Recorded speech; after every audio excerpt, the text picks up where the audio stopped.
Okay, now you should be able to hear me. Okay. Phew.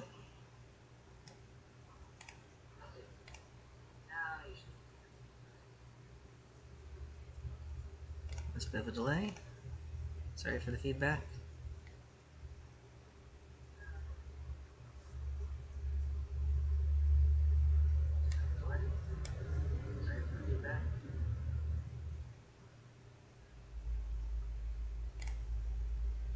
Okay, I'm just gonna leave this up for a while. Don't want anyone to feel like they're missing out on the stream. This was just so if something went wrong, I wouldn't spend like a half hour of stream time figuring it out.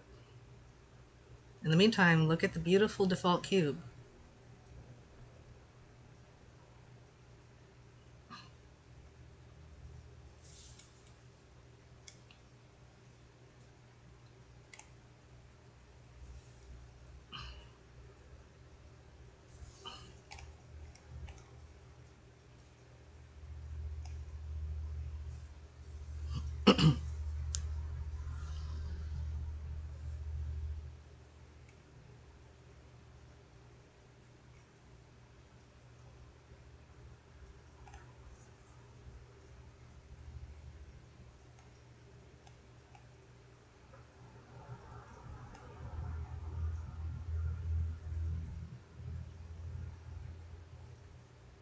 Just let's just mute this for now. Oh, hey, Pie Rounded. Hey, Jade.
Alright, I'm back. I guess I'll just start at 3 exactly. That's what people have been saying. Hi Isha, nice to see you here. Dubia J, yes, you may say hi to the mantis and the arachnid, but I'm afraid neither of them will understand you. And Rose would probably recoil if she was able to tell. I love the rhino and the red bill. I love the combination 2D and 3D workflow that artist has. It's extremely inspiring, and I wish he'd release a tutorial or assets showing how he did it. And Funny Name 34, hopefully she doesn't explode. Hopefully. But I'm not making any promises either way. Thanks, Isha.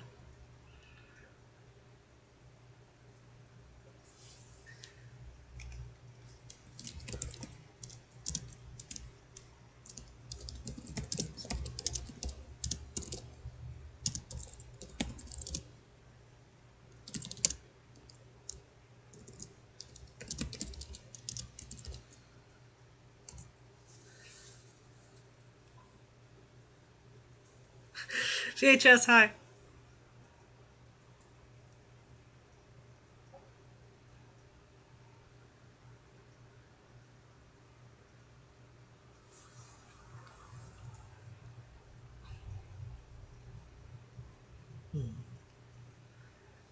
Oh.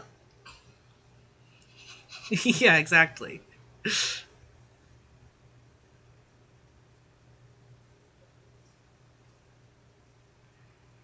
Well, yeah, parts of Rose exploded previously. Hopefully she won't explode while I'm working here today. Uh, Sophodra in particular is inspired by a combination of Eartha Kitt and Daffy Duck. Also Zim, obviously Zim. It was more apparent in her original incarnations, but I kind of refined the character as I went.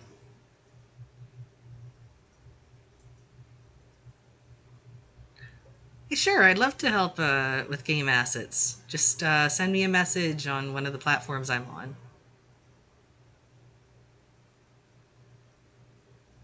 So I've got Twitter, Blue Sky.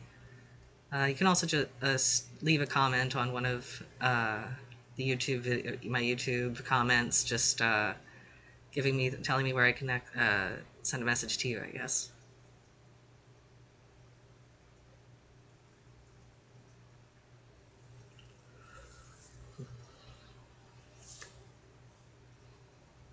YouTube's telling me I have a chat rate of 6. I'm not sure what that means.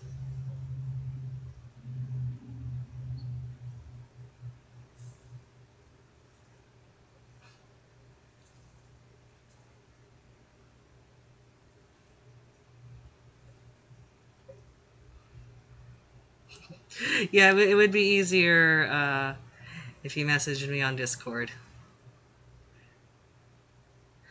Vicente, I thank you. I'm glad you love bugs. Uh, I I've been learning Blender off and on for like 15 years now. Um, Humans Gone was just kind of the kick in the pants I needed to actually put the knowledge towards something.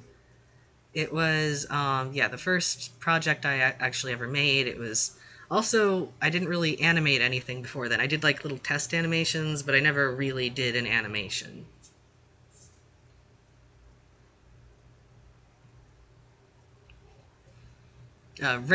Chat rate 6.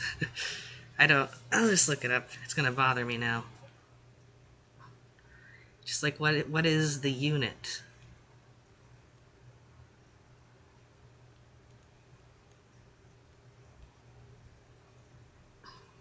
That's the number of messages sent in live chat per minute.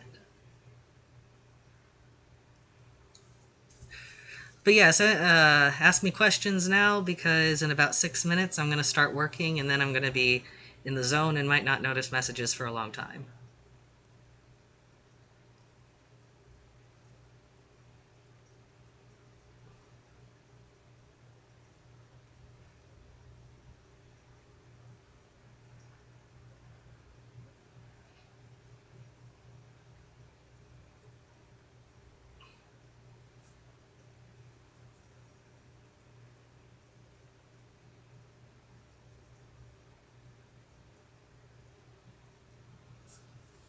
Yep, only, as Gregorsa said, only adult insects have wings. Also, only adult insects have ocelli. And Saphodra, that's the three little dots on her head, and Gregorsa, that's what he stylized as the, like, spectacles. Early onset, I failed you, I don't know that off the top of my head. Do not come to me with geography questions. This is not a geography autism show.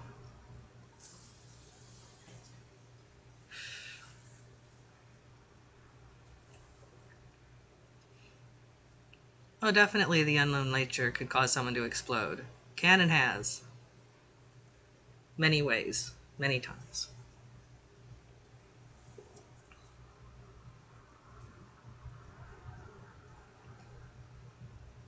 On Red?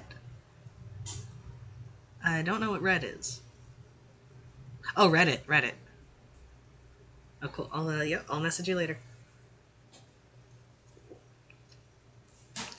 Chicken Corp, I update with posts on YouTube, YouTube itself. I also update Tumblr, Instagram, and then Twitter and Blue Sky. I post links to the updates. You can also join Patreon and get the updates there. Sometimes I even remember to make the updates free once it's been a day.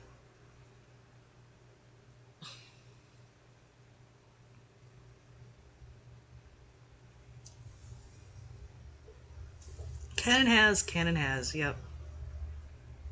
And sorry about the lag. I'm like responding to your questions like a minute later. Opinion on Subnautica. Subnautica, I keep wanting to get into it, but like, I don't know, it's just harder for me to get interested in presentations of the ocean where everything's bright and sunny because, like, the more interesting parts are usually as you go farther down. That looks like a fly, Pyrounded. Just like, too stylized to be a specific species. Maybe Musca domestica? Housefly?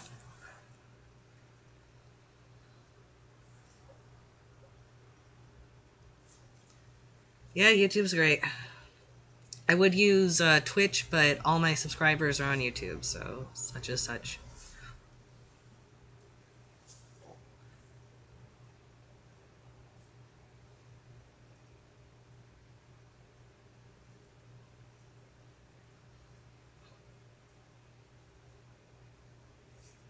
Also, Adria the Spider Lady, love your username. Soft Cookie, you never have to apologize. Nobody's obligated to draw fan art. I like fan art, but you're not obligated. I love fan art, but you're not obligated. And I love the synopsis, like the analyses you post. They're always really fun to see.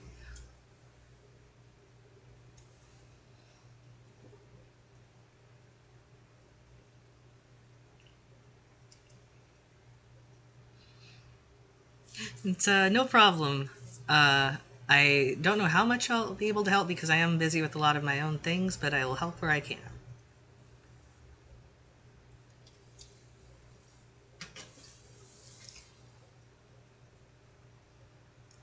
LZ, maybe there is. I don't know a whole lot about streaming, so I didn't know. I'll have to look into that. Of course, then I would have two chats to keep track of. Adria the Spider Lady, that's good. Spider facts are one of the top facts that anyone should know. Also, I love your emoji.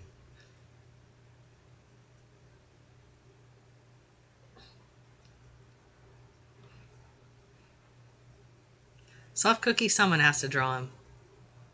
And it's really funny to me you did, like, convergently stumble across exactly what the average human dresses like.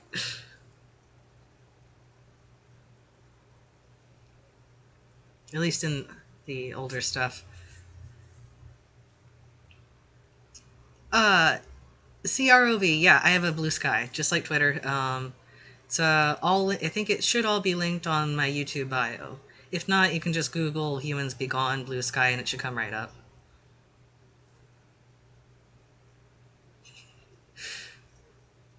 Pyrounded, you should apologize for not drawing me fan art constantly. It's you in particular, I mean, not anyone else. Candy Egg's good. Good, I'm glad you like the Bug Furry show. Jerumbo, I'm very autistic for bugs, so I just pretty much knew all these facts ahead of time. Sometimes I just read more about bugs and learn more things, and that's why they go into the show.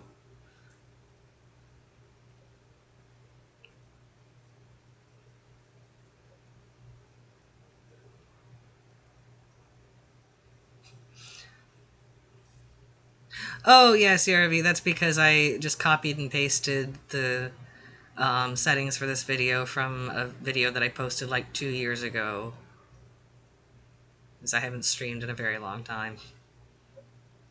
Oh, Anwin, thank you! I'm glad you think so. High Rounded, that is Dance Dance Revolution Storm to you.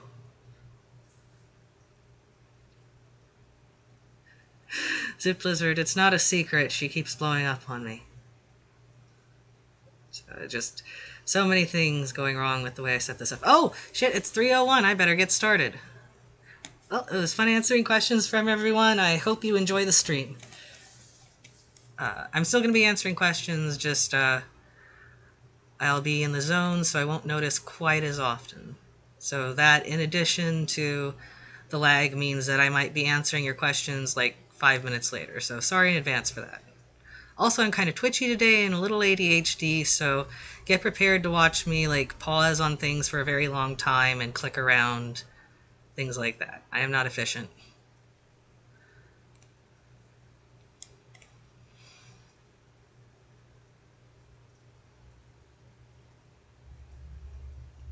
Alright, so first up here we can see Saphodra in the scene, and Rose behind her. I had to re-import Rose after she broke, and unfortunately I can't re-import the animation that I had already done for her for a lot of this because I changed how her rig works, and sadly if you change the order of bones that can sometimes break the entire animation. Fortunately, most of this isn't too complex to do. So, let's see. Animation spawn. First, I have an animation add-on, and I have to set Rose up again with this. First, I better make, gotta push it down, new, and this will be Rose walking.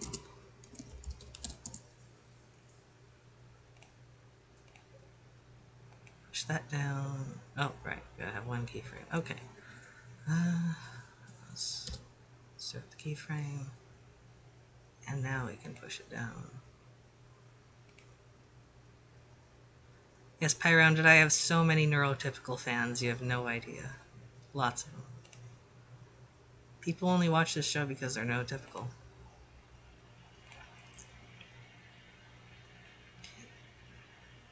Let's see, do I have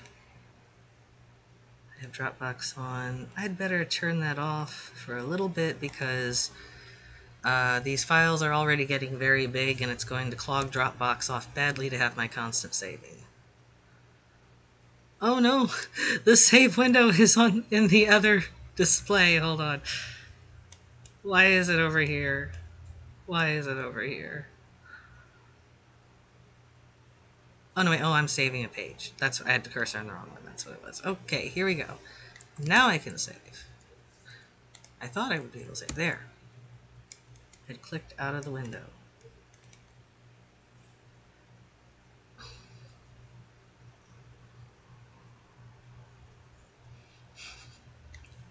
Duvia J. Saphodra is all done molting.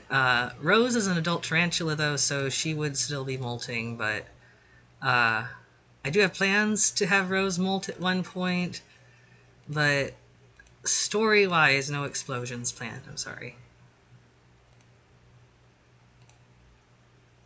Oop. Freezing up a little. It does not like all the things that I'm doing with it. Actually, this should go on top. It doesn't really matter. So do I have... yeah.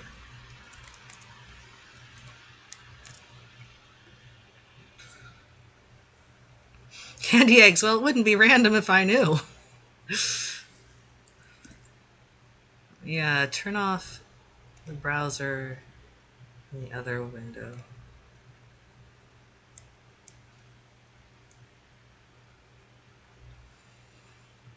Now that's serendipity.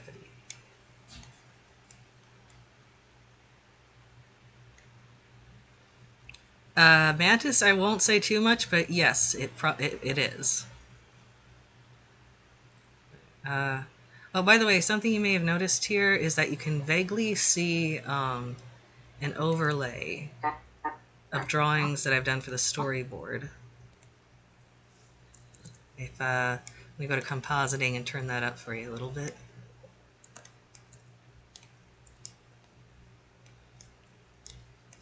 Let's see.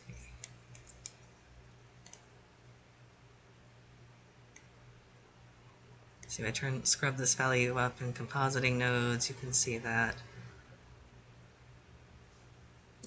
Turn that back to where it was. And that's a good reference just for where I'm placing the characters. Candy, thanks. Yeah, exactly, Isha. Alright. Is this so I can turn the bones back on? Okay. Start by moving our visual root back. Actually, what was it? Local root is what I moved. Okay.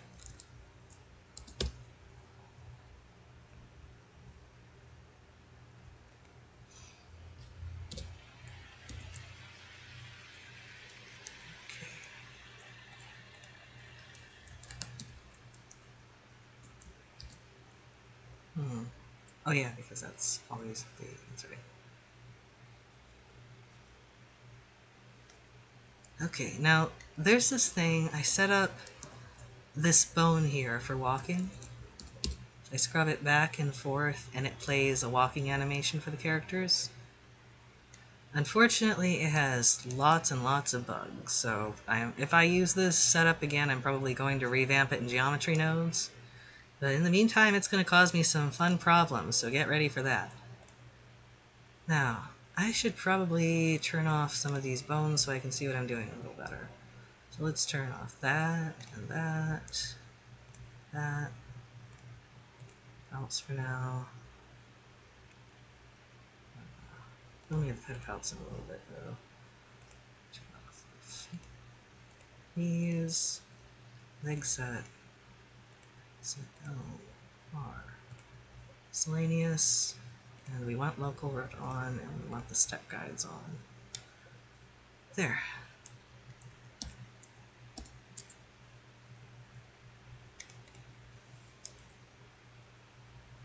And actually I'm just going to say the reimport file is done, and we're going to go back to setting up BG setup.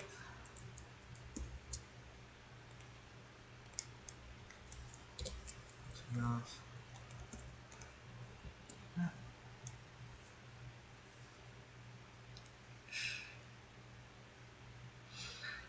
LZ, yeah, the ants don't make their own children work. Other children, however, I will say antlion children especially are put to work a lot. Rose is not a child, by the way. She's not a child. She is an adult. It's just that, unusually for arachnids and adult female tarantulas continue to molt throughout adulthood.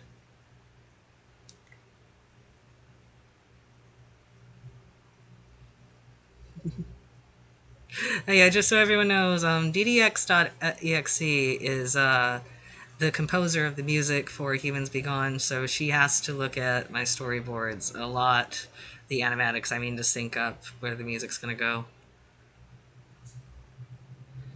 Jerumbo, you just give $1 and you get access to the Discord.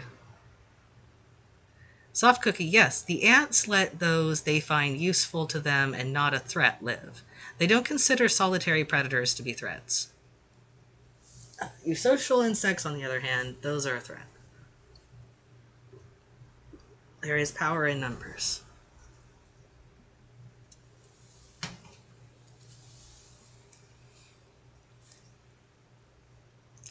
Keep in mind that for a long time, the ants, keep in mind that some of the first eusocial insects that the ants drove to extinction were all the other ants. So they definitely wanted someone who could take out other ants for them. Eternally confused. He's holding up. He is not okay though. He's definitely not okay. Okay, now let's start it here. You can see I have oops. I can have these markers here.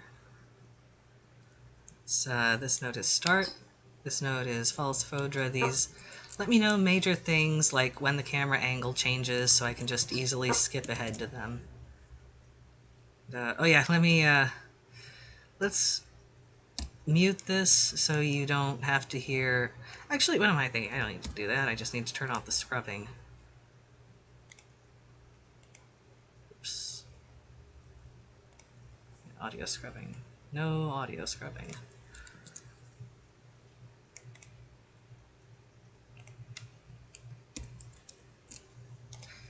Potion Seller, no. Not a single character is okay. I guess maybe Child Sophodra is okay for now.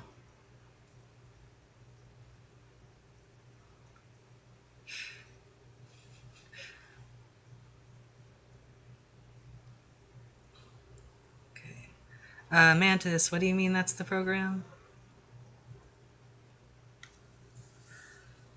What was Solenopsis Invicta again? I'm not very good at remembering scientific names off the top of my head. And Mantis, I'm afraid I don't have plans to show Mantis Shrimp. There are just so many cool animals in existence, I kind of have to focus on just a few.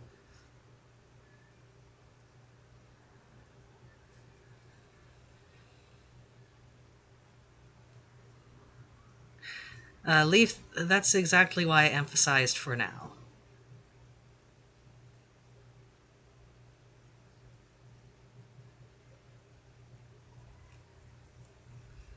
Oh, okay, I don't know how I forgot that was the name of fire ants. No, fire ants were very big competitors and some of the first of the other ants to be eliminated. In fact, it was because they wiped out some of the worst of the other ant species that they didn't get a lot of pushback from other insects about all the genocides initially.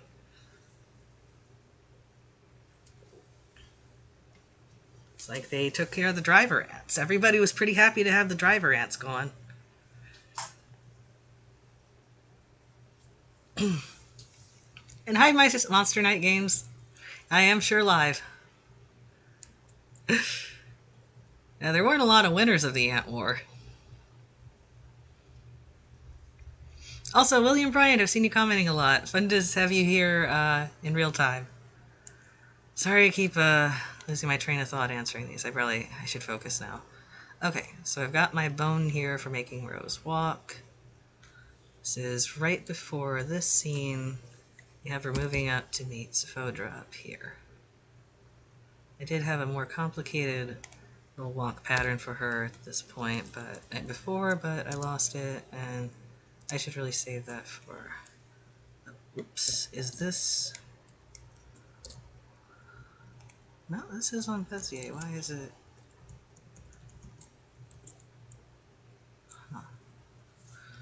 Huh. Time for something to explode.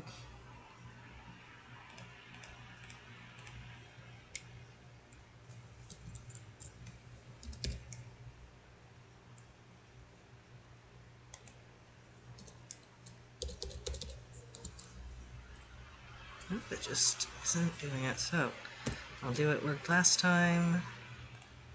Turn it to linear.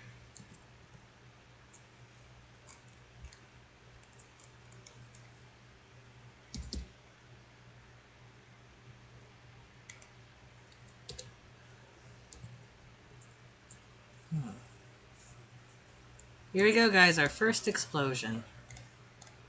The animation layer is add-on deciding it doesn't want to work for me.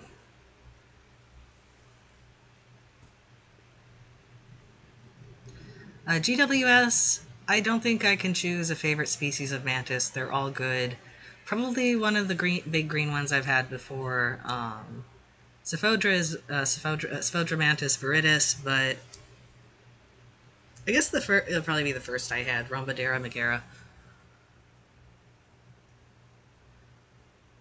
Dubia J, I promise you this will all be answered in time. You will actually be seeing a bombardier beetle this very episode, though you won't see it in action. We did see bombardier compounds being used in episode 8, though. Hi, Vezius the Third.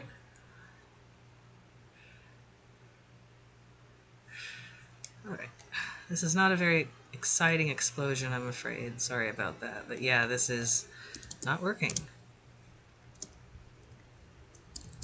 For some reason, it is not working.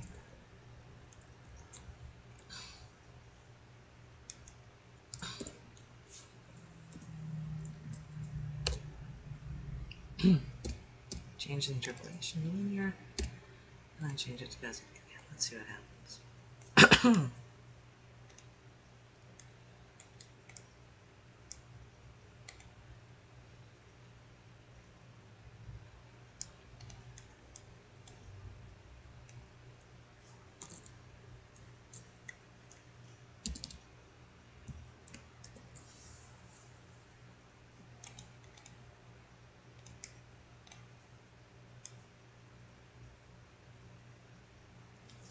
Dragon Axe, I am not an entomologist, I'm just a hobbyist. I really like bugs. That's all my qualification.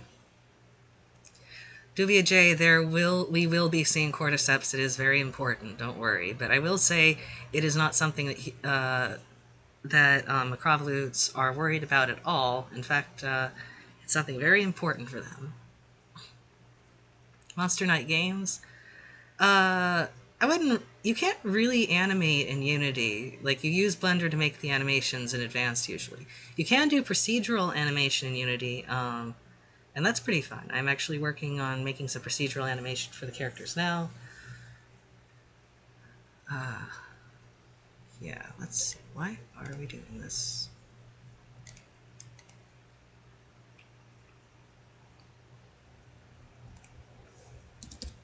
I'm not even using slotted animations this time. I don't know why it wants to do that.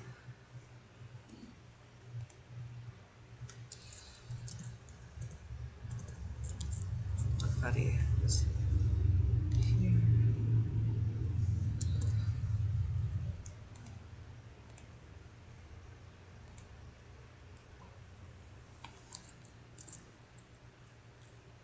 On replace. Let's see what happens. Nope. Fantastic.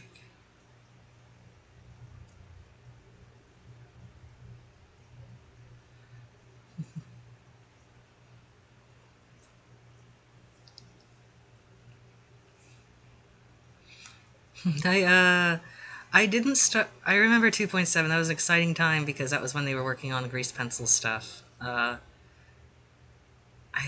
think I did start. I think I started using 2.8 when I started Humans Be Gone.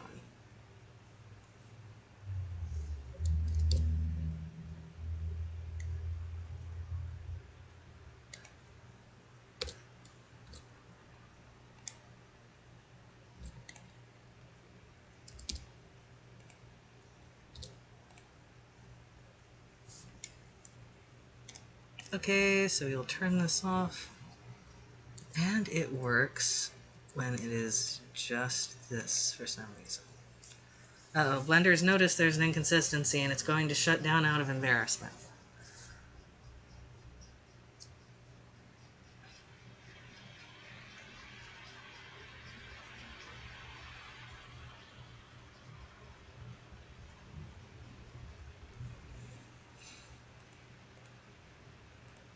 Alright, yeah, someone's gotta make the explosion counter. We've had 2 explosions so far. The first explosion, not really an explosion, but Rose not wanting to walk. Second explosion, Blender violently crashing.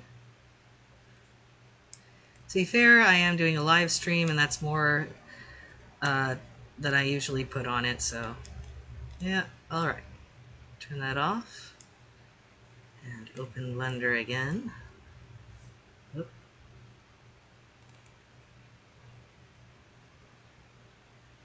Moving on over here.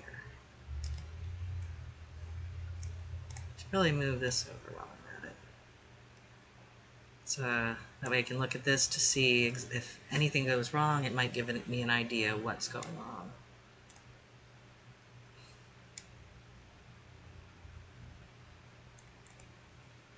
Monster Night Games, I actually, before I started work on the animation, I was thinking about making it as a game. It was, would have been like from two separate types of gameplay from human and Microvolut's perspective.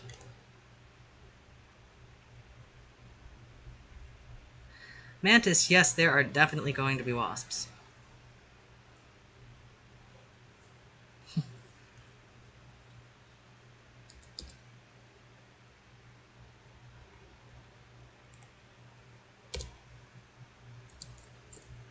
Nope. I don't know why it happens. Yep, it works here. Let's revert the file.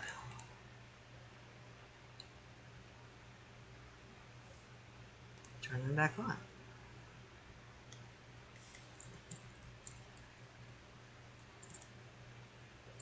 Okay.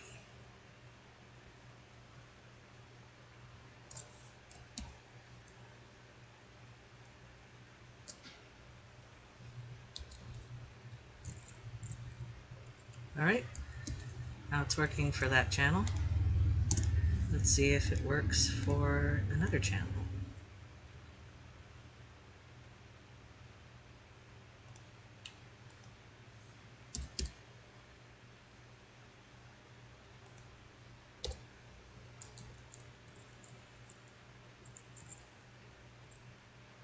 Alright, it's working. Set interpolation to constant so that we don't get tweening, unwanted tweening.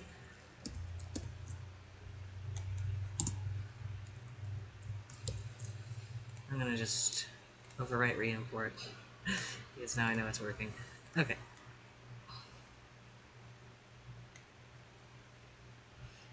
Dubia J, if there were a J. Jonah James Wasp, they would probably be female because with you social wasps, males don't really do a lot.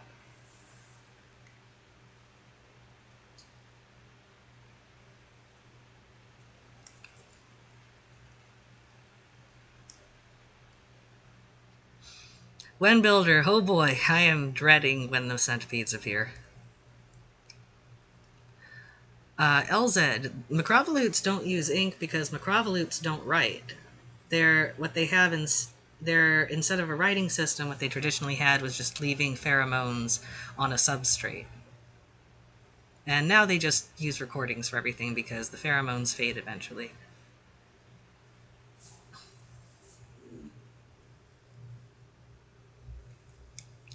Eternally Confused, yes, fungi can be thought of as kind of the wiring to the plants. I know in the notes for one of the episodes, I actually went into some detail on that. I think it was episode 5.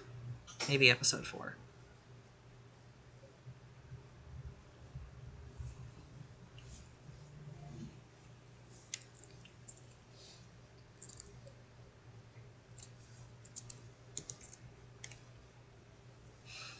It's true, they are all iPad kids. Okay, now. So, Sophodra is walking here, so...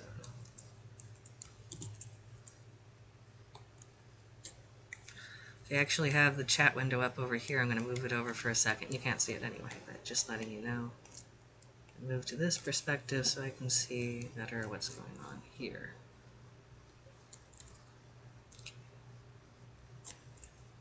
Interesting. Why is that? Okay. Right.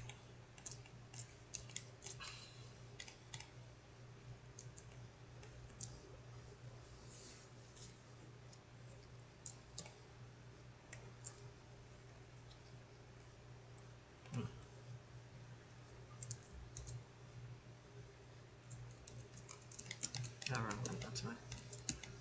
Okay. This bone here. So, over here to where we switch shots. And now let's push the walk bone so Rose can catch up to Saphodra. Oop. It's a little too far.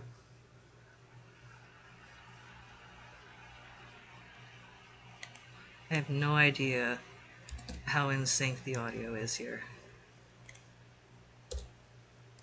Okay. So we're going to the market?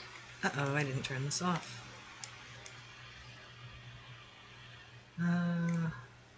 We'll turn off play audio for now, so it's a little obnoxious.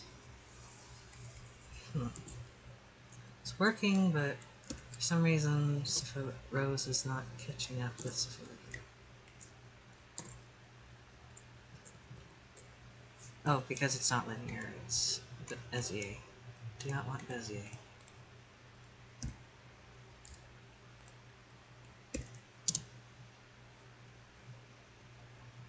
There we go. Now they are both walking at a consistent pace.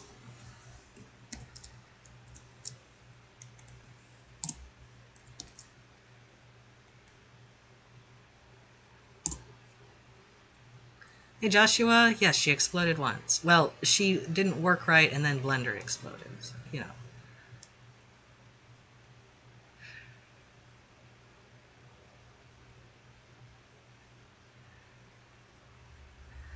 Dragon Axe, not exactly.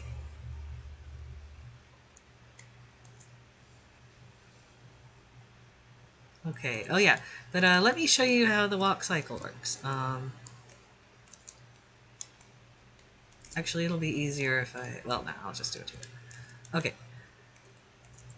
I'll turn back on some of her bones here. Set R, set L. Okay. Knee set L, knee set R. Actually, yeah, I'm just going to go to this file here.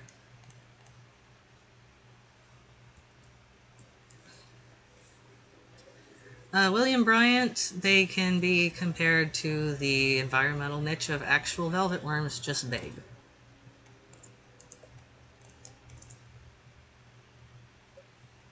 Scrapped and Rex, I hope not, but most definitely.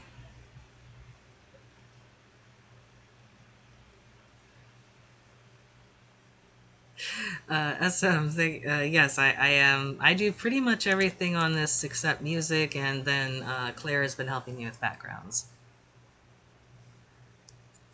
This episode, though, I am getting help from some other voice actors. LZ, I will say no more.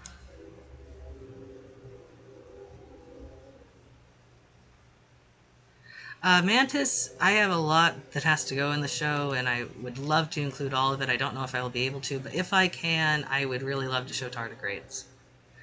Macrovolutes don't keep pets very often, but when they do keep pets, they are usually tardigrades. Thank you. Yeah, the inside of Rose's fur here is not actually fur hair. It's just the shader looking like hair. The outside, that actually is hair particles. And actually, one of the things that blew up on me recently was the hair on her abdomen wasn't working right with the shader, so I had to do it over from scratch. It does not look as good, and I'm probably going to edit it before the episode releases, but good enough for now.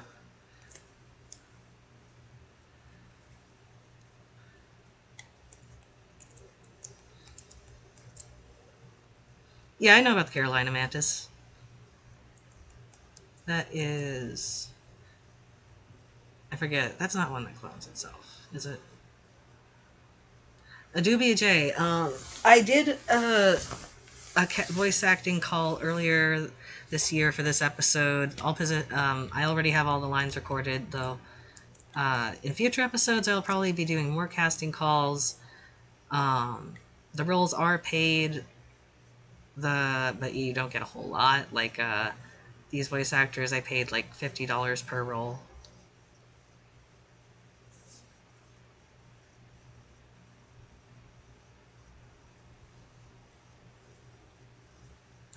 Sorry, I was facing off thinking about stuff. Okay, yes, I'm showing you how the walk cycle works. Basically, what it is I have a curve here.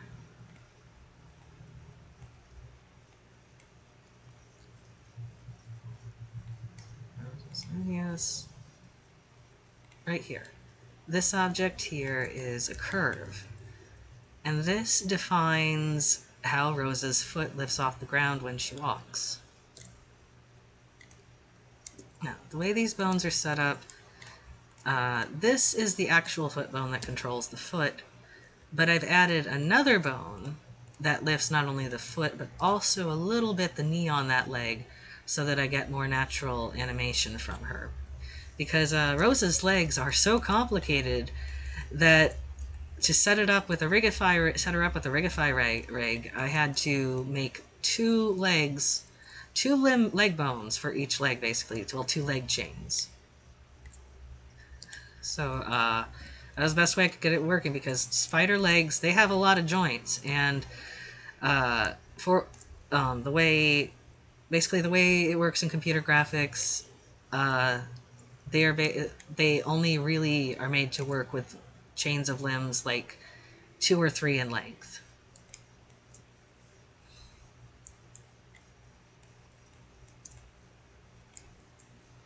And Duvia J, yep, they get pretty big. Luckily, they've been mostly domesticated. Yeah, okay, so yeah, I have these bones that move the two leg chains that make up each leg.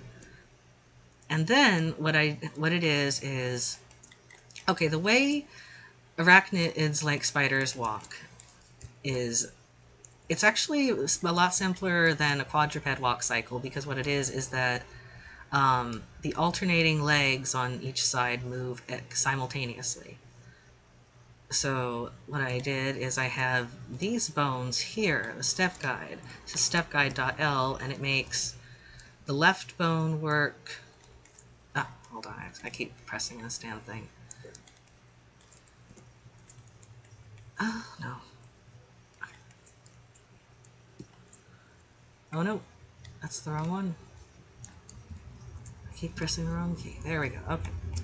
Okay, so this bone here, both the left leg and all the legs that would move with it simultaneously are parented to it. So just by lifting this, I can already make a pretty good walk cycle, because all the relevant legs are moving simultaneously.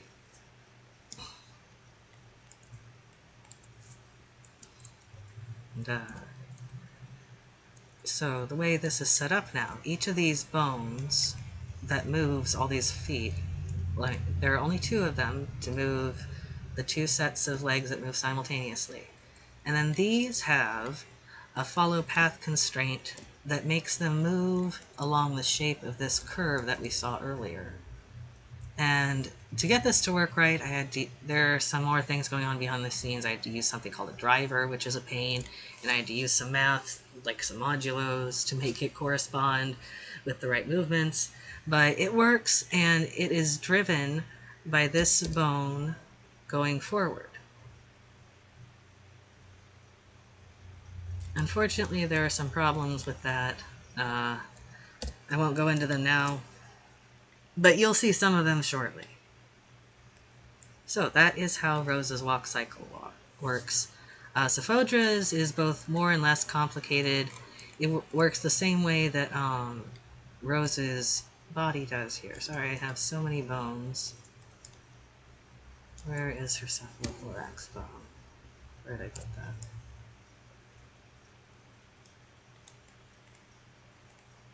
There we go. This bone is animated. Where is its bone constraint, actually? Oh, right, I put it on the waist. Okay, so the waist moves up and down according to an animation driven by this action constraint, which is also driven by this bone moving forward.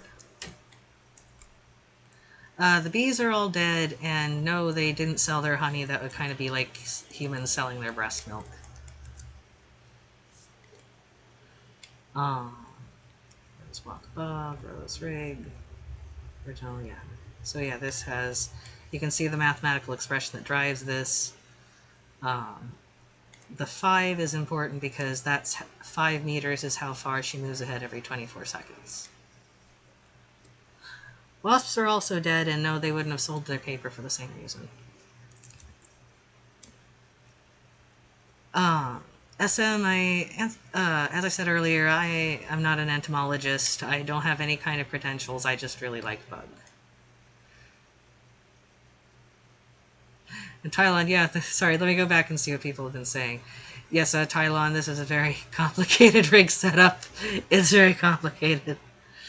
But it doesn't actually take that long to render because I don't think, at least, because I use Eevee and the render settings are pretty low. I guess I haven't tried it yet though, so it's probably going to take quite a while. You're right.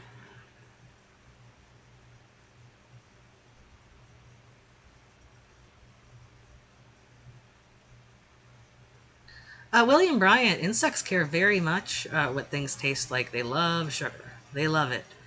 Uh, most insects are kind of opportunistic, so even if like a carnivore will probably have a little bit of a sweet tooth. But isopods, you know, it's hard to say like what they would taste like from an arthropod perspective because the way they taste is so different and it's going to vary for each and every single one. And I don't have the time or the energy to look up how that would work for every individual species in the series.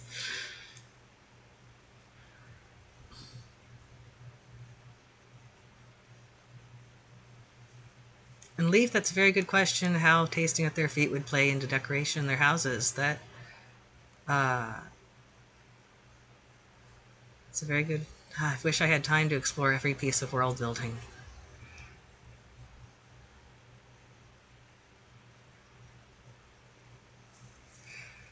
The poor Rose walking in a mid-mouth sound. Oh, that's a great idea. If I had time, I'd do that.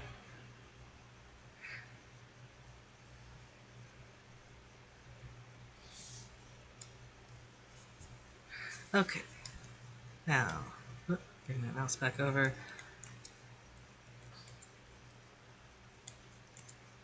Okay, yeah, that is how Rose's walk cycle works.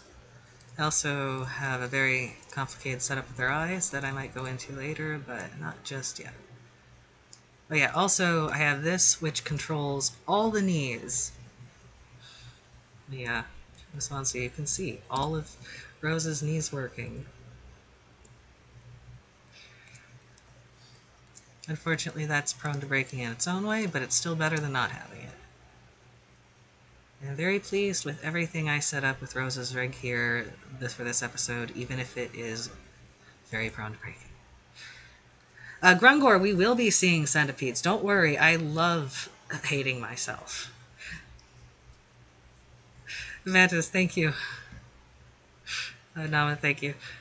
Yeah, I didn't think I was that devoted to world building, but I found out with this project that apparently I am.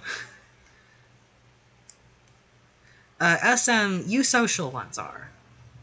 The eusocial bees and wasps. There are plenty of bees and wasps that are not eusocial. That said, they are on thin ice, and there's a special thing going on with the wasps in particular that I won't go into just yet. I'm going to be right back. Just a second, guys. I will be right back.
Alright, I'm back.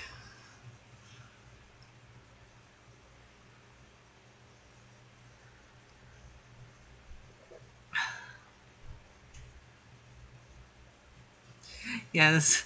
Don't worry, I tend to stress myself out by making things in advance, so don't feel too bad for future Rev. Past Rev has done a whole lot already.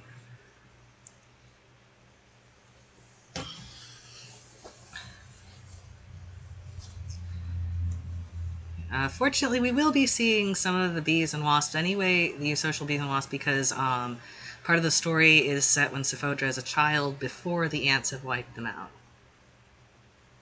And yeah, the carpenter and mason bees are still alive. They're just kind of in hiding.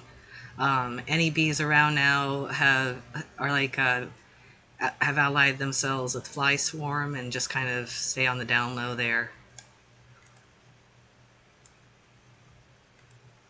Thank you, Isha. Okay, now.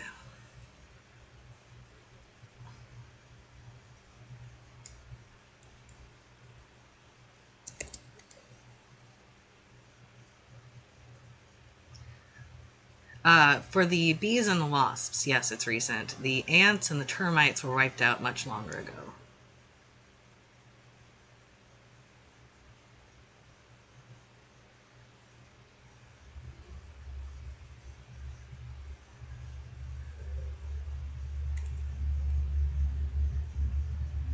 Okay, they are walking in sync.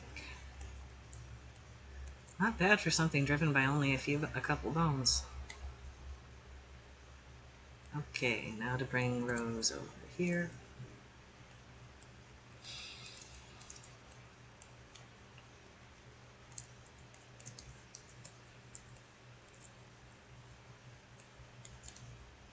Start this.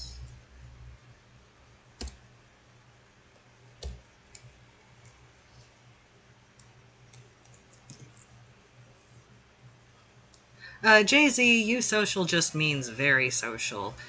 But eusocial insects do not form a hive mind any more than humans do. They are just both capable of learning to act in concert, but so are humans and so are birds, actually. It's called flocking behavior.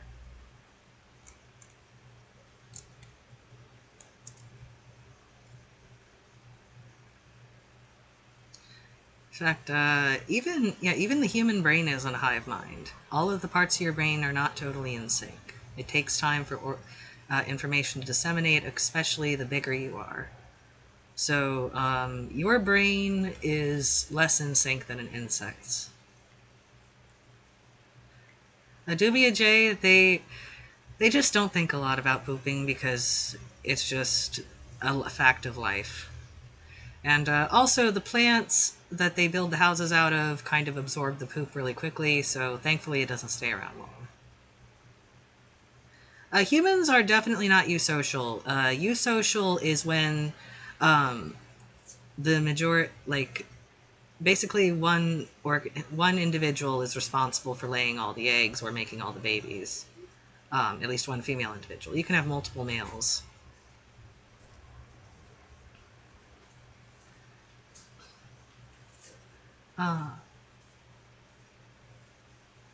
Grungor, it's not as hard as you'd think. You just Blender's free. You should download it sometime and give it a try.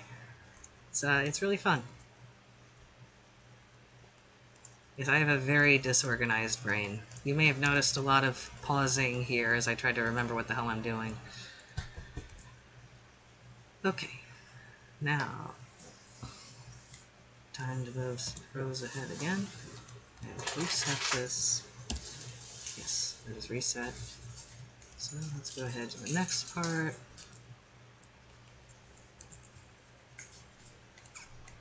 Okay, so when did Rose leave? So to leave the picture, that was pretty fast.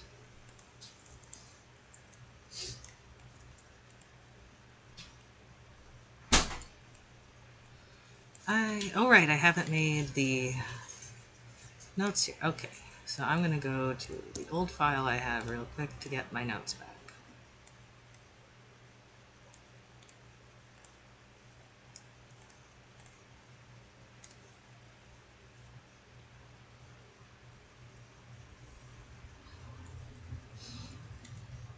Okay. So you see here I have all these notes I make to myself. I would like to get them from this file to the other file, and luckily I have a Python script for that. I have a lot of Python scripts just in case. So, scripts, import markers, and it is on export markers. Okay, good. Just run that script, Alt P, and I'm going to go back over to the new file.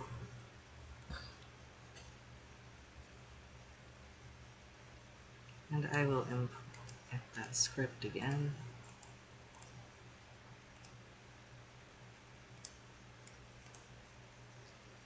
Now I will write import markers. First, let's delete the old markers. And there we go. There we go.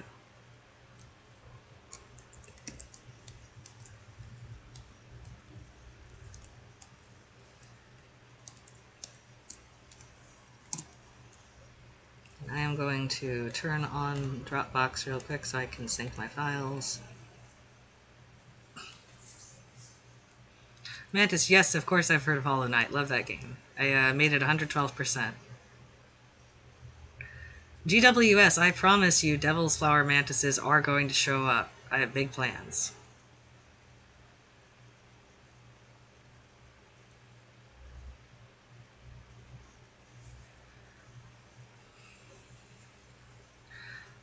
This is an unpopular opinion, but I just couldn't get into Bug Fables. I'm sorry. It's a cute game, though. I did keep up with its dev cycle. Okay. That's enough Dropbox for now.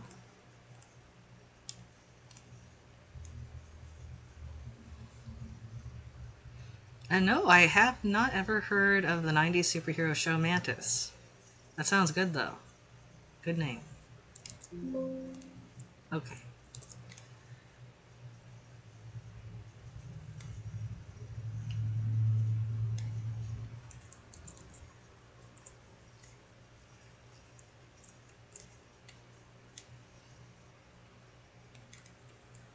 So Safodra is supposed to be gone by this point.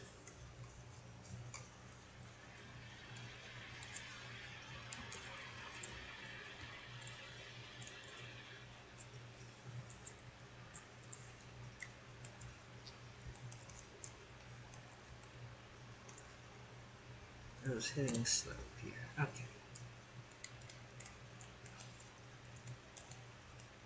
You can see my slope here. So this is where Rose needs to move ahead to that.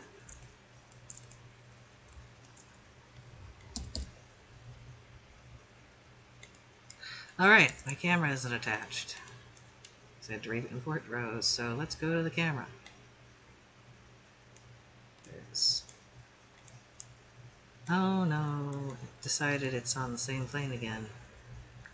Don't do that.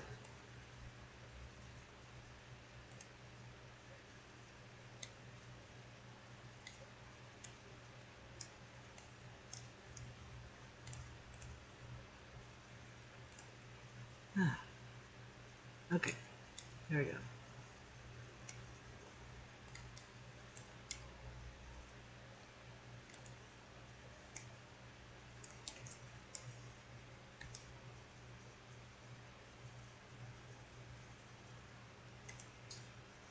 Now, child of.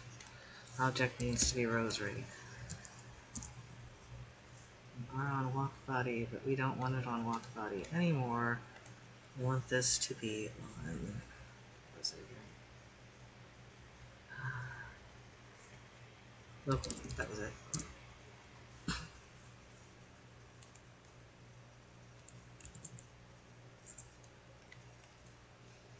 Unfortunately, that changes things up a little, but oh well.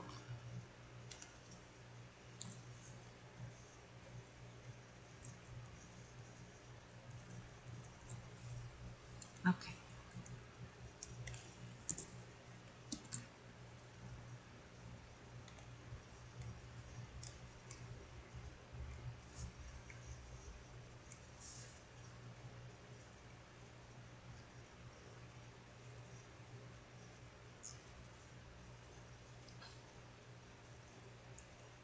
William Bryant, the mark of sapience is whether or not you are born knowing the meta language, basically.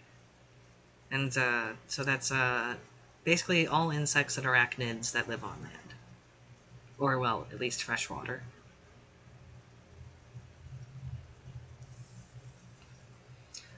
But that's not necessarily the same as legal personhood, and that changes depending on which group you're dealing with. The ants do not consider anyone but yellow crazy ants to be people. Uh, William Bryant, well, Sophodra for one just wouldn't do that, but morally speaking, but below the ants, the insects are governed by the swarms. And if you don't have a swarm representing you, you'll be in for a bad time very easily. Sophodra does not actually have a swarm, so she has to kind of she has to be very careful about things because, but yeah, if you are part of if let's say you're part of beetle swarm and you eat someone who's part of fly swarm, then you have to count on beetle swarm going to bat for you against fly swarm, and they probably won't because that's a pretty extreme thing to do. That said, there are definitely insects that still eat other insects. The dragonflies are an example. They do not subscribe to the swarm system.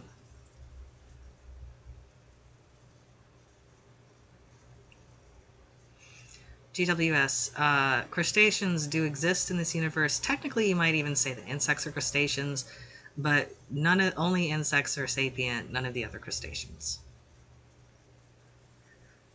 And nobody has a lawyer in ant court.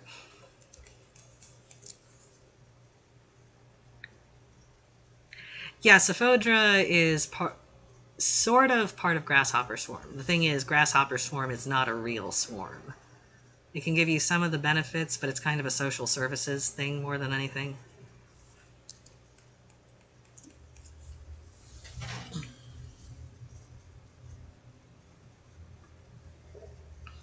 Yes, larvae are considered people, at least in Formicosa City. I can't speak to the different cultures that there have been across the bladders, across like the whole time that they've existed.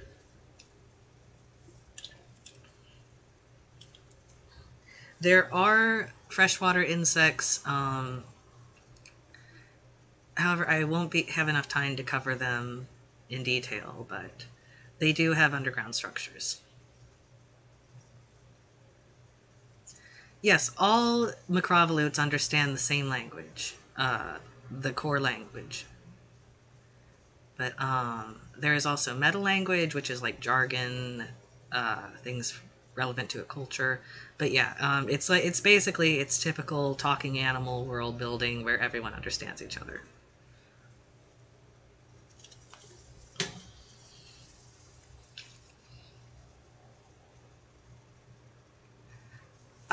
Depends on where in the show you're talking about. In present day Formicosa, it is, as I said, a crime if you belong to the swarms. The ants, however, the ants can kind of do what they want, and people who piss off the ants tend to get processed for protein. Mantis, yes, tiger beetles are carnivorous. If you're carnivorous as a proticule, then you're carnivorous as a macrovolute.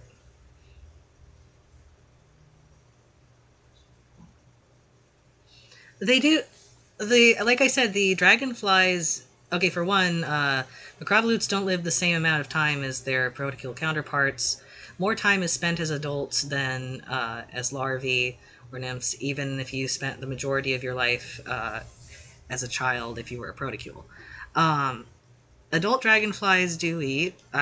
Most carnivores just eat like isopods or something that isn't a person. Dragonflies, however, the dragonflies do eat people. Dragonflies eat people all the time. They are not part of the swarms. They just eat whoever they want.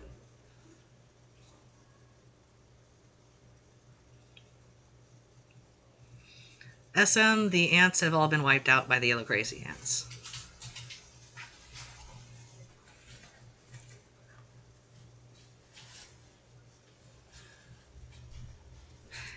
Yes, Greta Long. This is actually going to be a recurring plot thread. I'm going to kind of interweave the two settings now. I like the two timelines now. Like every other episode, I'm planning to be set when Sephodra's a child. Mosquitoes are around. Yep. As for how blood-sucking, or as they call them, the heme drinkers insects work, you'll be seeing that much later on.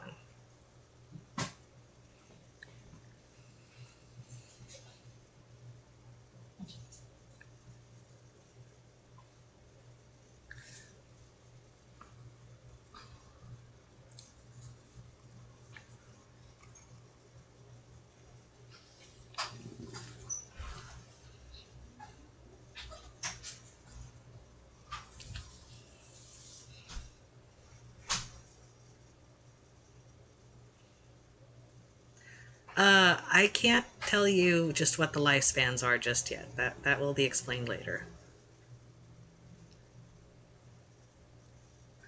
The ants are much more lenient with other ants. This is true of ants in real life too. Ants in real life usually take good care of the other workers. They will risk their lives to save their sisters.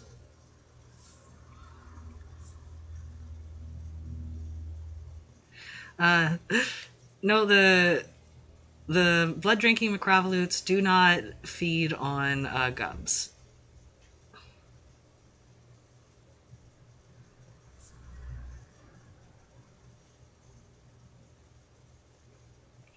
As found, this is actually based on something that happened with a different species of crazy ant. They're not related, but that they have a similar mode of life, which is why they share the same name. There was this experiment. I think it was called Biosphere 2. Basically, they made a complete contained ecosystem in the middle of the desert in this dome. And they had all these different species of plants, insects, things like that to create a contained ecosystem for people to live in. And it went to shit for many reasons. And one of them is that one species of crazy ant wiped out almost all the other insects except like some roaches and things like that. And yes, yellow crazy ants are insanely invasive in real life. Mantis, I can't tell you why the humans in the show are female, but there is a hint in the notes on Sephodra's tips too.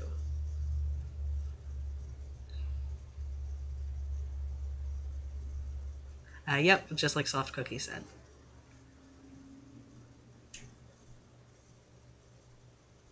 So I'm all right now. I should probably get back to working. So I probably won't answer any questions for a little bit here, or I will never get anything done.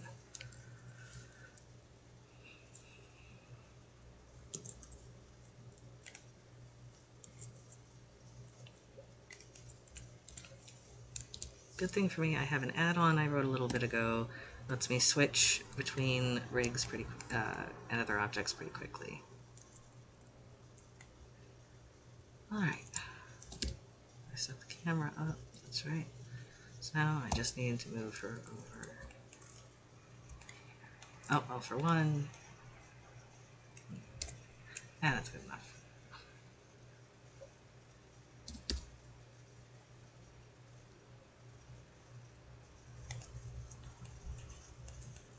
Alright. Get her right up to the base of the slope.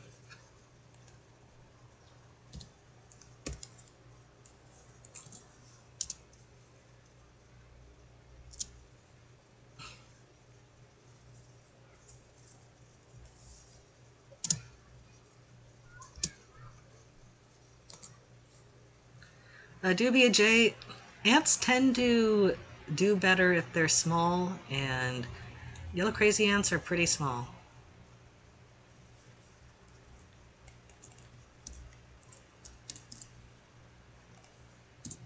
Leaf, basically, yeah, that's basically Wolvakia. Also Rickettsia.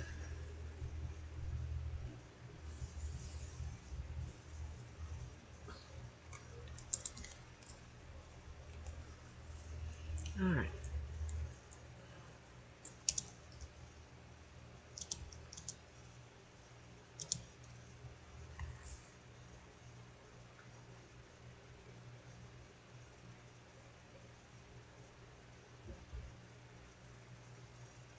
I didn't know that, Dragon Axe.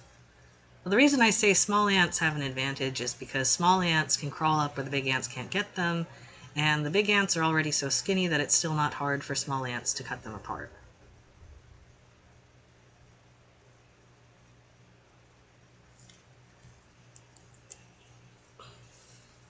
But, of course, the ant species has the most success if it has different sizes of ants, which is why army ants have so many castes.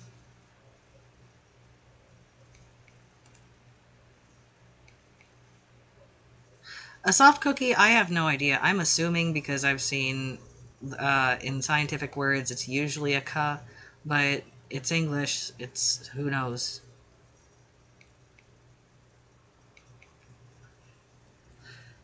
Oh boy, I gotta figure out what I'm doing with the camera now. Because that camera angle will not cut it. Alright, I gotta, for one,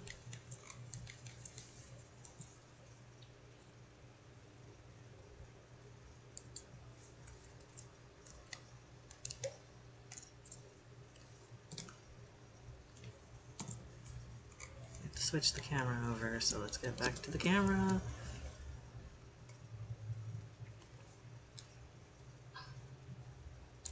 I'll say right here, you'll turn the influence off. So here it's on, and here it's not.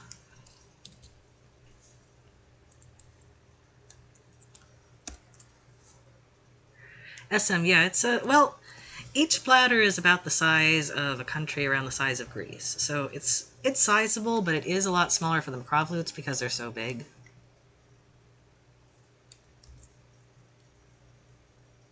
But yeah, the world is about, like, let's see, I think it was 86 bladders, so like 86 Greece's big. The country of Greece, I mean.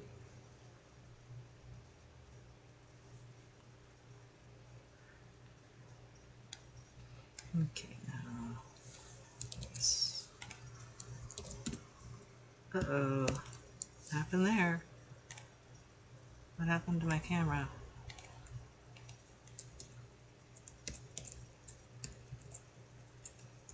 The camera was fine there. What happened?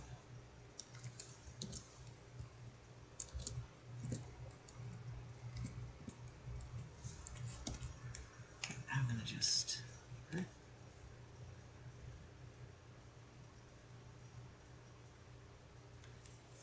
Dragon Axe, you can say that about pretty much any social organism.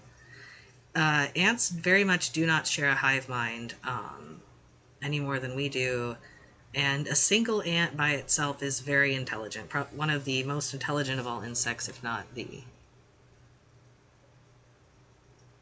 William Bryant, the planet itself, it's only been mentioned in notes, I think. It's highly irradiated, and so not really habitable by humans or other smaller animals.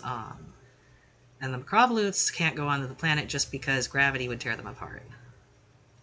GWS Saphodra eats isopods. We will be seeing that in this episode, in fact.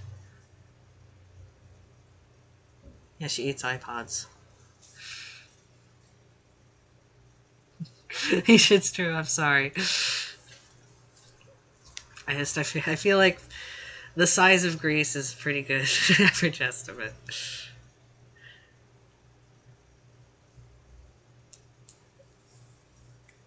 But I did do actually the calculations to figure out whether that size would work for my purposes.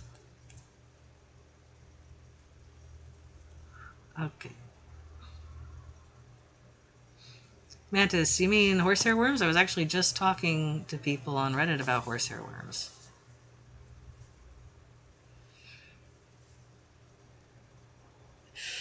Yeah, isopods are not iPods. They're, like pill bugs. Roly-polies. Those are isopods.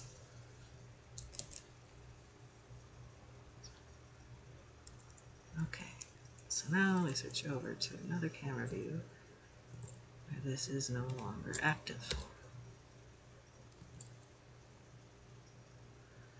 And, use global transform. to get the camera back in the same position. There we go. And I'll revert again because I never like hitting Control Z and then finding I accidentally Control Z a very important thing. GWS, well, usually it takes in the realm of 5 months. This one is going to take 9 months because I have so much to do for it.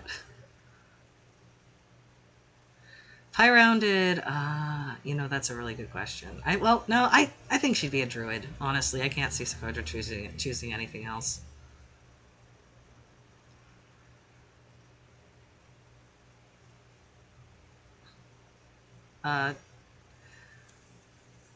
Well, I'd say a druid because she really loves nature, and specifically she really loves animals. Also, she would just really love wild shapes, so she could turn into vertebrates.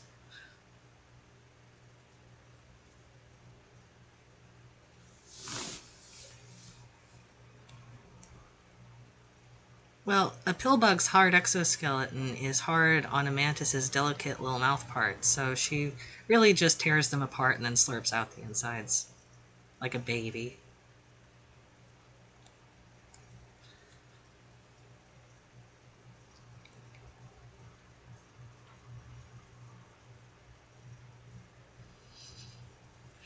Alright, now. I have to do this camera angle all over again. This is so fun.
GWS, they don't pay taxes, but they do pay tribute to the ants.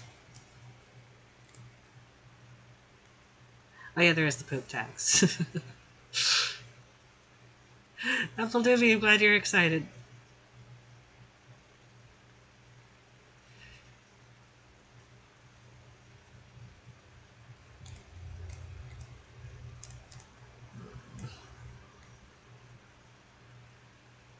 You know what, I'm not going to do a transition.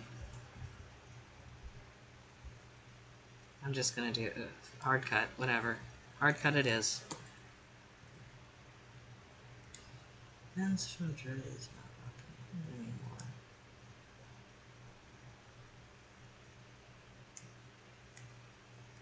Okay, so I want Rose to slow down a little bit then.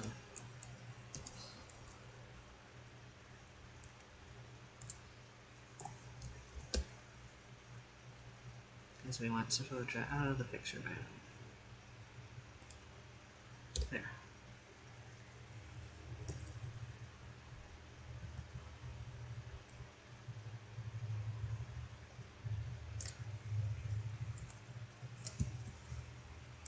Do not move the frames. Do not do that.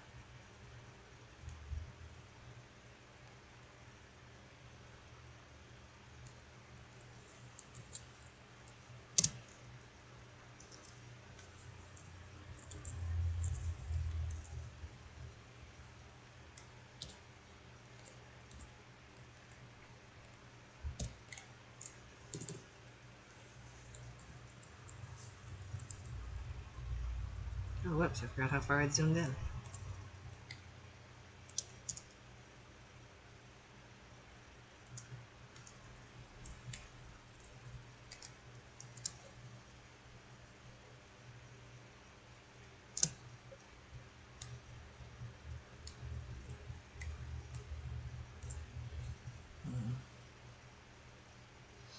Lane Bryant, no, I don't.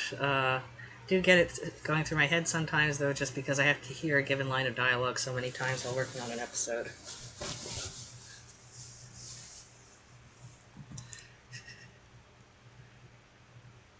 Apple Doobie, I can do a lot of voices, so this is just the average one, you know.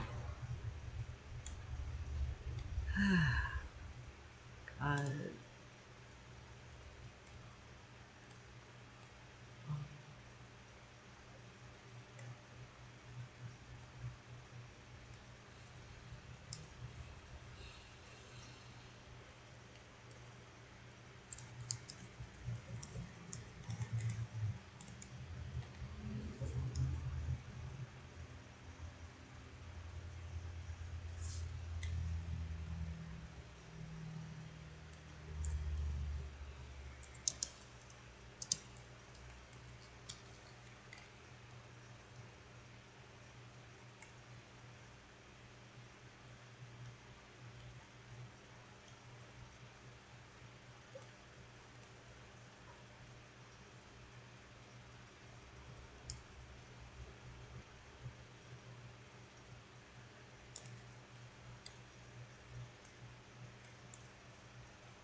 Let's turn this back now just long enough to see.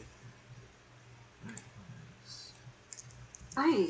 So much has been going on. I don't think I remembered to eat all month.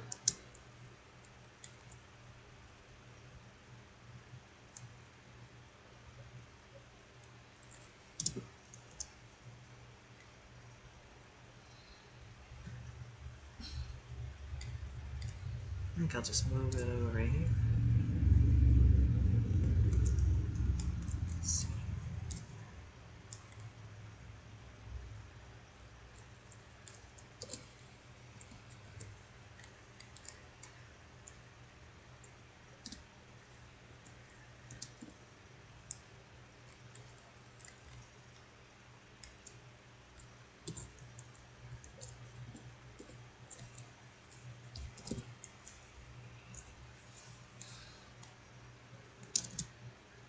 Just been going on. I don't think I remembered to eat all month. Say, how?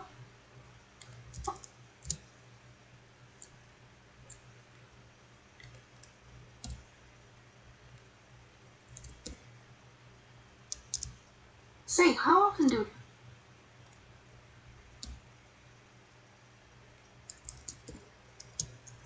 Say, how often? Say, how? Say. Okay, this is a better place for it.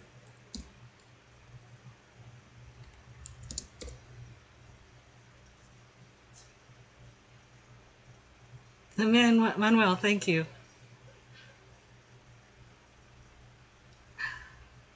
Apple Doobie, my pronouns are they, them.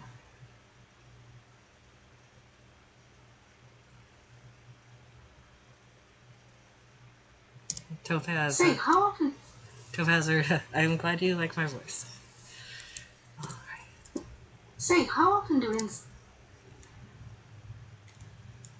Okay. I gotta switch back to the camera. Okay. Say, how often do insects eat?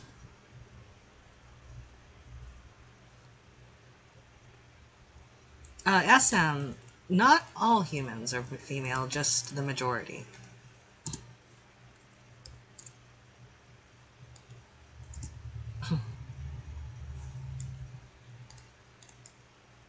Gonna sync on Dropbox again real quick.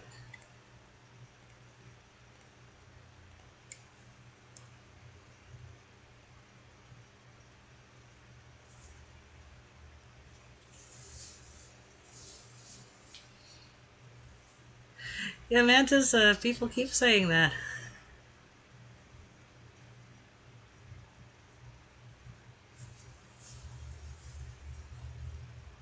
Alright. All sunk. Oh, whoops. Where did I put it?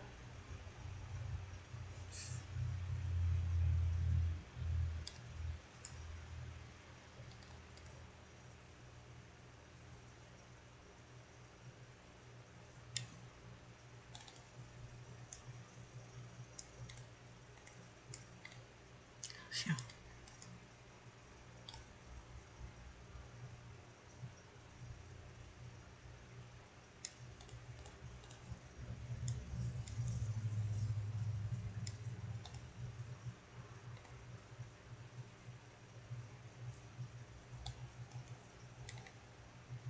Had a scare there. I thought I closed OBS off.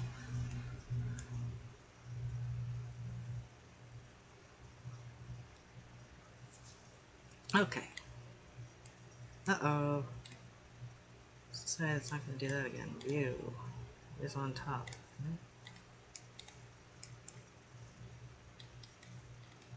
There.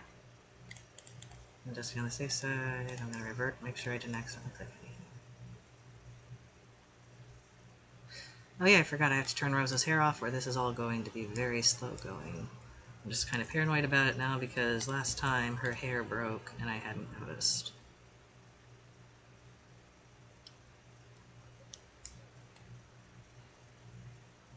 Soft Cookie, they're not in Formicosa City. There are probably some within the Formicosa Bladder Complex, though. Just living in much safer places, usually in havens.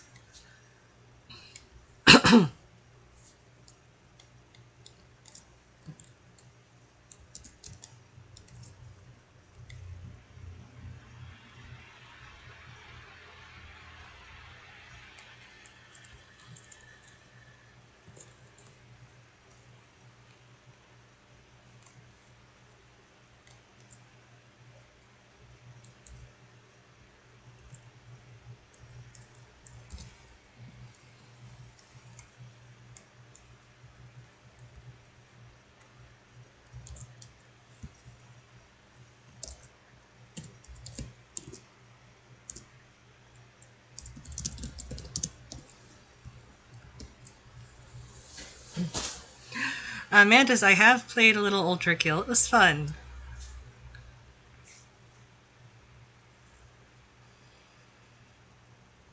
Even within the bladder complex, Formicosa Apex is the name of the bladder. Formicosa City is just a city within it. Just like New York City isn't all of New York State. Okay. Say, how? Okay, yeah, let's turn off Rose's hair and pray that her hair is okay this time.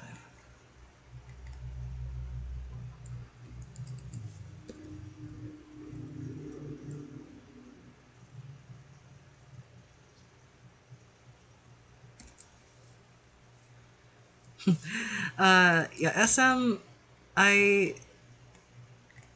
well, see, there are the demi-volute humans and there are the protocule humans.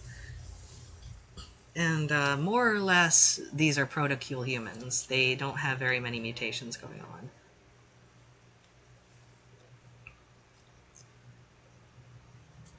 on. Builder, kind of. It's they're going shopping, and Sephodra's getting them food. I don't know what ROR2 is.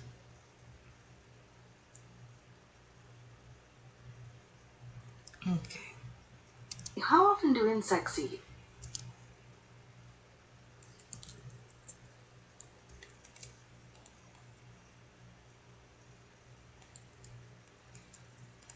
Okay, Sephodra, you are in the wrong time and place.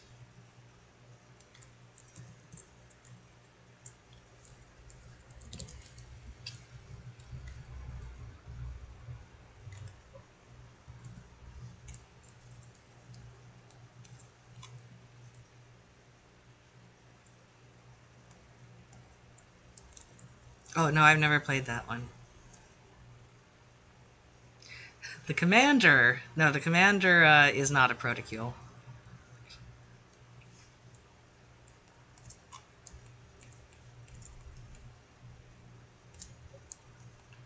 Alright. Where is... I should really turn things off on her, too. Let's see. Turn off her face, torso, shoulders, waist, over... Oh, wait, we want the waist. Lower thorax, abdomen. Turn off all the arms and stuff. Turn off everything. Except we want walk.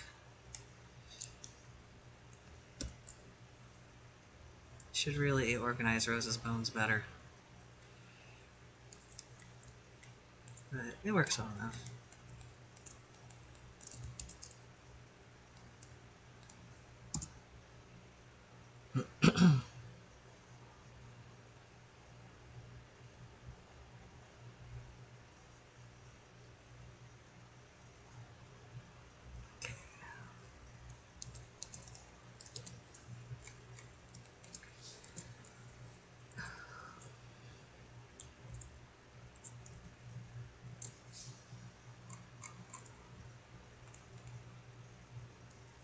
I thought I made a note of this.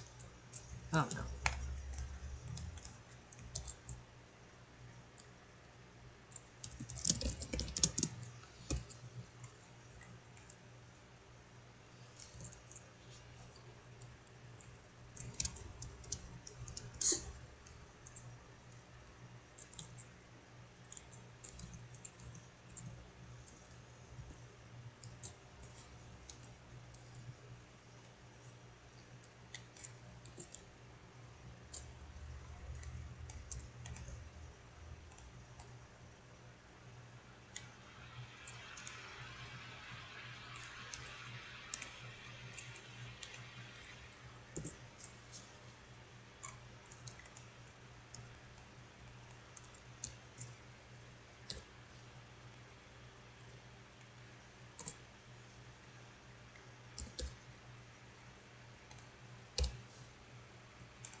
All right.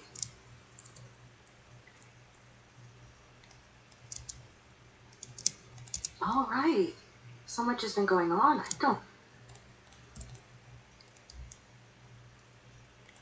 think I remembered to eat all month. Right. So much has been going on. I don't think I remembered to eat all month.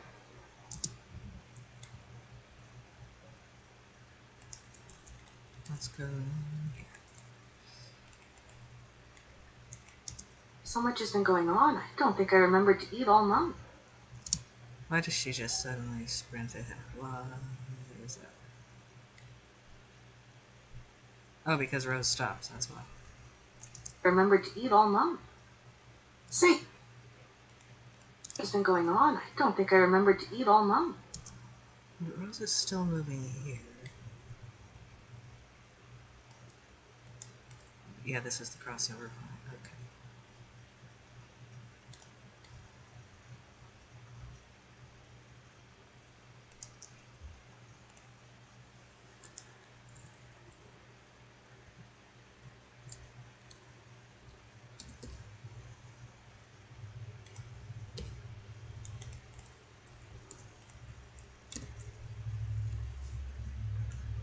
Apple Doobie, you only have to pay for it once.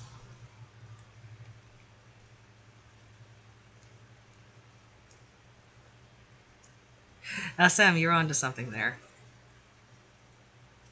And William Bryant, have a good day. Sorry I missed that.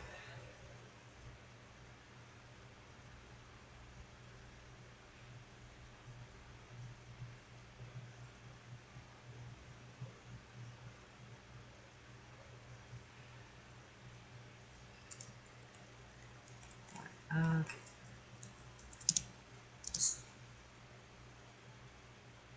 Alright, Pie Rounded, you can eat. So much has been going on. I don't think I remembered to eat all.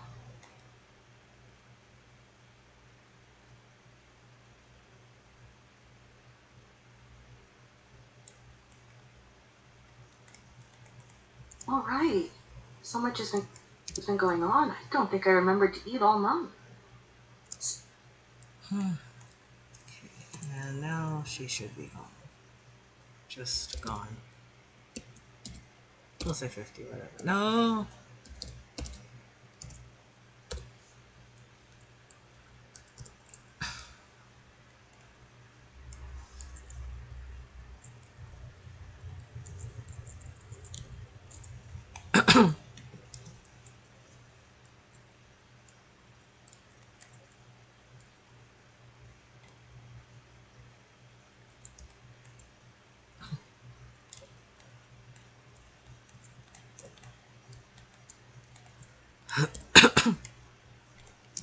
So much has been going on, I don't think I remembered to eat all month. Say, how often do insects eat? In Orchideo shows, you seem to eat a whole...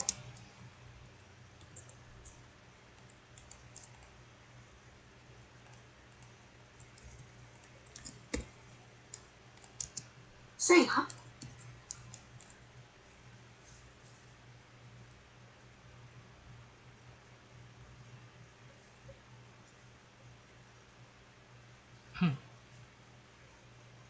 Tarantulas can go a lot longer without eating.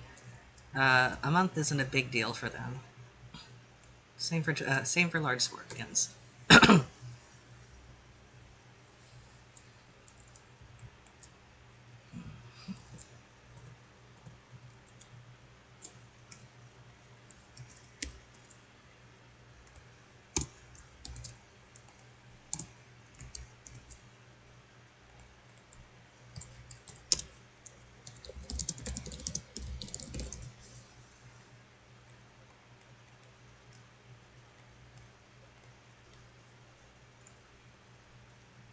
Arachnida isn't a tribe; it's a class. And yes, yes, and solifuges constitute an order. I love solifuges. They're the cutest arachnid, I think.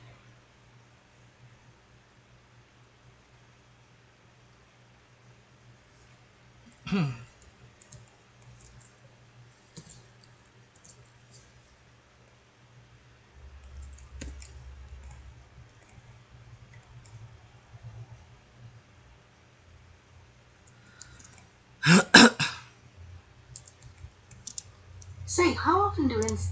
Gonna get a drink real quick. Oh, it's not a tribe there either. You mean arachnid swarm? No. Actually, the solifuges form their own swarm that is a sister swarm to spider swarm.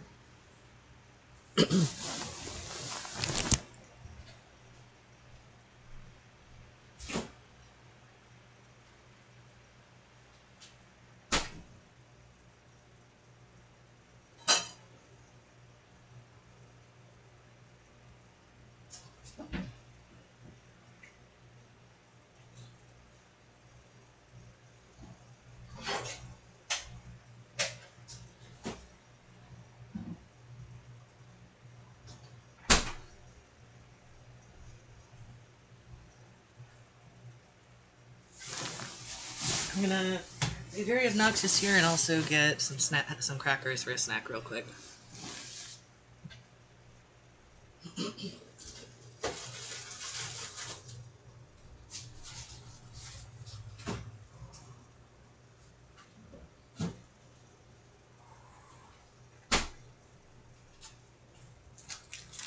And since I'm taking a break, I can answer some more questions in between crackers.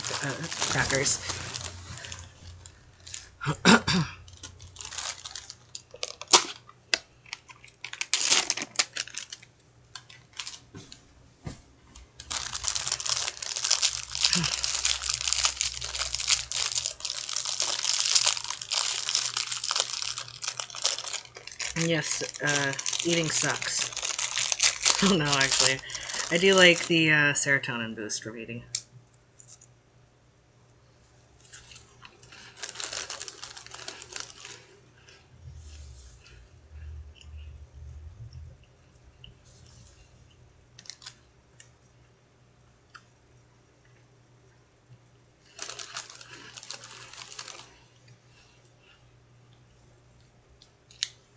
Elzid, I have voiced all the characters so far.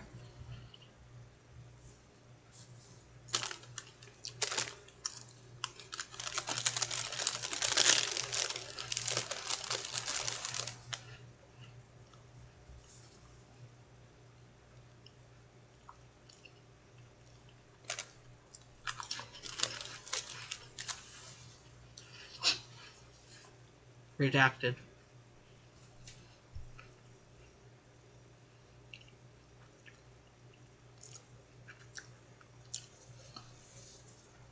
It's not that small necrovolutes mutate, it's specifically mammals and birds.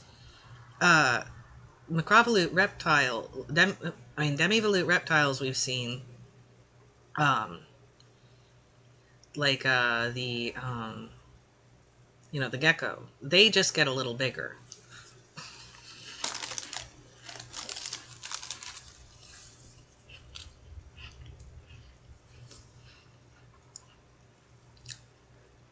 GWS, there are actually plans for a mantid fly to appear soon.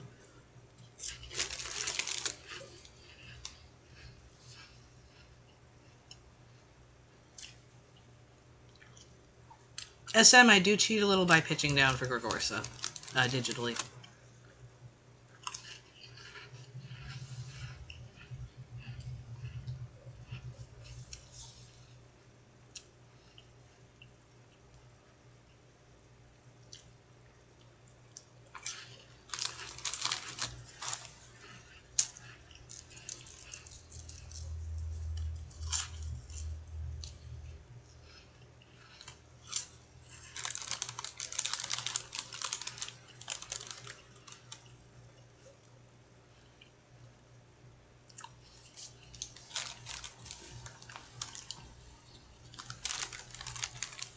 Thank you. Without the pitching down digitally, Gregorsa sounds sort of like this. This is Gregorsa's voice. And I could do it a little lower, but the lower I make it, the harder it is to pick it up on the microphone, so I do it higher than I could.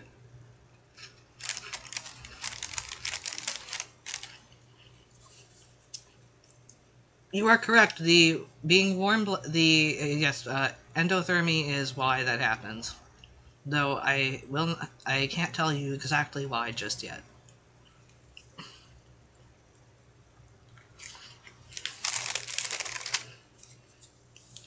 Yep, birds are reptiles.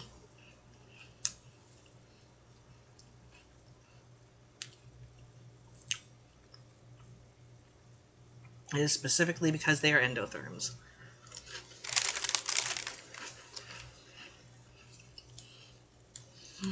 Good catch, by the way. Give yourself 5 points. Both you and Leaf.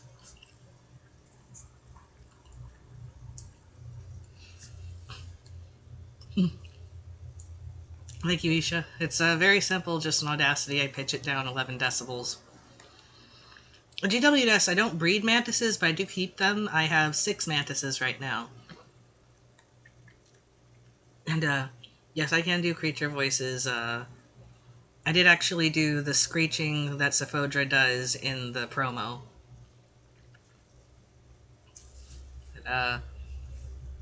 Mantises I have right now are a giant Asian mantis, African twig, a giant rainforest mantis, a giraffe mantis, a cryptic mantis, and an avocado mantis.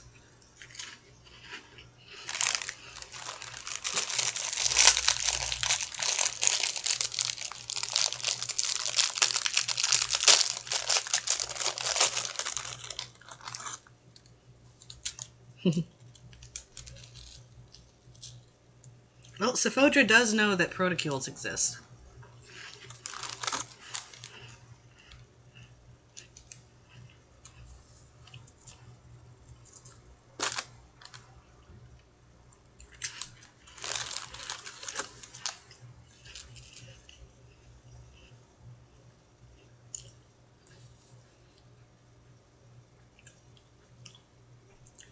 Apple Doobie, you can buy them online.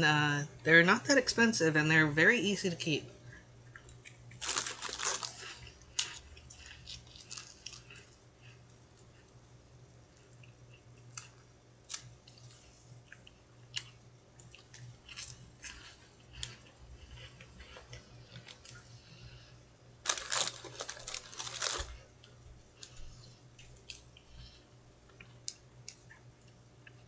Apple Doobie, you have good taste. I also wanted a show about bugs so bad. That's why I made it. But, Mantis, yes. In fact, you may, if you look closely at the episode so far, you will have seen a tarantula hawk already. As for the kind of mantis I wish I had, I would really like to have a cone head and a devil's flower someday. Basically, I want to own every mantis at some point, you know.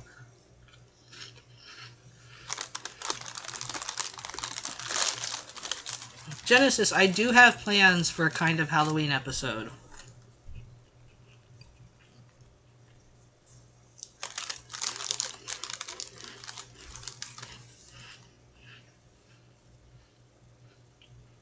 But spoilers on how that will work.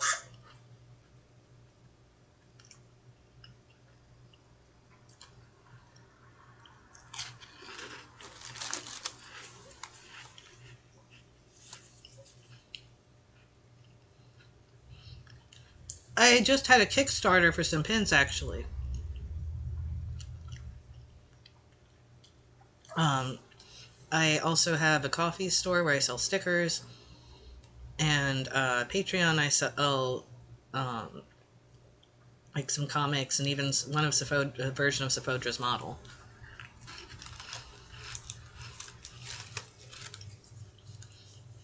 Greta, I'm sorry to hear that.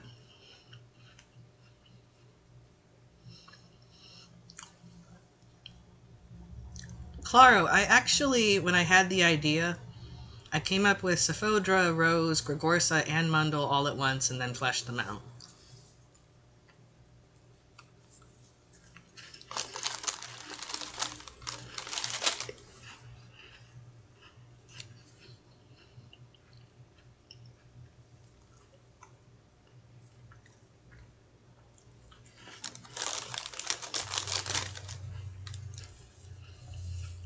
And DDX, you are correct.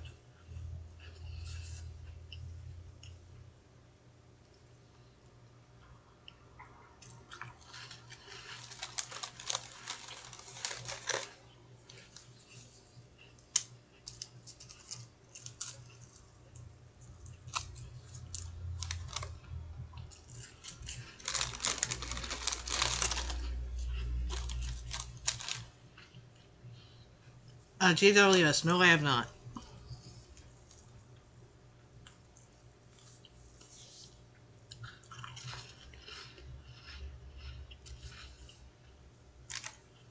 Pie Rounded, feel free, but I don't know if YouTube will let you.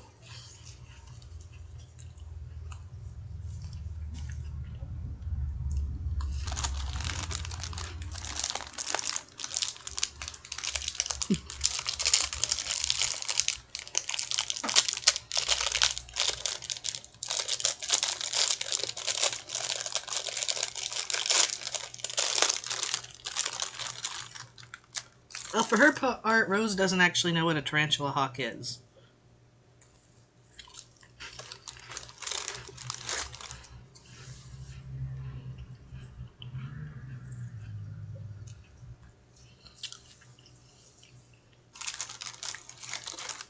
Yeah, that wasp is Rose's favorite character.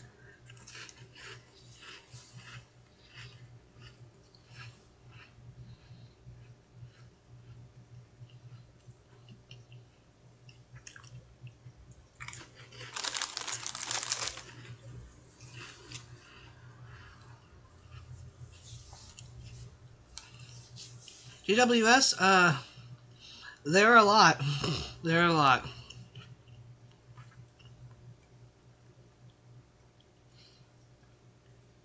Pie Rounded. Sephodra is probably one of those boring, like, I don't know. Actually, no, she'd probably wear a slutty goth outfit. Like Elvira or something.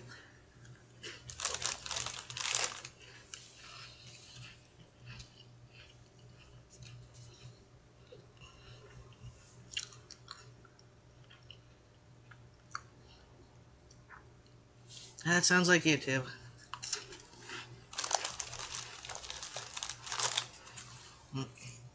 I'll have to look at it later since I'm streaming right now. But you can send me information about it on Discord.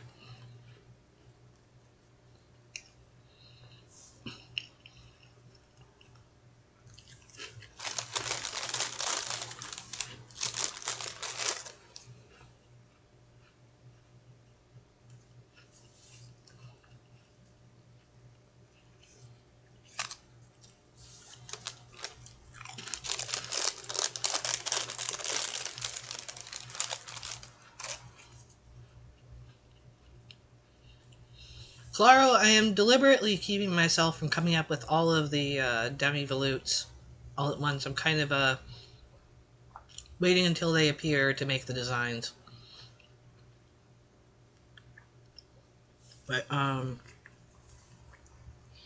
yeah, there are probably ones that have some, there are definitely ones that have limb mutations, and probably some with some pretty weird feather mutations too. I just haven't thought of them.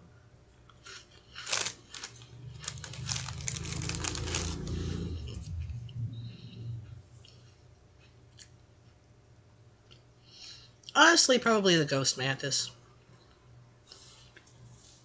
They're just very, very cool looking, very beautiful.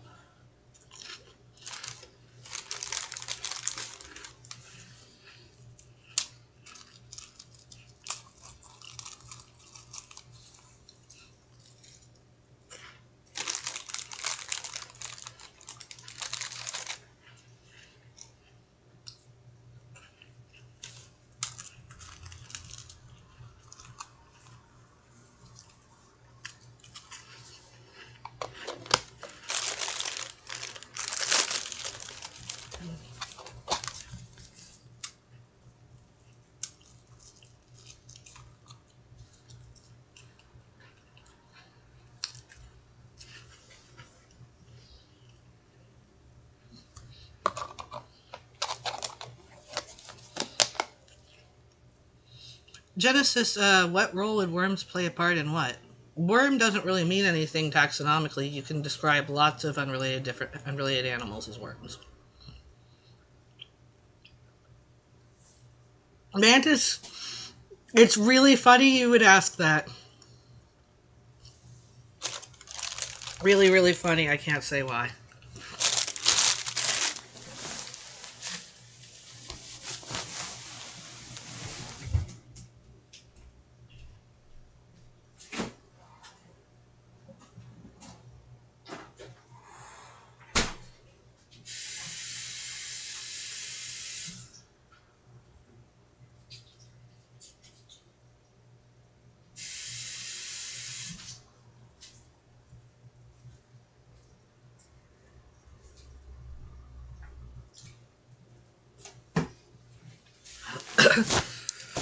Okay, here I am. Yes, all of my mantises have names. There's Guaco, Shaco, and Mako, and Chicken, and Chilin, and Yulin, and I think that was everyone, actually.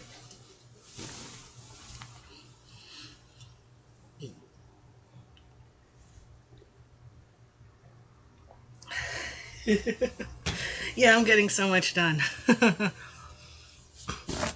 And I love stick insects. My husband actually has some in like an enclosure just across from me. I just look over and I can see some stick insects.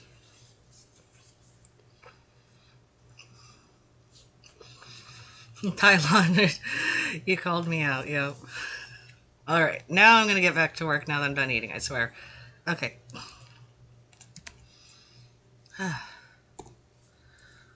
Insectsy. Let me turn off the audio again now that I know where I am.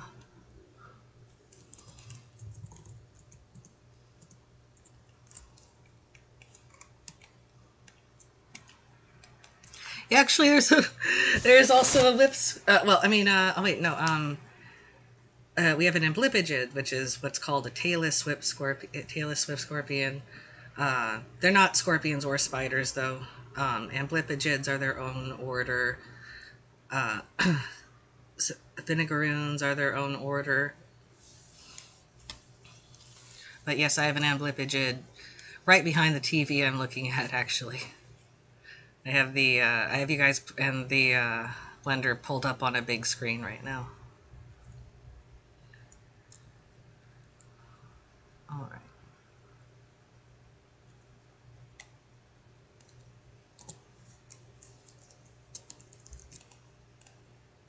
So I'm on Sephodra's rig. That's the problem. Here we go. For one, I should probably fix the camera angle a little bit. I hate everything. Okay.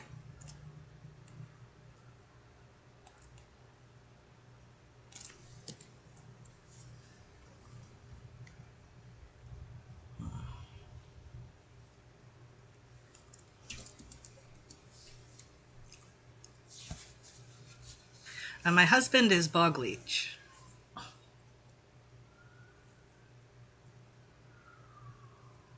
Apple Doobie, I don't have a son or any children at all, so I don't think that would be me.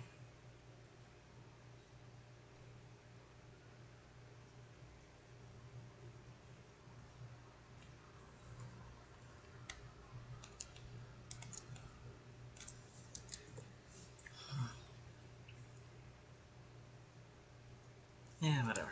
I can't do this forever.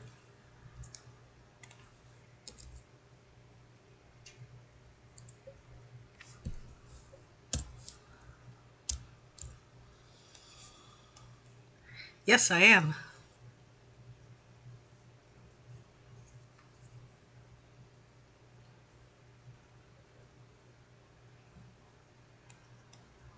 Okay.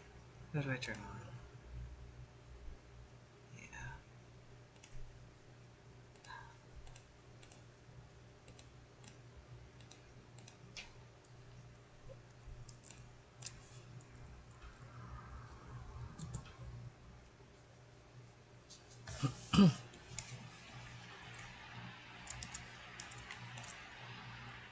Okay.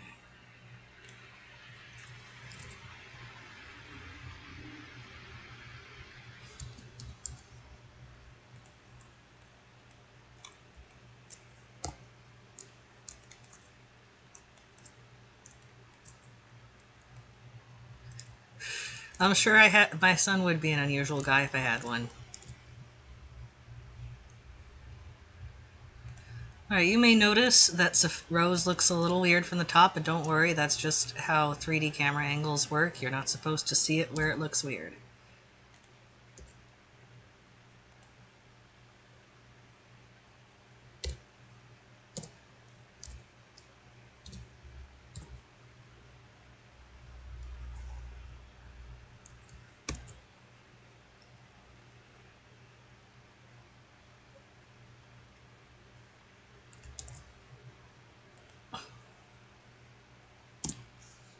Now, Jonathan loves Pokemon, so maybe our son would love Pokemon. Maybe this is an alternate universe. Alright, let's see. Lisa R. There we go.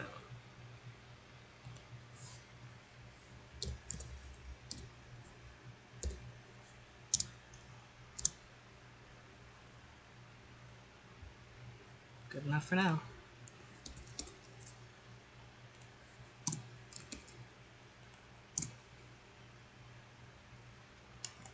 Actually, the prototype of Humans Be Gone, I've had the idea for, let's see, how many years now? More years than I care to count. Like 15. You can look up, if you get on my Patreon or my Ko-Fi and you look at the store, there is a comic you can get for $4. And that was the first time I tried doing a run of Humans Be Gone as like a kind of a choose your own adventure webcomic. It lasted only 4 pages though. It's just I always really wanted to do it as an animation where I could do the voices.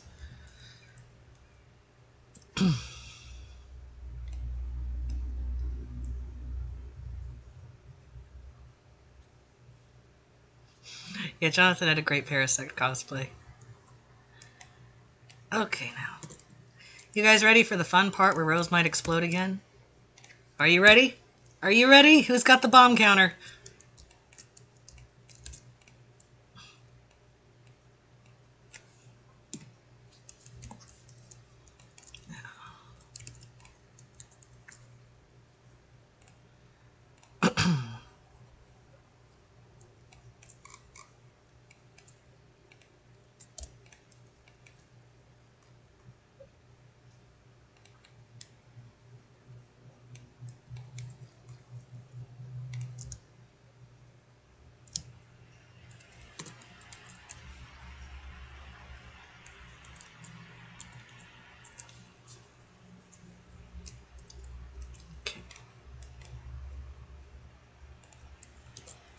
10, it's a 10. Oh no.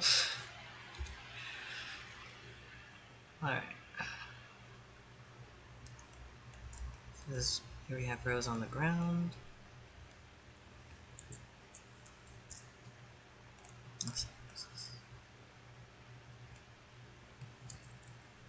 Light change. Final.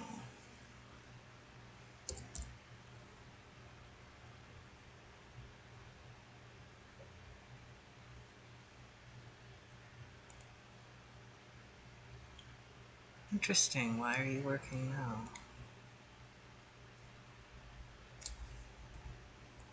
Doesn't make any sense. You shouldn't be working. That's a sign that something is broken when something that it should be broken is working.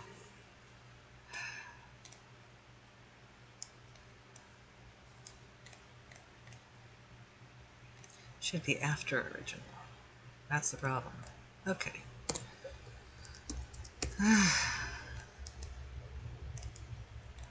That means I have to go back and fix some things.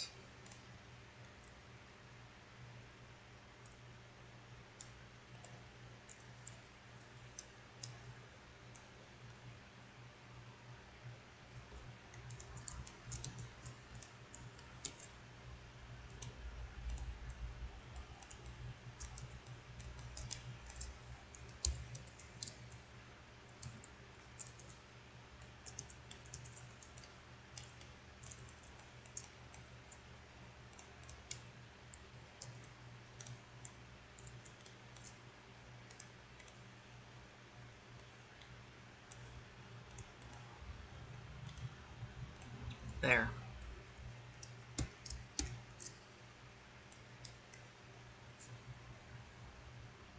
I don't think all those legs would be very conducive to dancing, even if Rose weren't like kind of a sweaty, awkward lesbian sort of persona.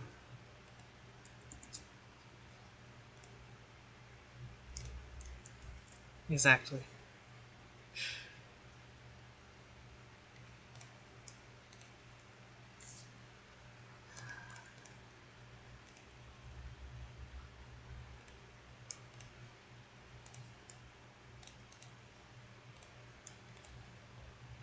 Right, shit. Is this fixed in the meta rig?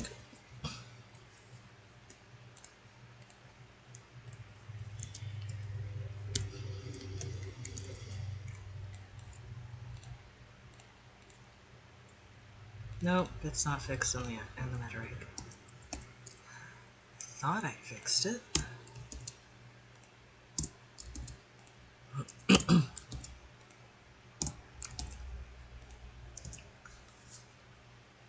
Yeah, Sapphodra is pan, and Rose is a lesbian. In practice, Sapphodra is bisexual because there isn't much of a thing of identifying as non-binary in current Formicosa culture, because being like genderless is what's associated with being is like child gender. They aren't assigned genders until they're adults.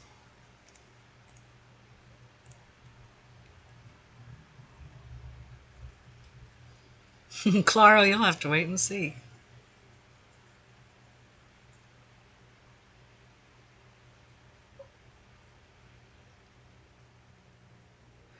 Okay, let's see now.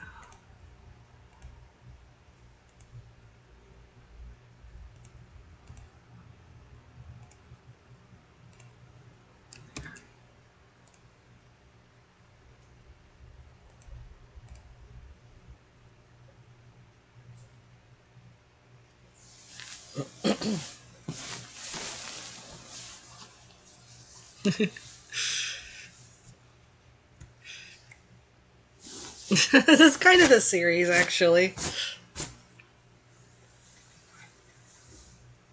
Sapphodra here's a gob.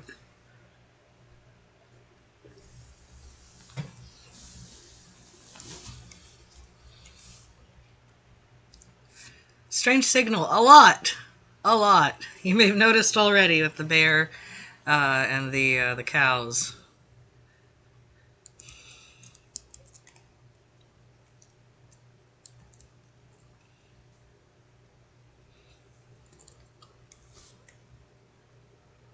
Okay, now it's working right, which shows you how it works wrong.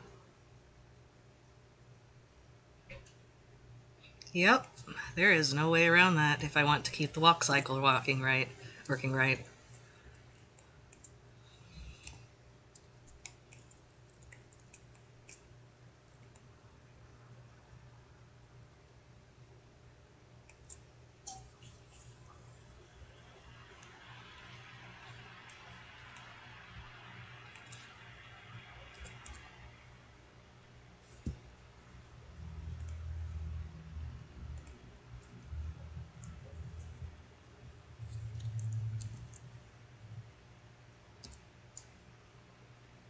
Okay, now.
Go back and answer some things real quick. Tarantula hawks must be nightmare fuels for the... Yeah, don't worry, we're going to be seeing parasitoids eventually.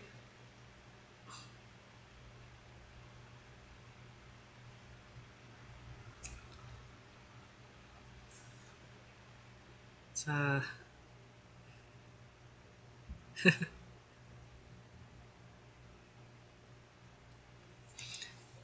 well, I'm afraid these questions are beyond my ken.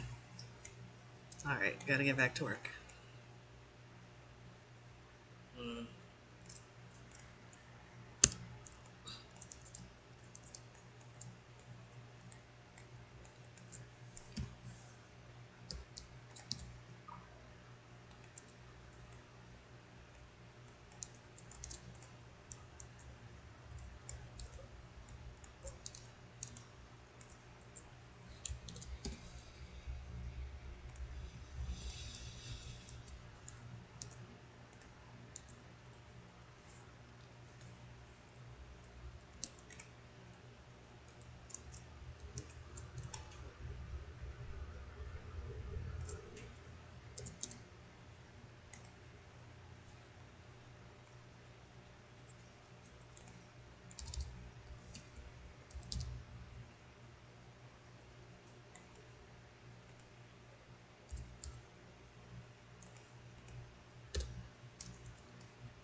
There she is. Oh boy.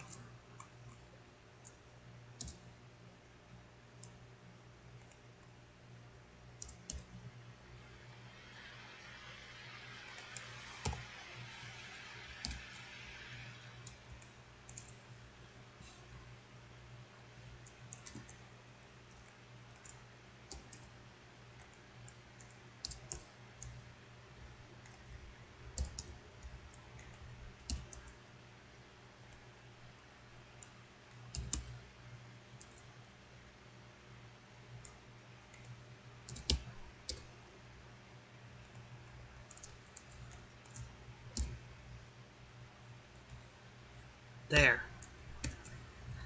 KT alcohol doesn't affect insects. In fact, male fruit flies will deliberately go get drunk if they're rejected by a female.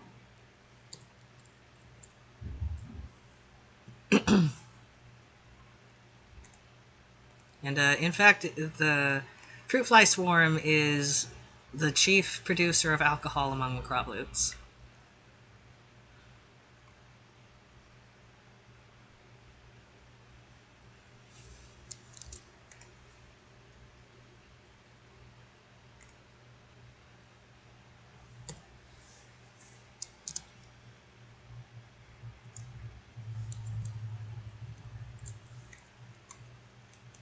Okay, what change?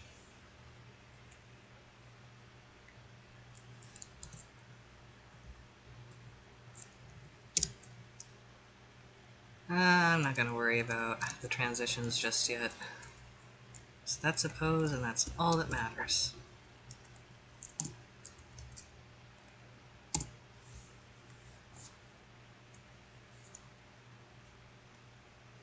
Sync this up again. Oh, it's been on the whole time. Never mind. I better turn it off.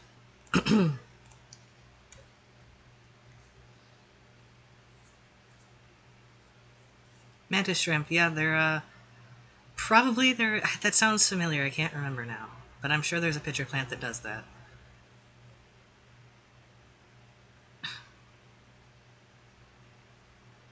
Dubia J. Yes, the fruit flies do sell booze. That is where most microvolute booze comes from. At least in Formicosa City.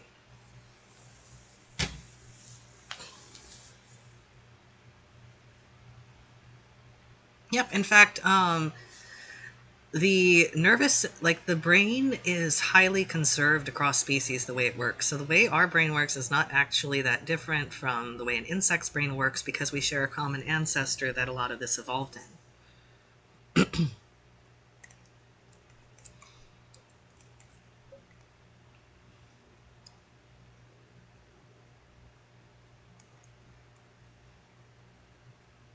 Rose might what? Oh yeah, explode. Well, she hasn't exploded really yet, but we're getting there, you know. Okay, here we go. Rose on the ceiling. Let's get Rose on the ceiling.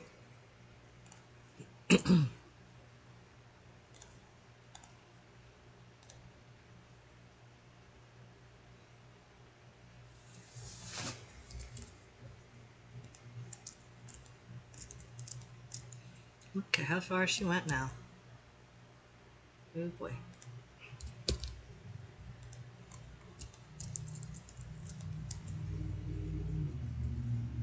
Hey, that turned out pretty nicely. There we go. I'm not going to mess with it any more than that for now.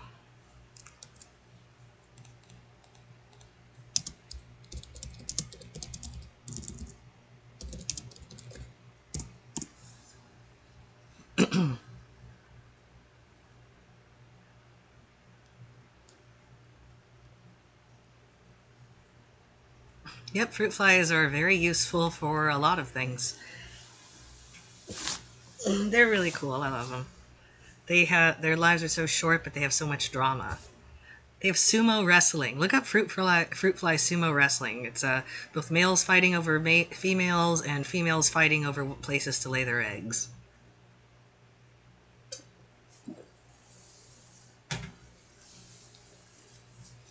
It's true. Some of them love to implode and explode at the same time.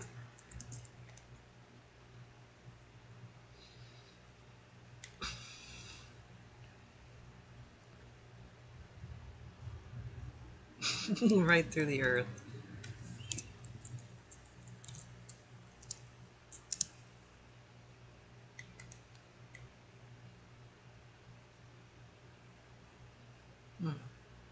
Wasn't doing that before. Who knows why? Who knows why? Oh, right, that's why. I think. Let's make sure that is...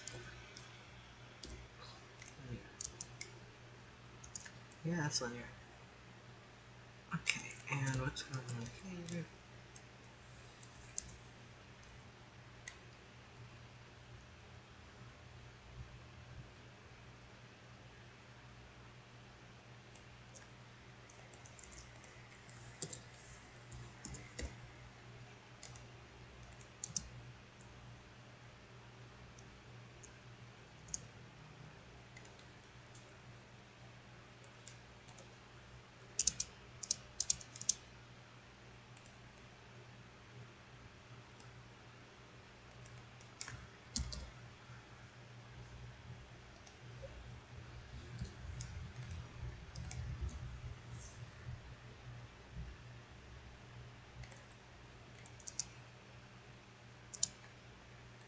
Okay, wait, whoops. Oops.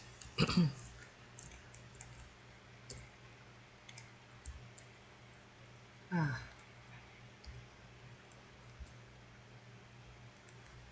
Later, I get the fun of figuring out how these are going to line up.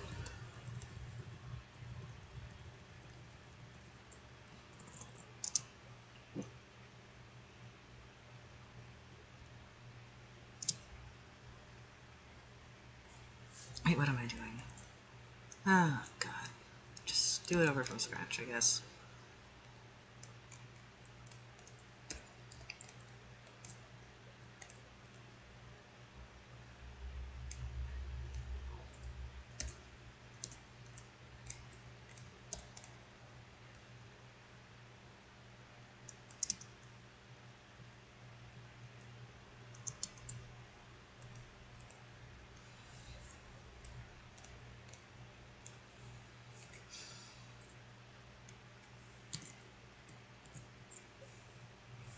Alright. Okay, it still works, at least.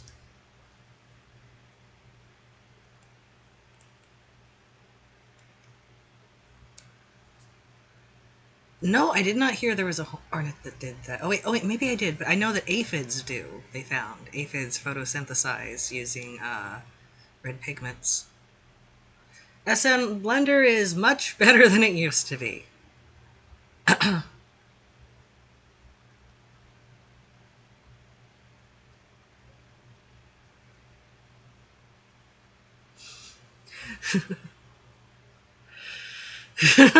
Yeah, that's Rose is always thinking of the viewers.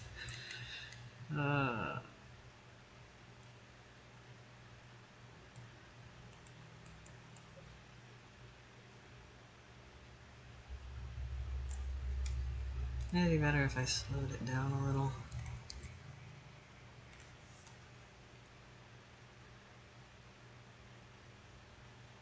Whoosh! There she goes.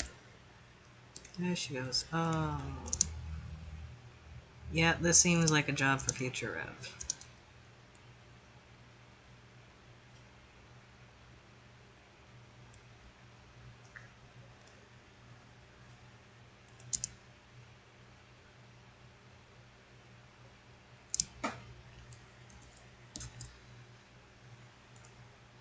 Oh, Arcif, I'm sorry.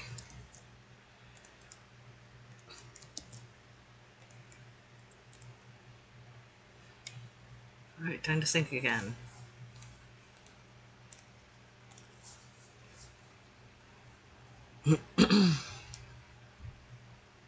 Boy, Oriental hornets can do anything, can't they? Mantis, actually had a ladybug in the original comic that I made.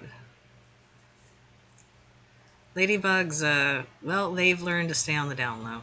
Not, not do anything to anger the ants. Nothing approaching eating their precious livestock. Yes, aphids are... The ants do use aphids as cattle in this, and aphids are also people, and yes, it's weird. KT, that's not entirely true. There are some others. There is an amoeba, I think it was, that keeps other little microbes as cattle. And there's also a fish that keeps, I think it was shrimp. Also, there's a parrot that keeps lerps, which are another kind of true bug that makes sweet. They make like a sweet little waxy protective shell around themselves. The bird periodically eats, and in exchange, it chases away parasitoid wasps.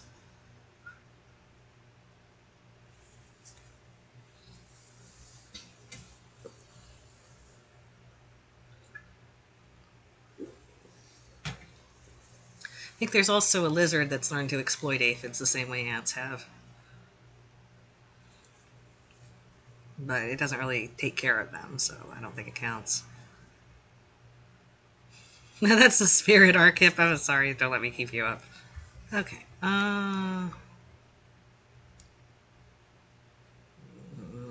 It is very tempting to want to fix this now, but I don't think I should. Okay.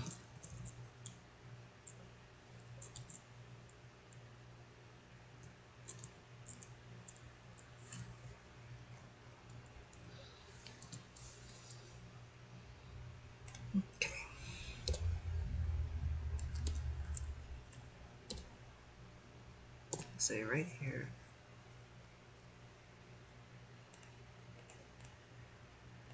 Oh no, I didn't want an object transform. Stop. Stop. Okay, let's see here.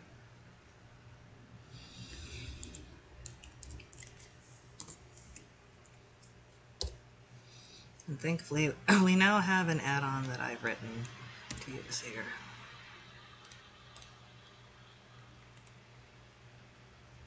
This together. Oh wait, I don't need the foot set. What am I thinking? I've got the stepping bubbles. Okay, so, and I do also need the pedipalps. So, pedipalps,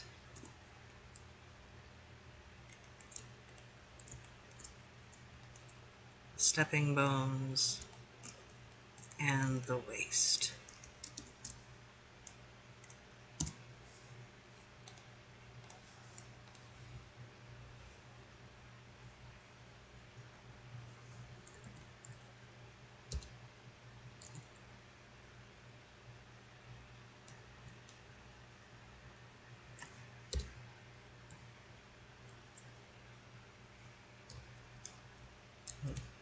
Did I freeze it? Okay. And an add-on that lets me apply global transform to every selected bone.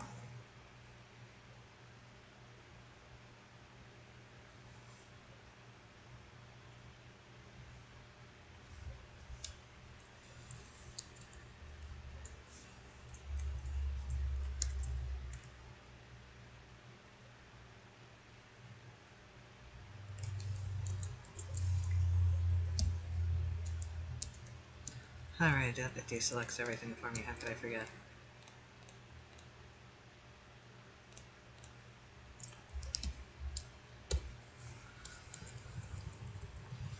There we go, much better. No,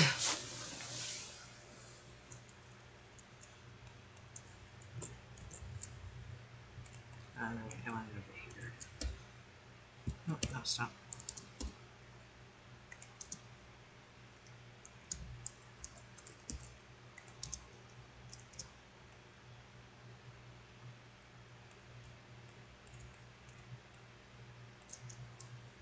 You'll worry about all the rest of it later. This is good enough for now.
Claro, no, actually, macropolute moths have mouths even if the protocule did not.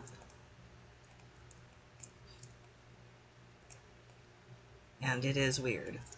The way it works is weird.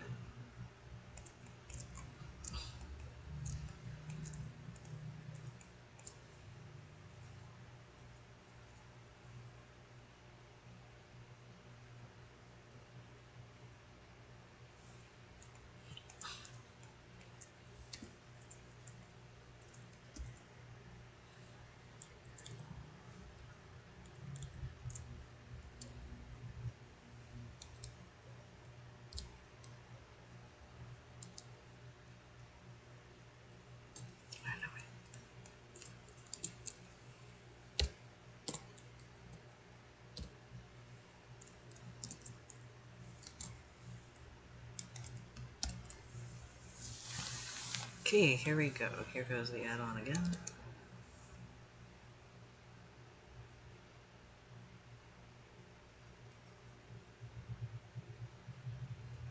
Leaf, actually many moths are incapable of eating as adults in real life.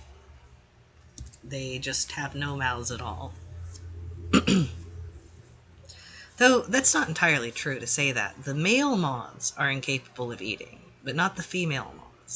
The female moths don't have mouths either, at least not on their faces.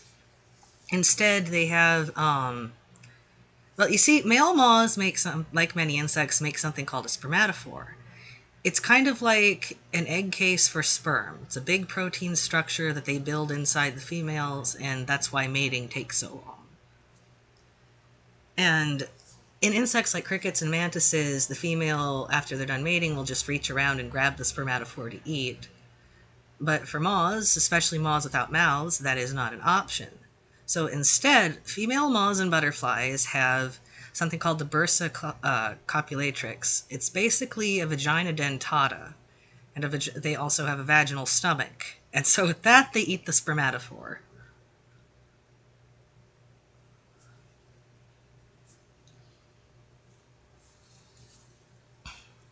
They definitely live longer than protocules. I can't say any more than that.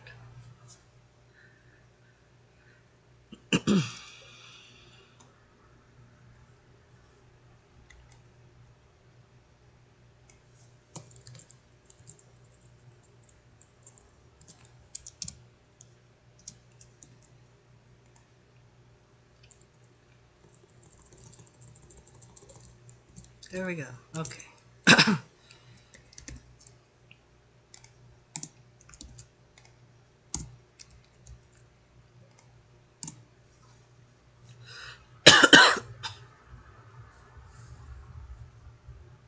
Yep, there is a stomach there.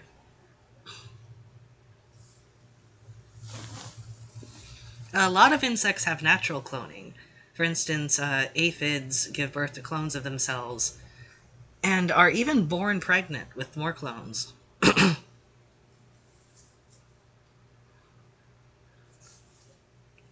Strange voice, there is always more weird shit to learn about insects. You'll never be done. I am not done. Entomologists are not done. No one is done. And no one will ever be done.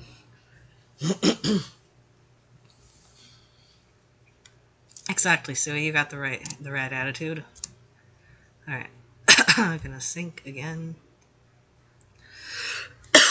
And get another drink.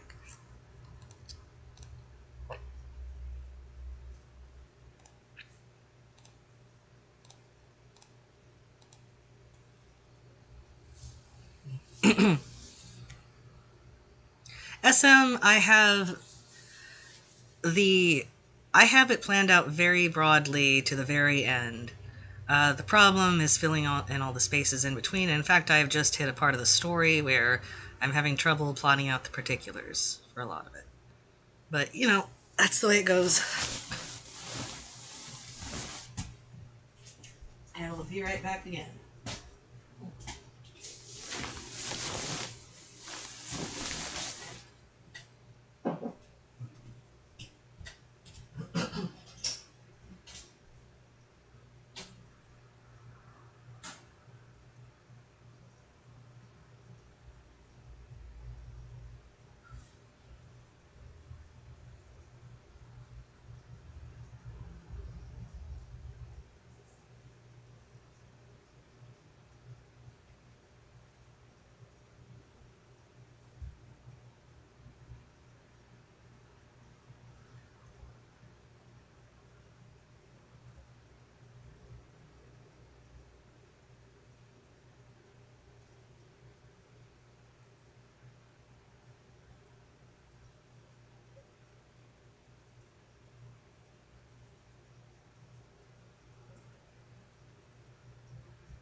All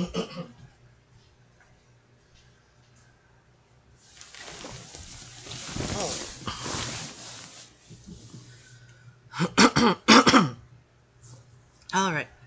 Oh, let me get my drink.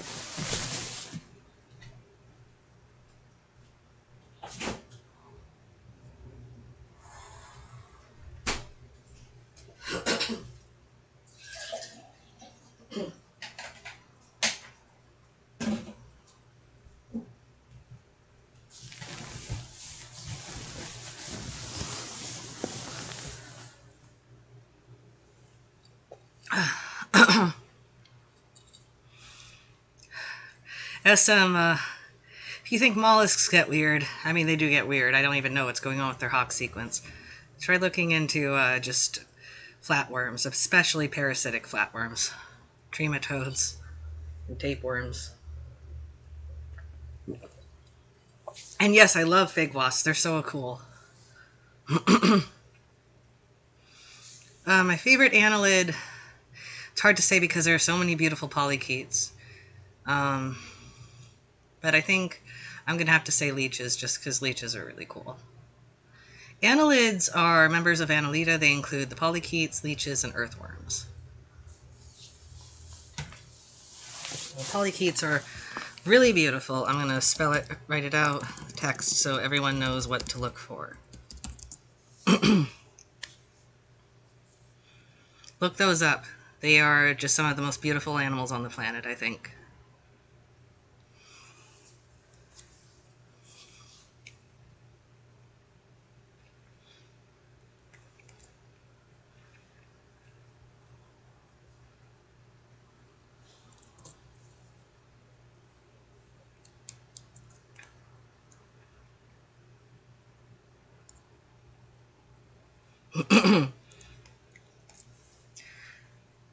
The parasitic crustaceans, the ones that aren't insects, get really weird. Of course, there are also the parasitic insects, that is strepsipterans or stylops. Those are so weird. Everyone look up stylops as well. You'll be glad you did.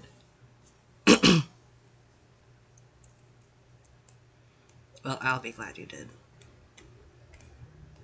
Those are the males. Make sure, look up stylops females versus males.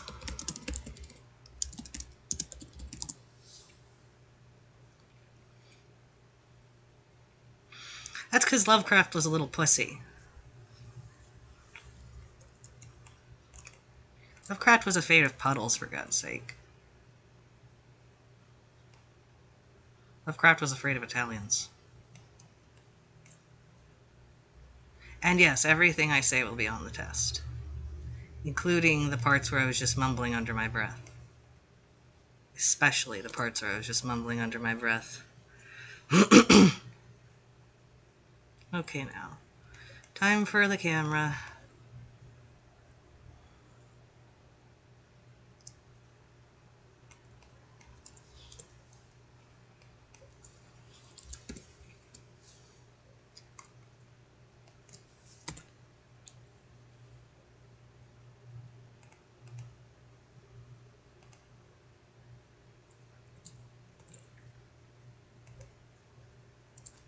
Sure, this.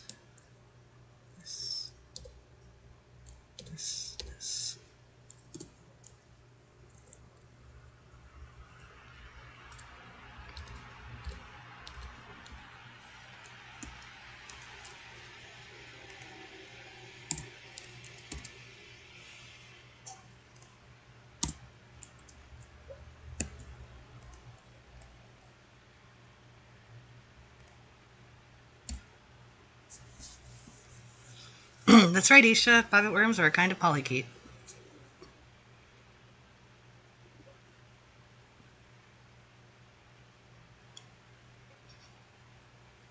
There is no test, guys. I was joking. I mean, you can quiz yourself, I guess.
I don't think Rose should make it quite that far, but I will change all of that later when I'm on the animation stage. This is good enough for now.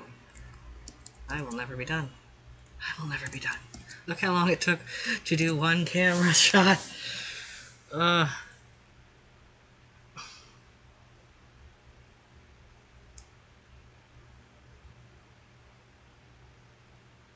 Actually, it's funny you should mention the train because we are just about to see what they have instead of a train up here.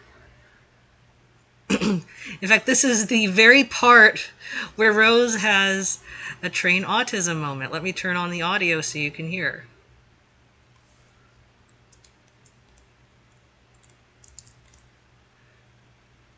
So let me make sure first that Rose is visible when I turn off the background. Oh no. Gotta fix that. Gotta fix Rose. Oh, poor Rose. I've lost her. She's lost to the sands of time.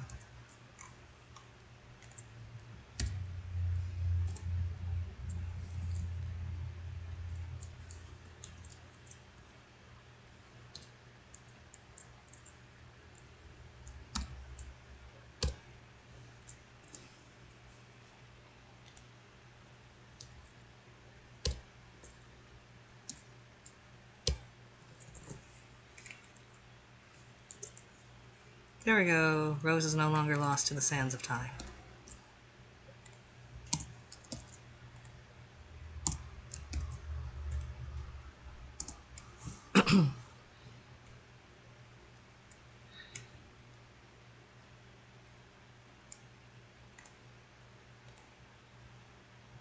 Well, there are plenty of bugs on public transportation.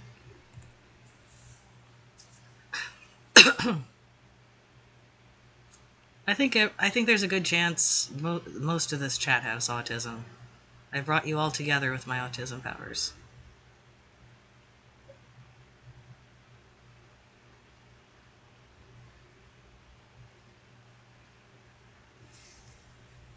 Okay.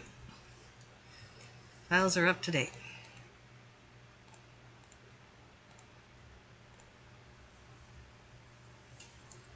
Yeah, Rose is dead, R.I.P. Sorry you had to find out this way.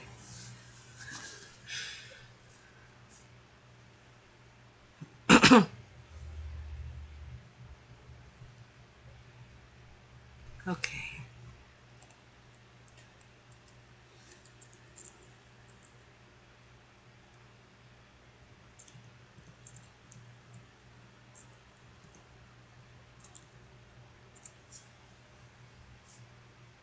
Oh yeah, that's right. I was going to play this part for you guys. Alright, listen closely. Let me... If you can hear it, is it going to work? What's going on? Yes, okay. Crawl into the pantry on their own. In fact, I'm just going to play this whole beginning part so you can hear what's going on. So we're going to the market district. I have some things to pick up. Our isopods won't crawl into the pantry on their own. And I don't have a swarm courier. All right. So much has been going on, I don't think I remembered to eat all month. Say, how often do insects eat? In Orchideo shows, you seem to eat a whole... I suppose we could take the flinger. The flinger is the public transport up here, right? I know that it exploits a unique property of the unknown nature to keep riders grounded, whatever that means. Could never find more information than that. Oh, this is so exciting! You know, down in B1, we have the contractile. It's a train modified from a big lily root. It's really an ingenious use of the way the natural wood expands and contracts to... Flinger departure in 1 minute. Oh, that's the same console voice from the contractile. They use it here, too? The ants keep all their tech to themselves. So, if you're using it, the Paranetta probably had a Tarsus in it. Why a male roach, though? Well, the engineers are all roach women, so I suppose they chose something they found appealing. Oh, that makes sense. So why is it called the flame? And then they get flung.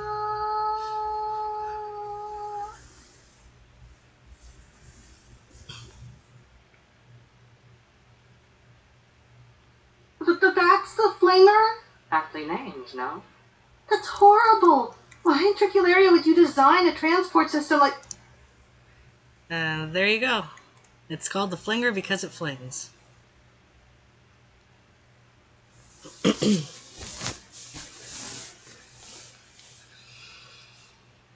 And yeah, I have autism and ADHD, and so does Saphodra.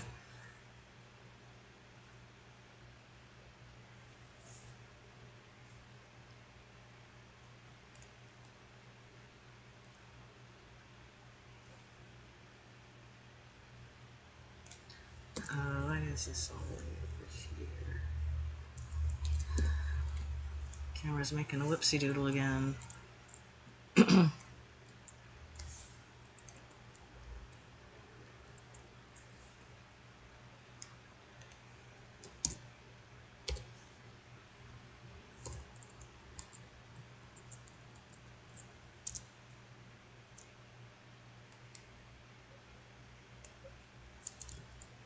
I guess really I should bring it over here first.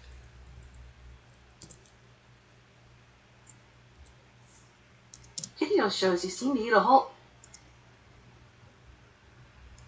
Sexy. In Orchideo shows you seem to eat a whole... There you go, okay.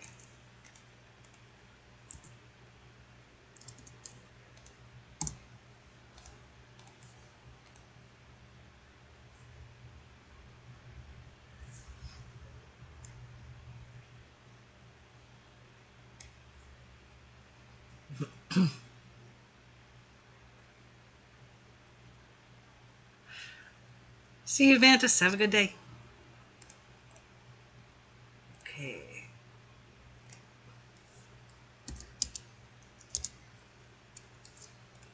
And I cannot answer any questions about Gregorsa regarding the flinger voice.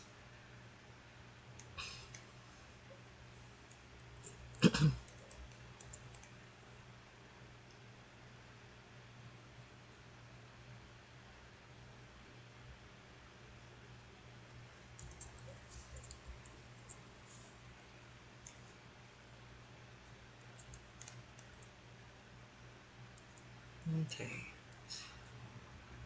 Now, if you look up here, you can see that Rose and Saphodra are already up here on the camera.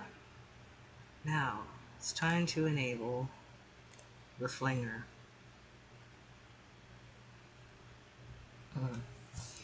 I thought I had fixed the camera for this shot already.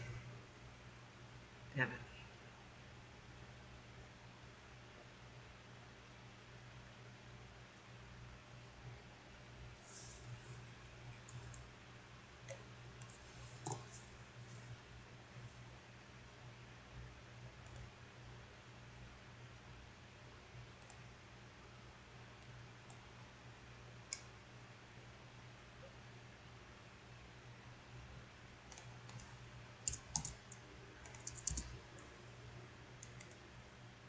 Oh, I have a lot of camera actions.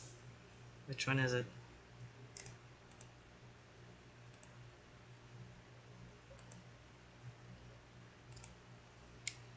Here we go.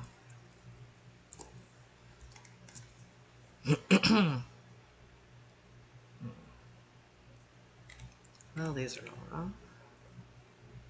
Channels.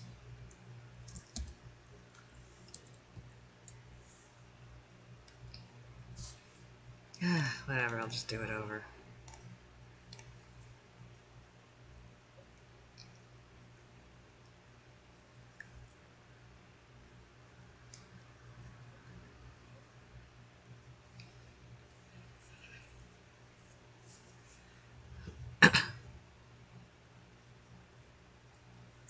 Oh yeah, you didn't see Sephodra's expression when all this was happening. Sorry, let me go back to that scene so you can see the expressions.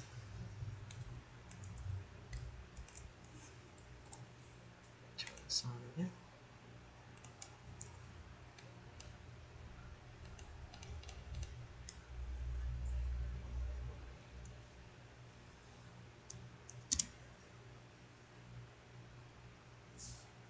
I suppose we could take the flinger.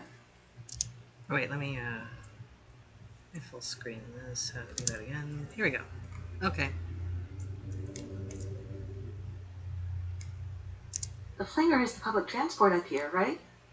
I know that it exploits a unique property of the unknown nature to keep riders grounded, whatever that means. Could never find more information than that.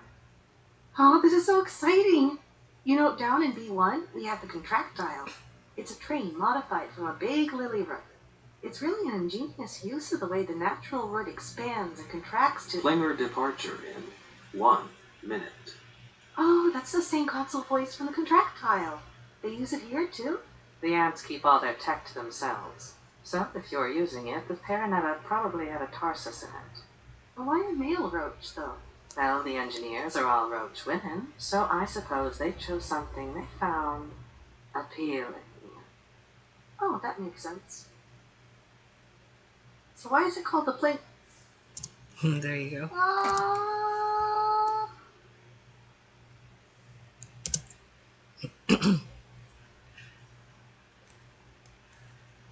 Let's get back to that.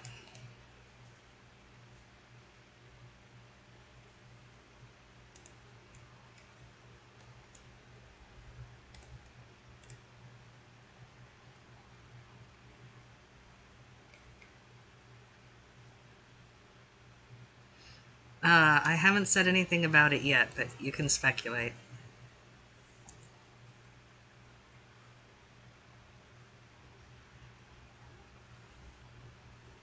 Hey, Robbie.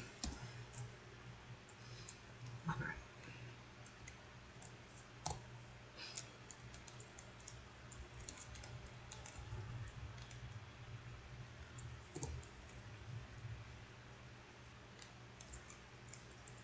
Yeah, honestly, if we better do it this way.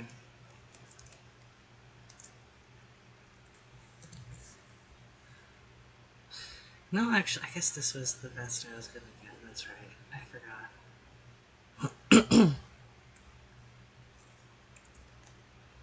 Okay.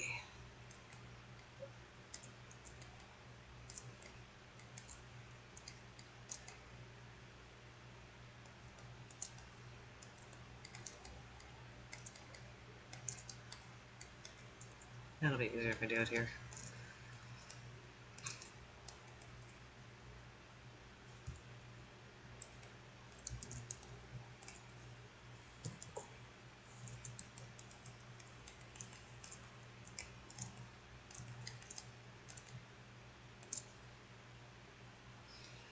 LZ, that was some bonus content I posted to Blue Sky once, and as well as Patreon and Tumblr.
Very okay.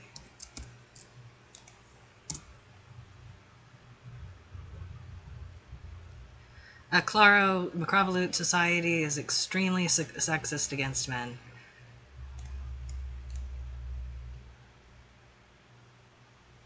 That's true, Builder. However, Mundle's entire face is not only banned, it's actually been replaced with spider silk. His face is a prosthetic made of spider silk. Why did this happen? Actually, I saved it. I saved everything. No, it is saved. Okay. I forgot. It just looks weird. I want it to look a little better, but maybe it's good enough.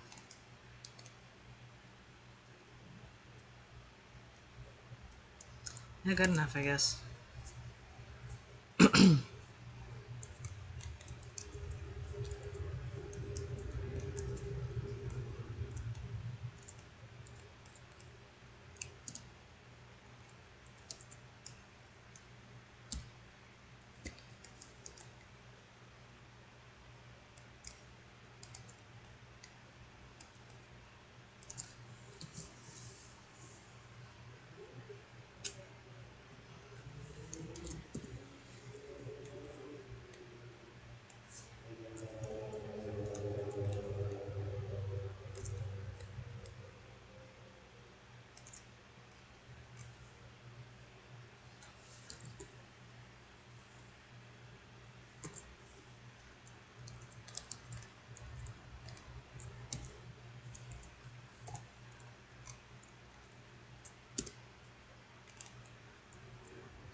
Oh, right, that's the handle. God, I hate handles. Ugh.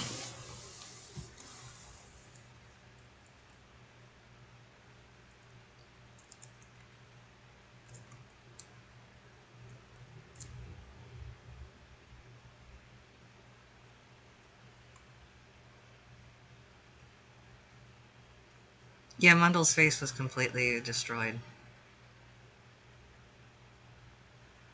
There isn't a fly with a prosthetic leg. I think you may have been thinking that when Gregorsa referred to a prosthetic, he meant his leg, but by prosthetic he meant Mundle's face.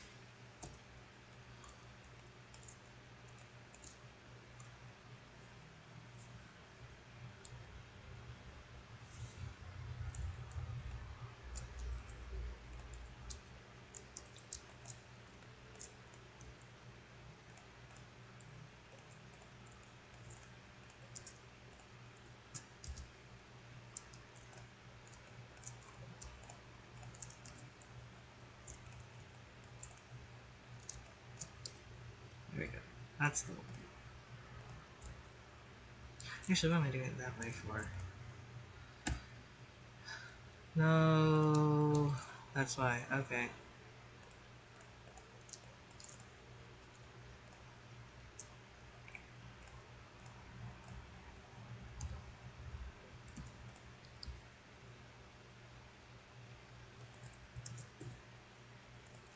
Why are you doing that? Oh, right, because the geometry nodes. I set up the geometry nodes to do that on purpose. That's how they work.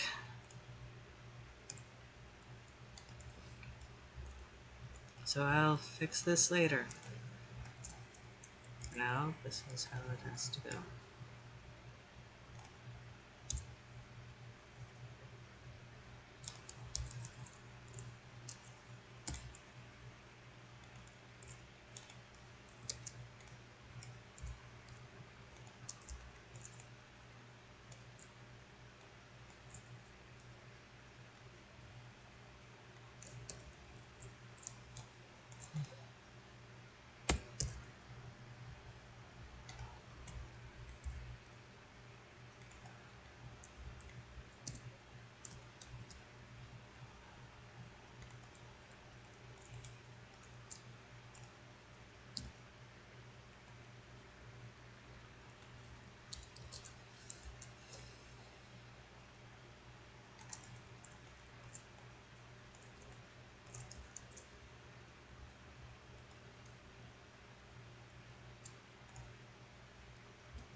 I will say what you're talking. There is nothing that is tech related to cloning in this.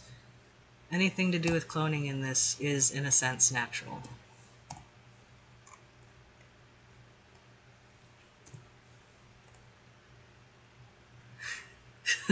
Yes, that's it.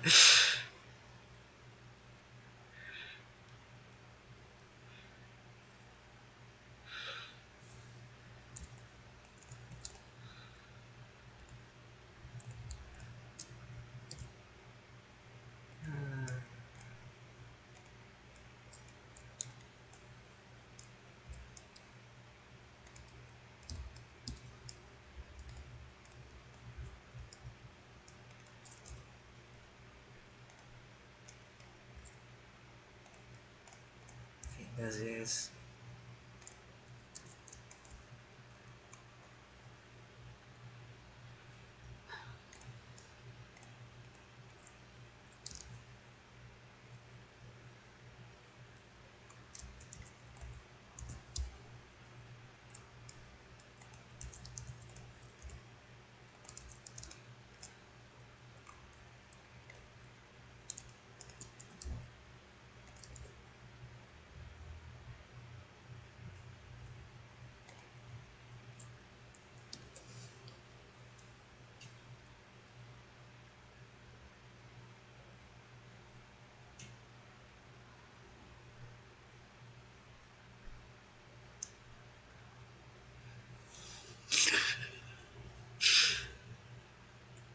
Absolutely 100% canon.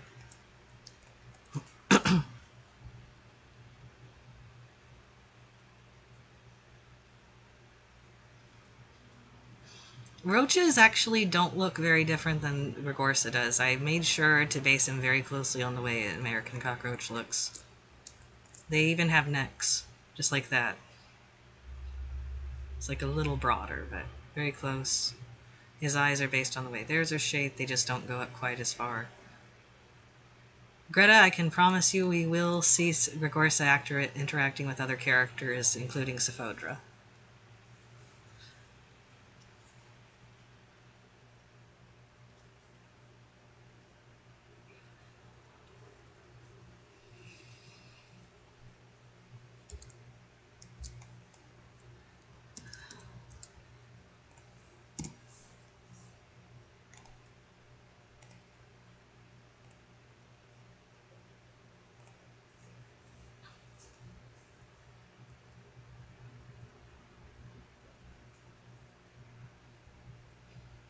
Would you give them Joe's apartment?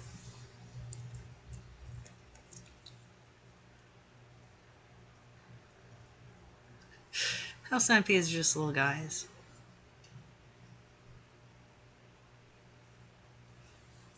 House centipedes eat the roaches, and the roaches eat the bed bugs. So if you don't want bed bugs, get roaches. If you don't want roaches, get house centipedes.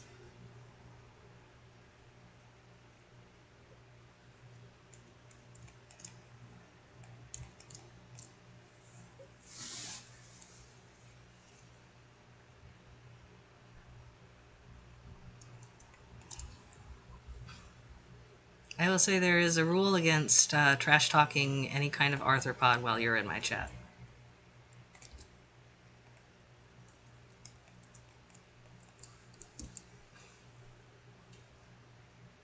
It's like if you can't say anything positive about a bug, you can't say anything at all.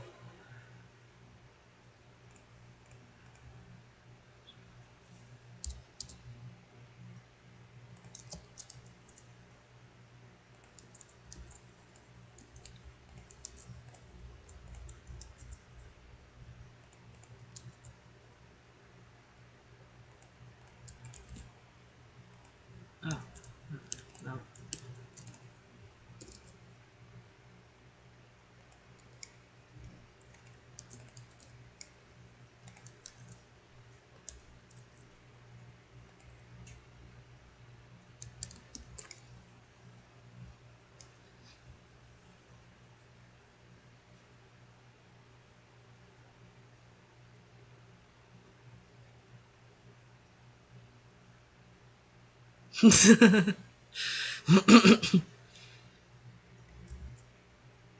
There we go. Now it's not all horribly bent up. Fixed it. Fixed it!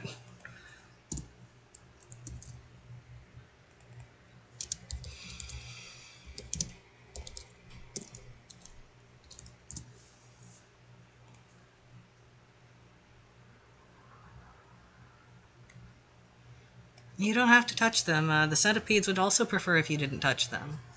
I also don't like to hold centipedes because they don't want to be held. They will bite. They would like your respect at a distance.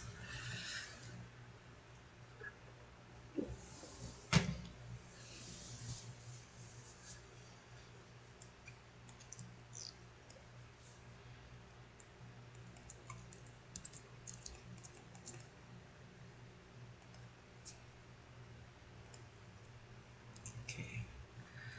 Now for geometry nodes. Who is ready for geometry nodes? It's geometry nodes time.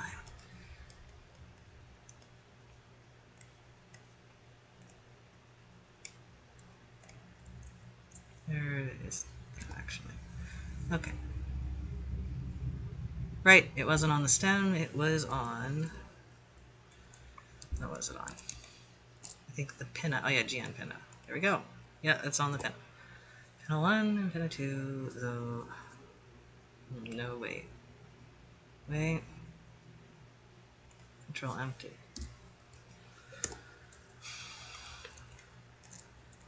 Ah.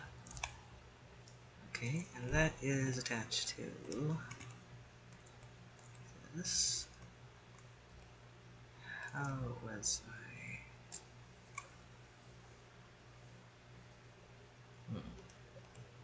Where are you attached to?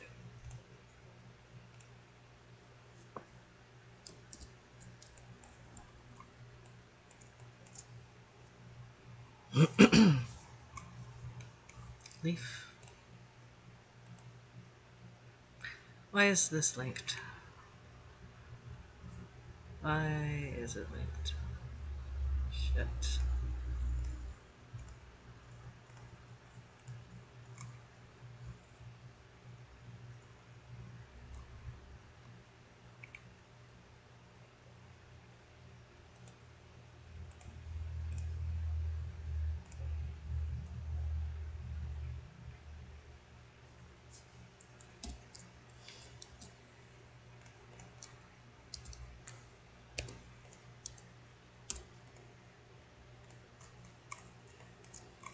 Let's see, did that break everything forever?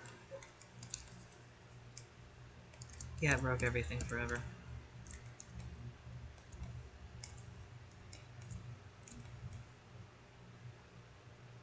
Everything. Forever.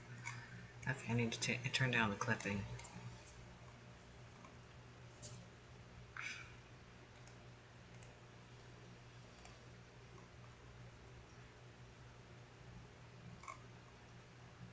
Here we go.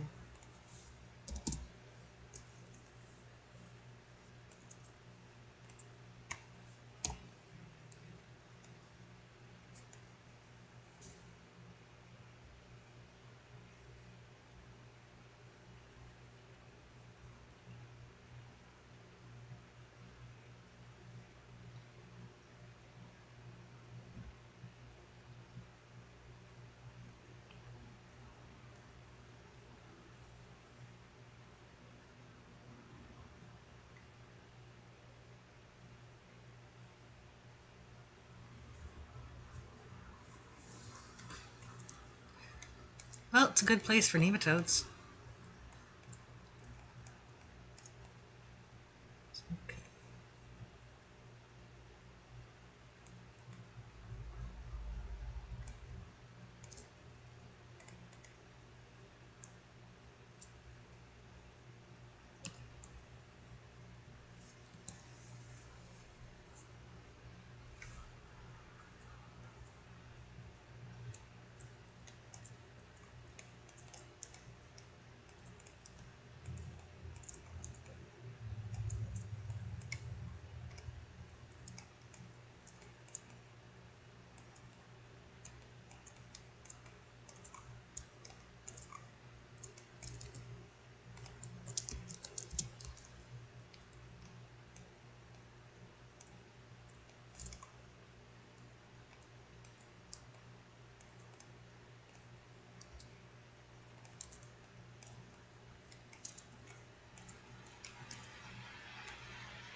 Why are there two of them? Okay. There we go. Okay, that's the way it should be.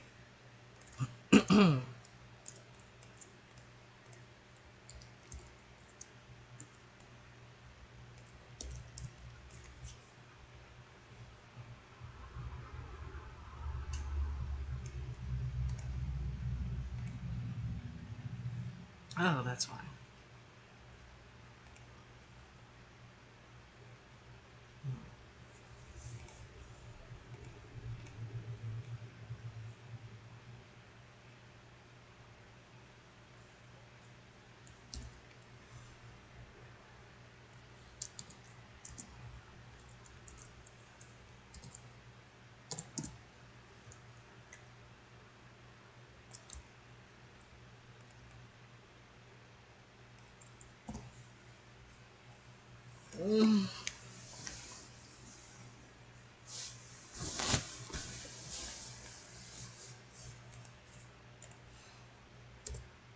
Okay, never mind. I'm gonna go back to the other one.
Sorry, I lied. There is no geometry nodes after all.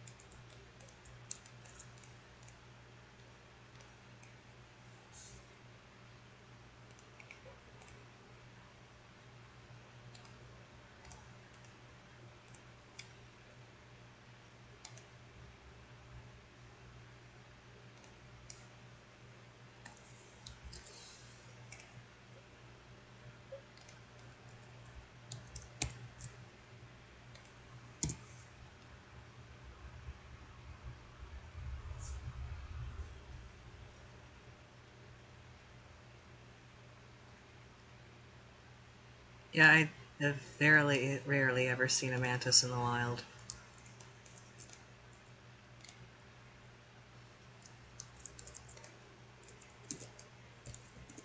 Ah,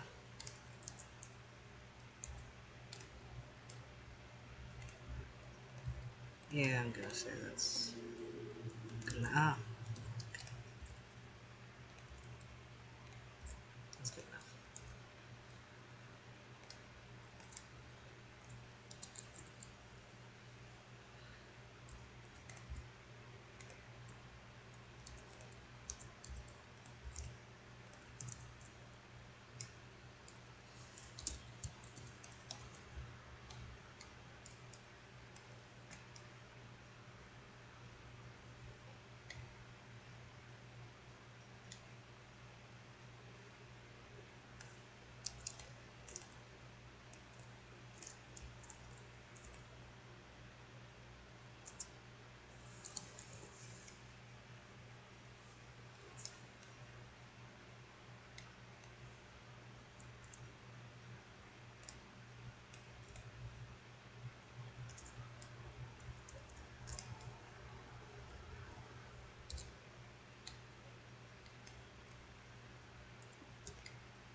Enough, I guess.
Oh, finally.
The flinger is the public transport.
I really should go back to using a camera rig, I guess.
Oh, someone left money. Oh, thank you. Thank you very much.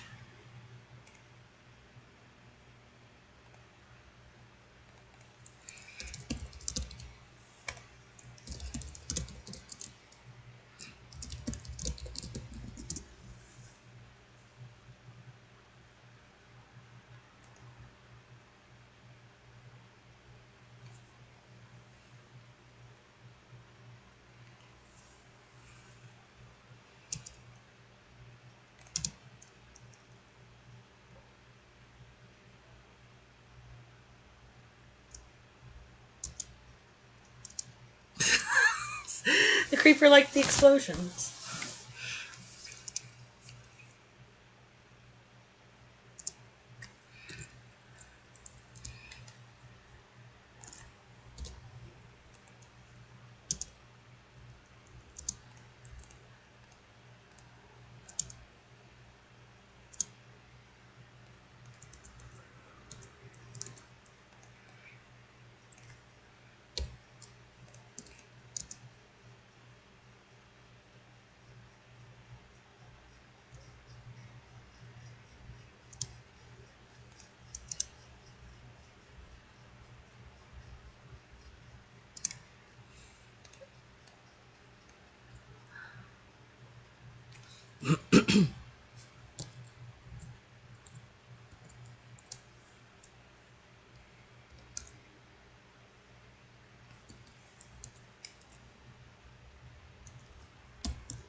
Exactly.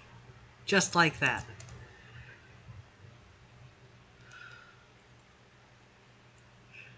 That is exactly how she will explode. I think we're past the point where Rose is at risk of exploding. Now it's just the rest of the scene. Like this camera zoom.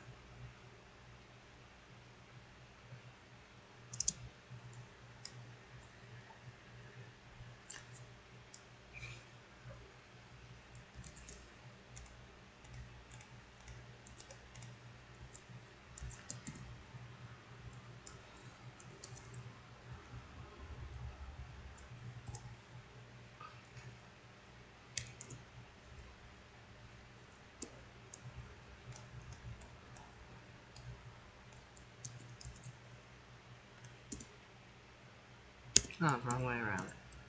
Okay.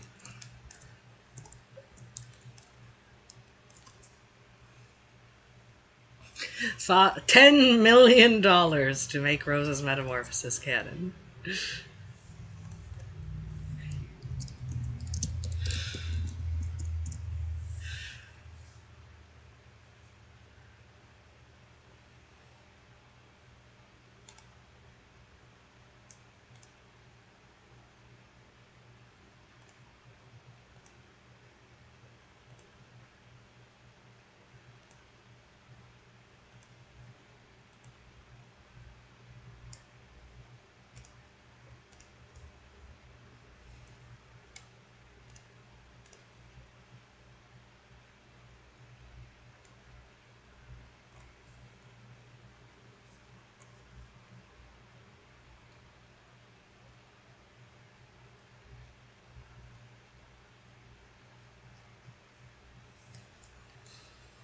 Alright. Seems here. Okay. Almost. Overall, I think it needs to be thicker. Thinner.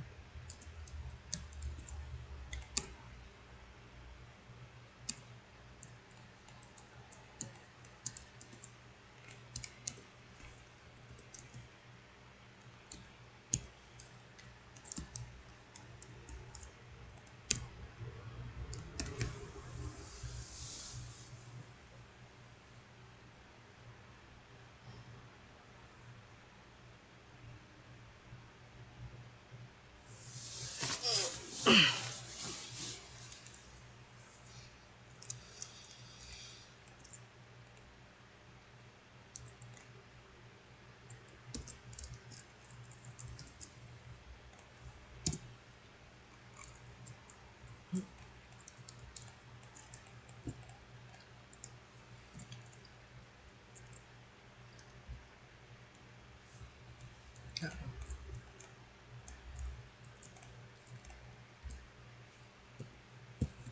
Why is it locked into place? Oh, that's Rose's face. Why is her face like so big? The Rose's face. What happened to Rose's face like? Bizarre. Okay.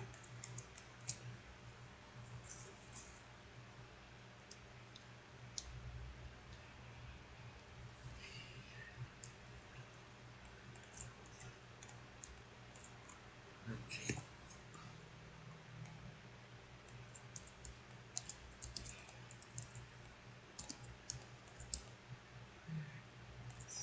I'll just click it here. Oh my god, I made it small. Okay. Okay.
Let's not do that.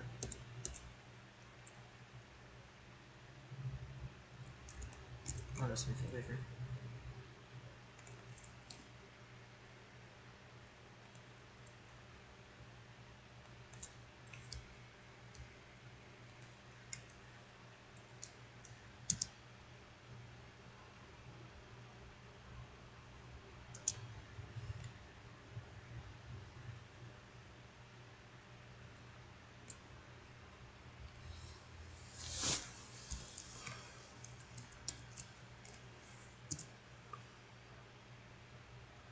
Uh, there will be like background Madagascar hissing cockroaches at some point, I'm pretty sure.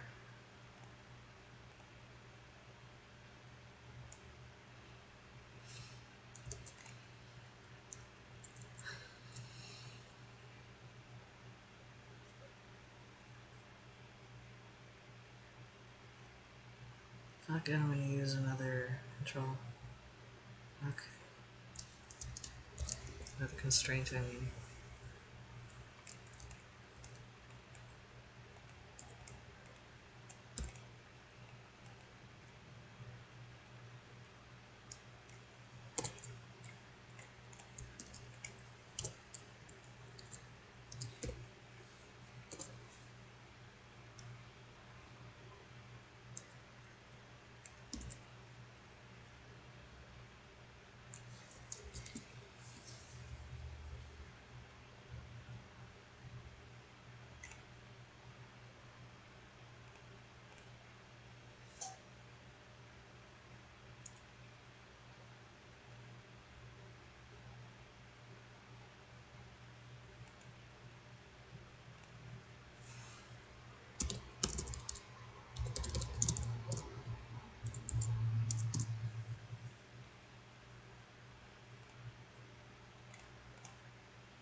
There we go. Ah, perfect.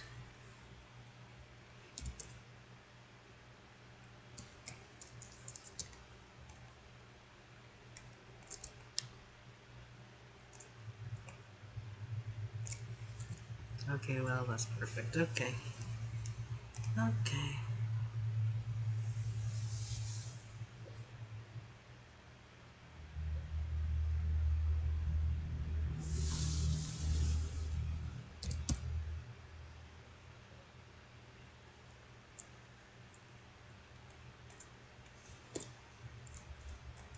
I'm going to make a curve, is what I'm going to do.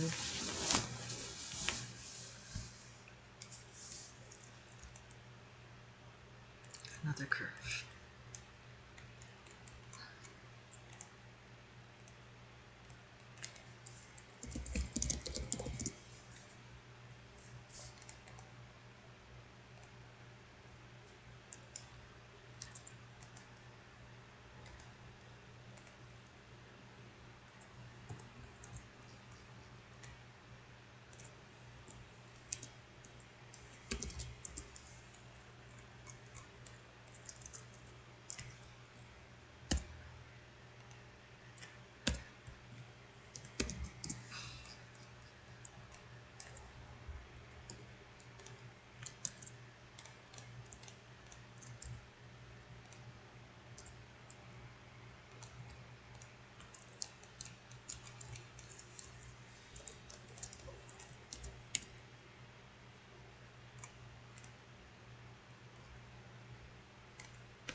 that's why.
Oh, I don't know how to get this to look right. Oh,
Alright.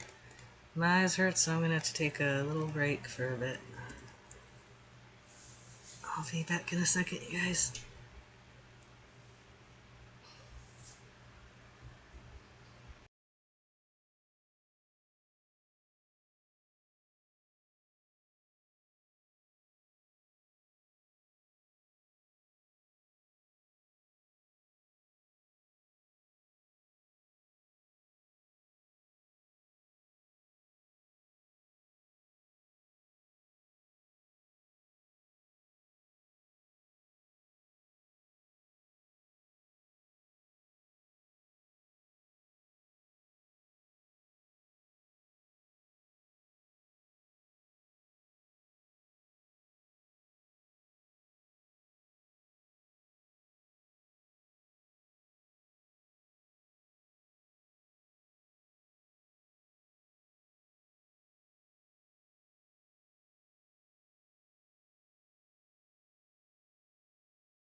Alright, I'm back. How is everybody?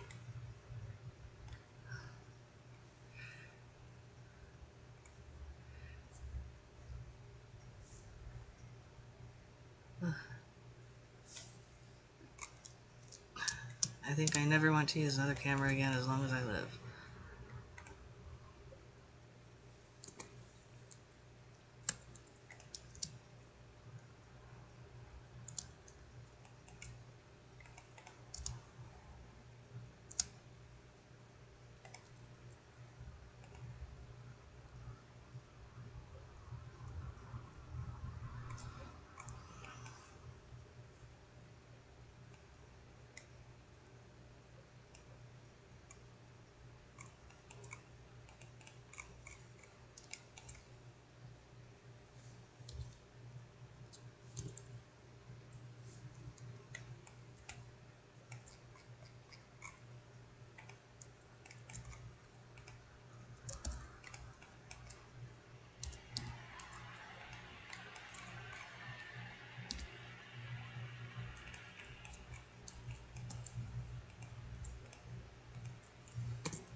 Hey Blue, nice to see you here. And Pi, you should really go to bed if you gotta go to bed. I'm not even close to bedtime and I'm feeling exhausted.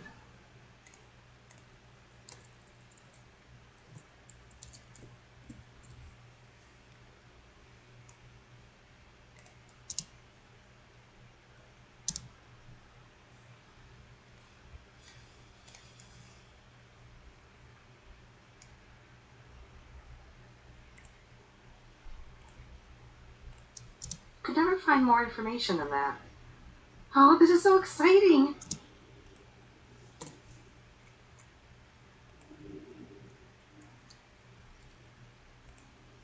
Oh, this is... Oh, why does the Bessier fuck up? Oh, this is so exciting! I guess the shift is why. That's not doing anything, so I don't know. Oh, this is so exciting! Oh, this is so exciting! Oh, this is so exciting!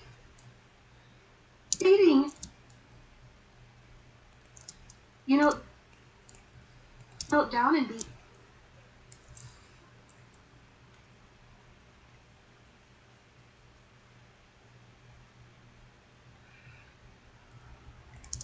Oh, this is so exciting!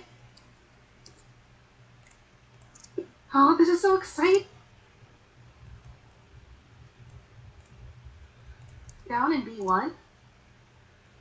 Oh, this is so exciting! You know...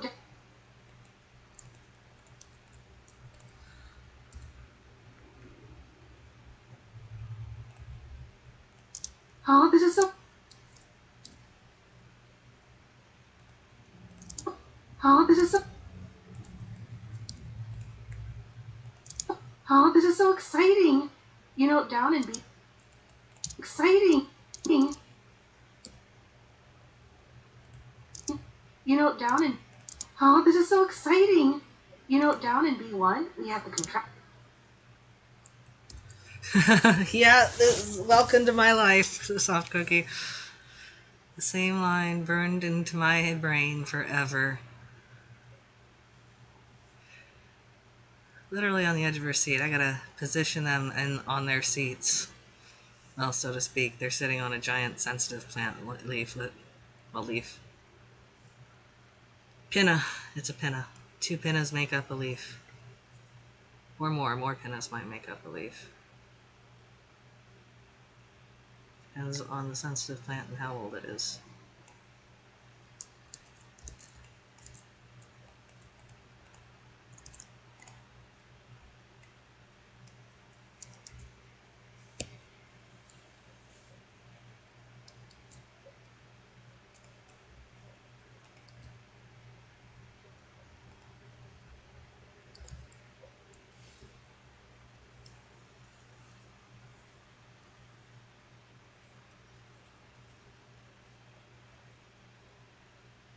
I need to see bigger for Rose.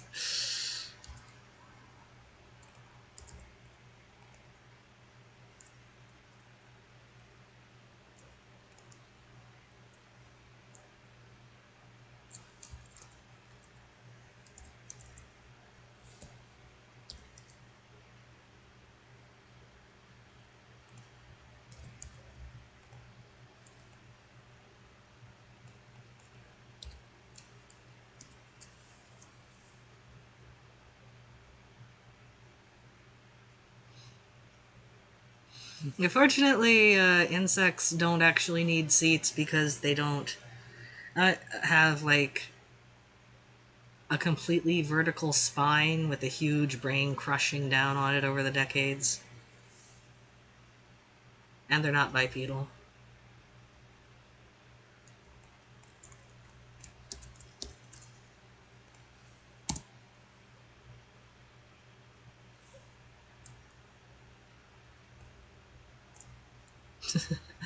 I know that feeling.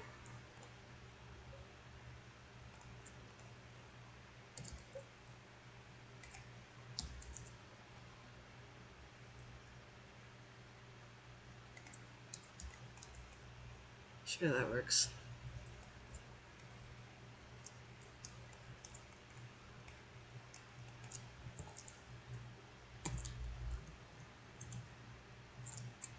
The flinger is the public transport up here, right?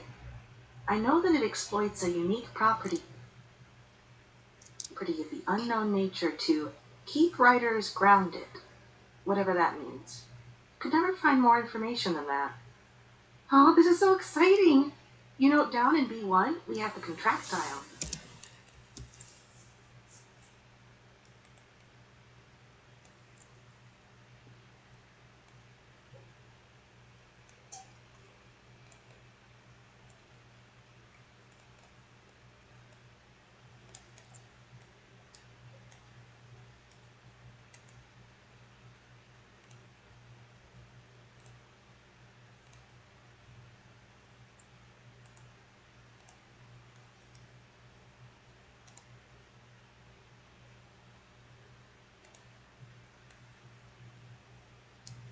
What changed? What changed? Rose changed. Rose, why did you change? Why, Rose? Why?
That's not what I wanted to do.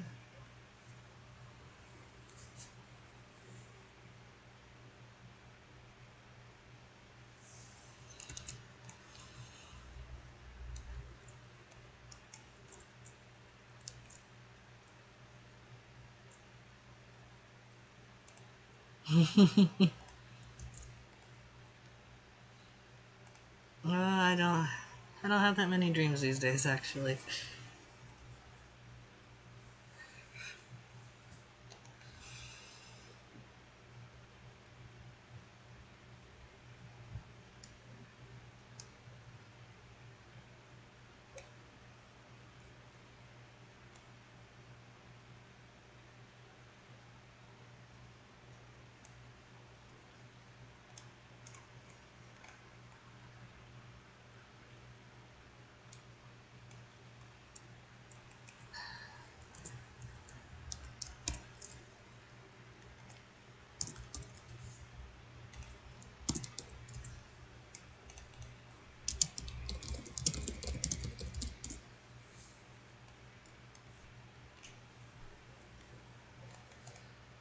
Alright.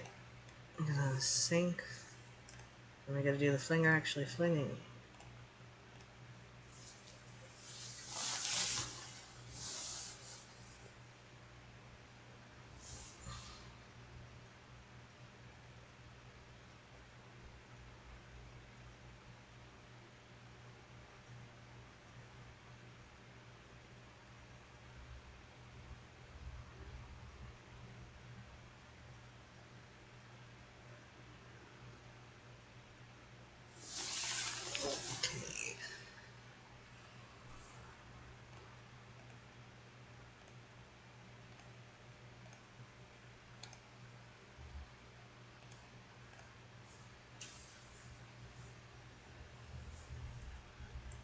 Next up, what?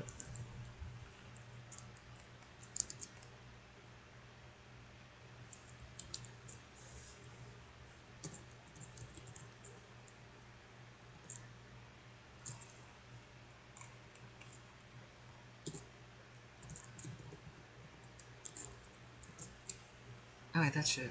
the camera should be there. Okay. Makes things a little easier, maybe.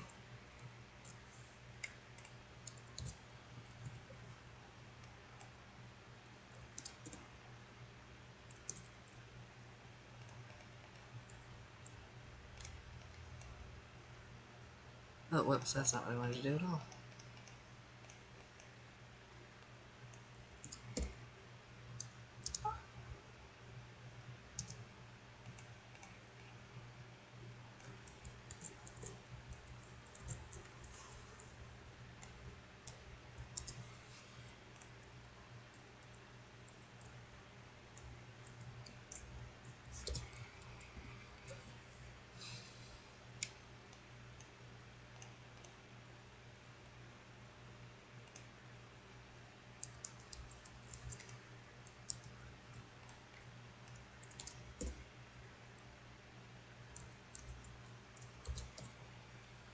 Welcome back!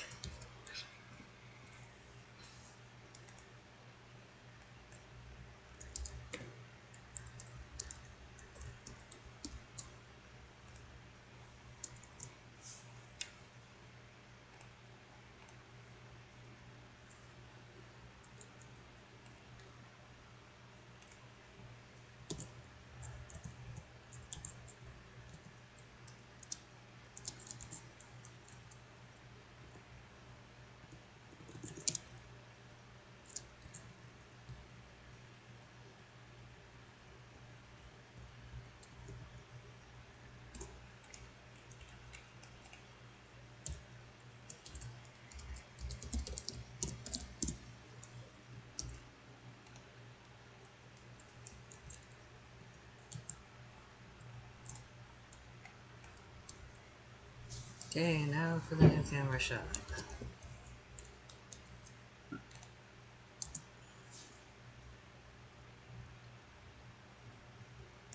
Oh, I see. I thought you were saying I was. Sorry.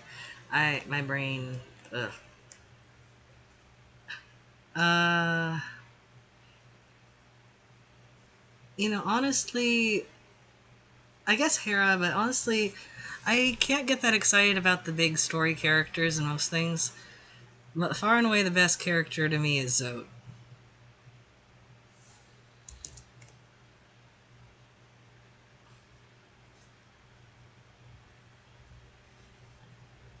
So, the best streamer, Zote.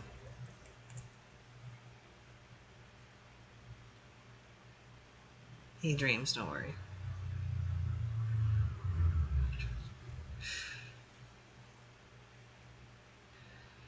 He doesn't have to be a dreamer to be the best streamer.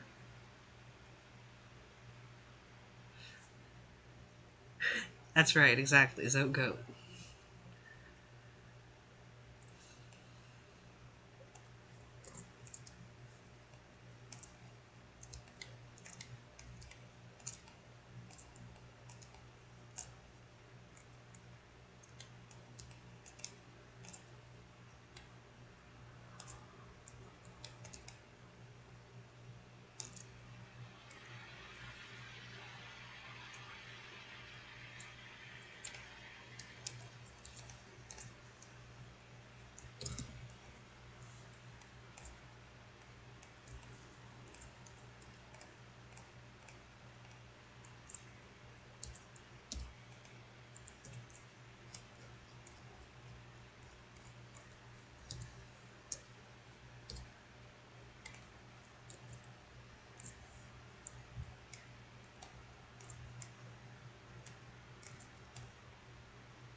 Well, see, Leaf's precept is one of his precepts is to not dream. Is just because he's so good at dreaming that he realized it sucked, and then he didn't dream anymore. You see.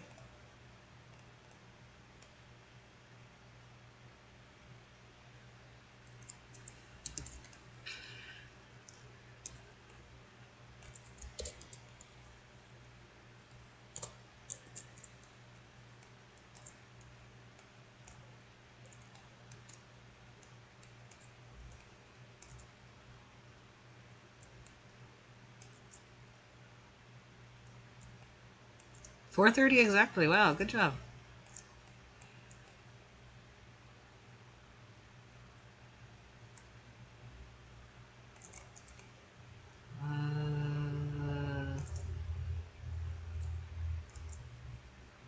Which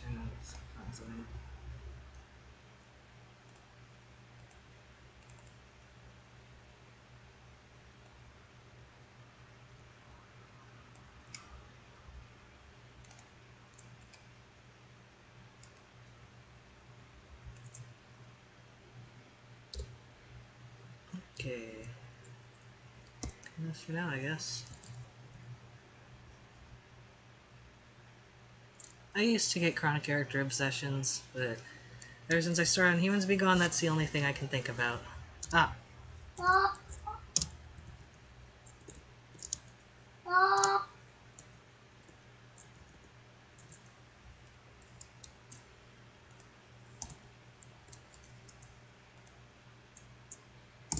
Exactly, my own OCs.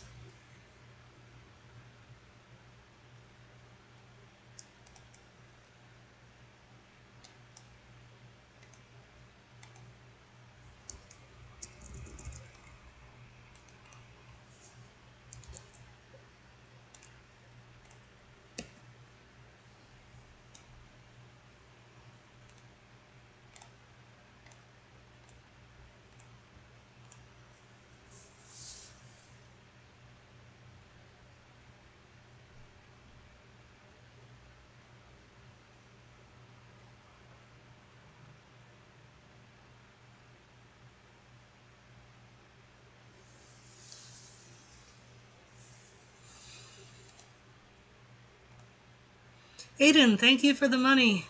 Who is Gubby? Thank you for the donation. I mean, saying thank you for the money sounds weird, doesn't it?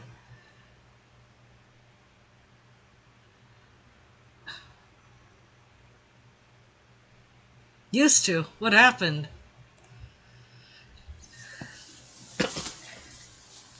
How Safodra let you down?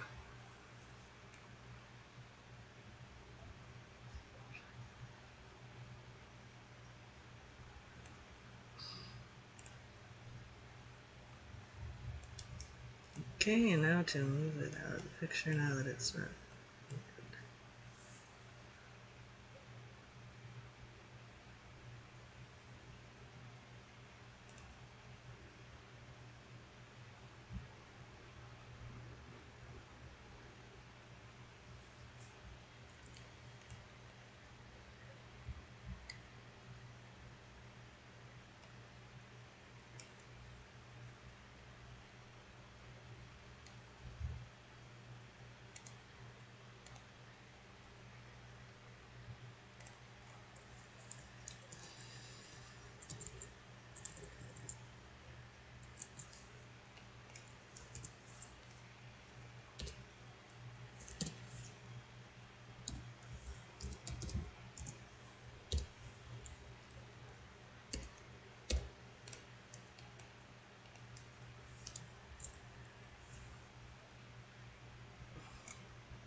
Aiden, Rabbit.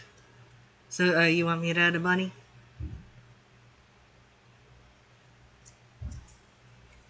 Thank you so much, by the way.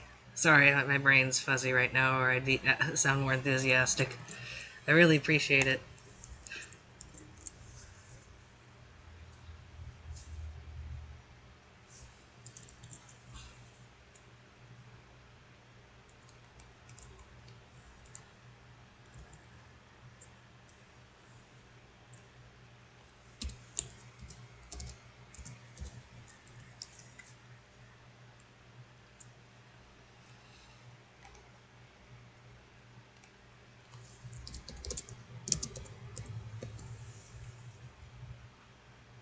Oh, damn, that's, thank you very much. Uh, okay, I can add a bunny in, like, the background or something when we see humans, maybe? It's just if we see a bunny, it's probably going to be a demi-volute bunny. Also, I would have to make, like, a whole model and stuff. So, I disagree with this, but when people want a custom CG model, I usually charge, like, $100. Um, and I...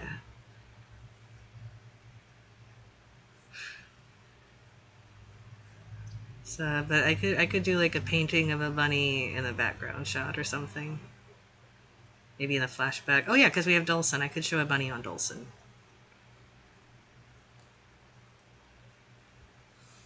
So a painting of a bunny in the background on Dulcin. That's very doable. Uh, you can send if you're on Discord. You can DM me the picture reference pictures, and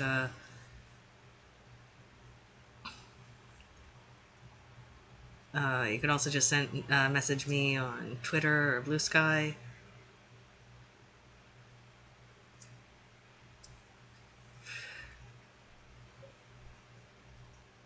Just a JPEG, but I'm sorry.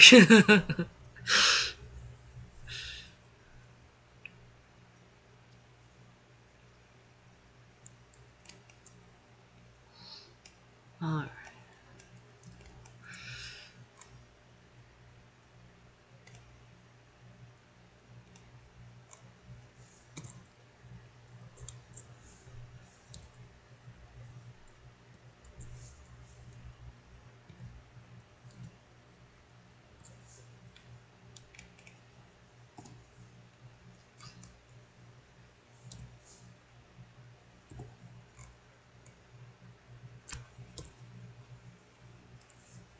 Wait, I can just check the object transforms and see what I did. Yeah, okay, good. I did do that. Alright. There you go. It's all taken care of. Of course, I love Rain World. When it was just released, I read through the devlogs. It was the way he made the world is really cool, just really, really awesome. I was referencing it because I wanted to program something like that myself at one point. I couldn't get too into playing it. It's a really amazing world, but the gameplay is kind of clunky. But it's really fascinating. And just a gorgeous game overall.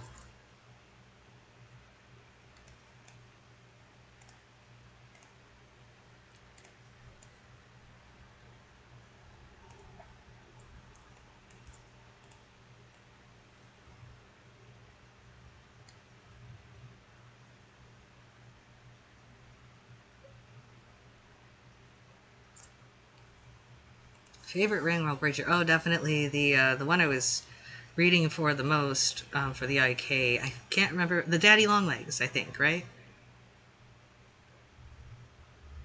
Never heard of Nuclear Throne.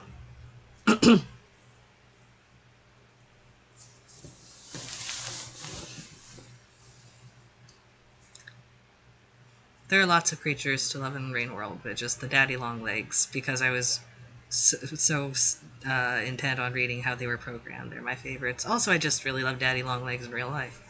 The Harvestmen, that is.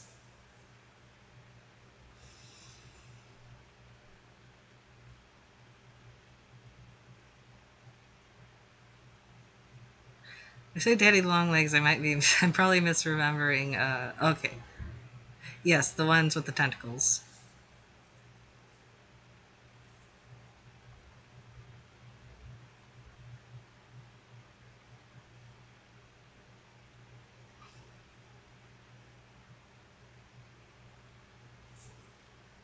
So I'd get, what games do I play? I play different games over time. Uh, right, lately I've been playing Lies of P. That's a really fun one. It's, Pinocchio with robots, basically. My favorite games. How many seasons? Oh, how many seasons would the series have? You know, I have no idea. We're gonna find out together. Um, oh, thank you so much.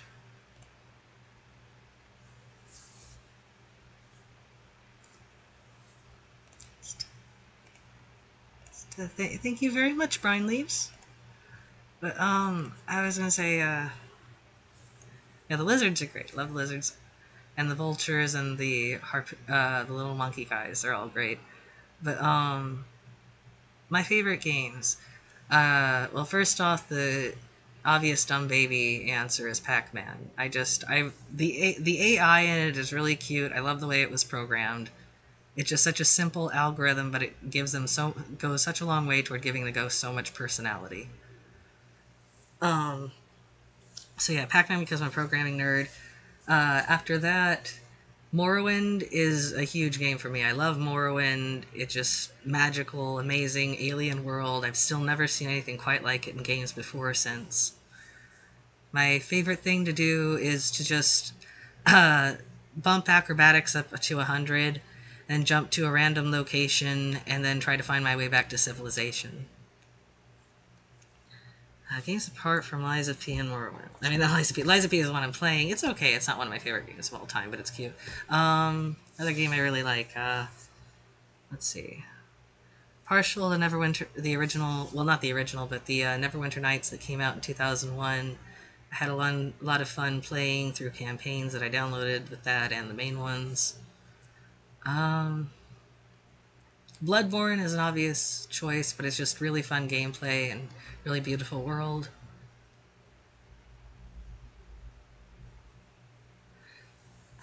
It's hard to think of games I like off the top of my head.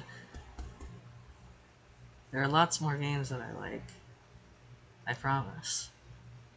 That's just well, for one, a lot of the titles that I really like are also like independent interactive fiction titles that no one's ever heard of. Um, it's like stuff by Emily Short. So, oh yeah, newer ones that are examples of that. I really like Slay the Princess and Scarlet Hollow, both by Abby Howard.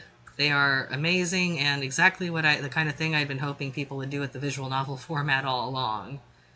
Just like a combination, choose your own like novel, and choose your own adventure, just with illustrated, just great games. Highly recommend them. And of course, oh yeah, Disco Elysium. Love Disco Elysium. That's obvious. I mean, it's a great game. It's just a wonderful game. I can't praise it enough. Also, Disco Elysium has a great possible ending for bug lovers, so there's that too. Yeah, you get it. Love Slay the Princess.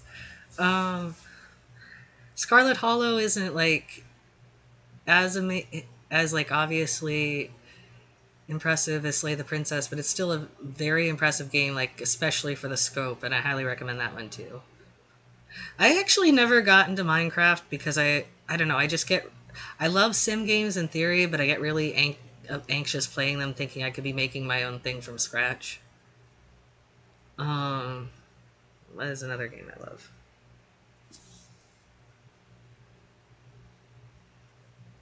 Yeah, I'm just gonna open Steam and try to remember. In fact, I can drag my Steam into the window so everyone can see the games I have.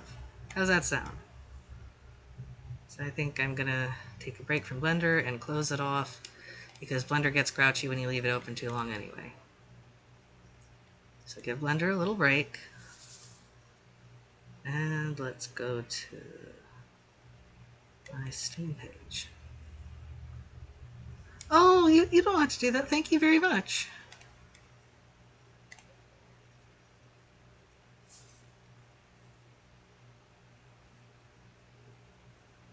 Alright.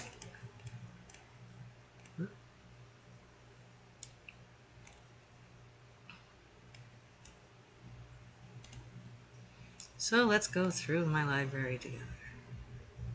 Oh, thank you, Mantis Shrimp. These are ones I have downloaded at the moment. Let's see.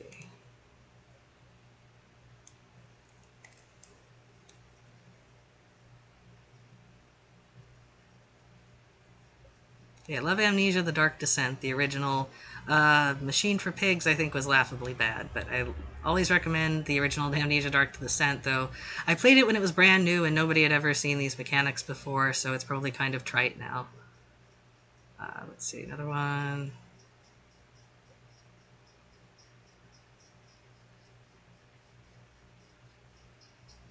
Oh, Botanicula. This is a really cute little game, just like a little adventure game. You click around and you play these little guys that are like bits of plant debris on the forest floor. It's a very cute game. And very beautiful to watch. Very unique. Let's see. Did I ever play? I never played Brutal Orchestra. Need to someday. Code Celeste, Chains, Children of the Sun, Closure. Closure was a little game from back in the day.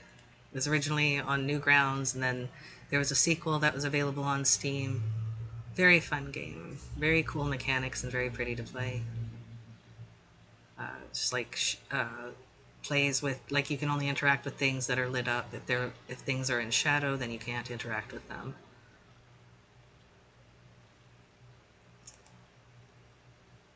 I couldn't get into playing Bug Fables. So I watched the dev cycle for a bit. It's a cute game. I just couldn't get into it. Crooked Man was great, a horror game. I love the Japanese RPG Maker horror games. They're just fun overall.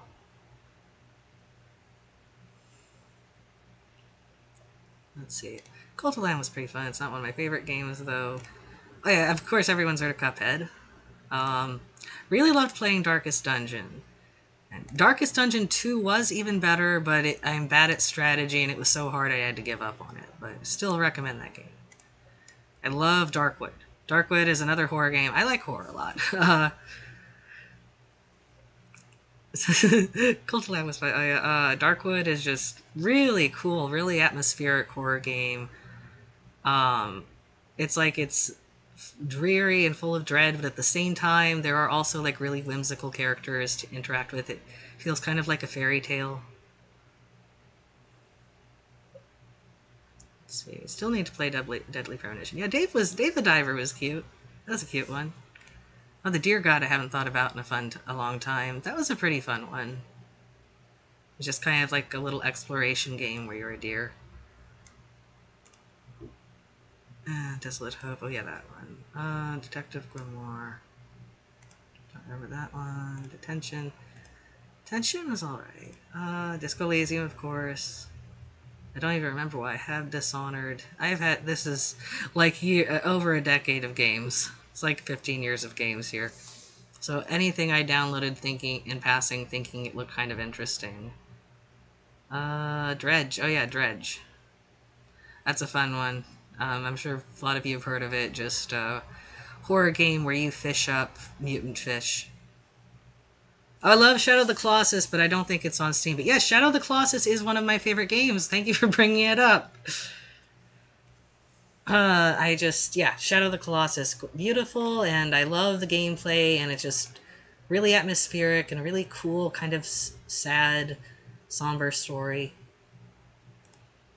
Duskers is another game where I really like it, but I'm bad at strategy. But like there are no images of it. Basically, you go through these abandoned spaceships, and you pilot these little robots. They're kind of Roombas, and they go around and you try to figure out what happened to them and like loot supplies.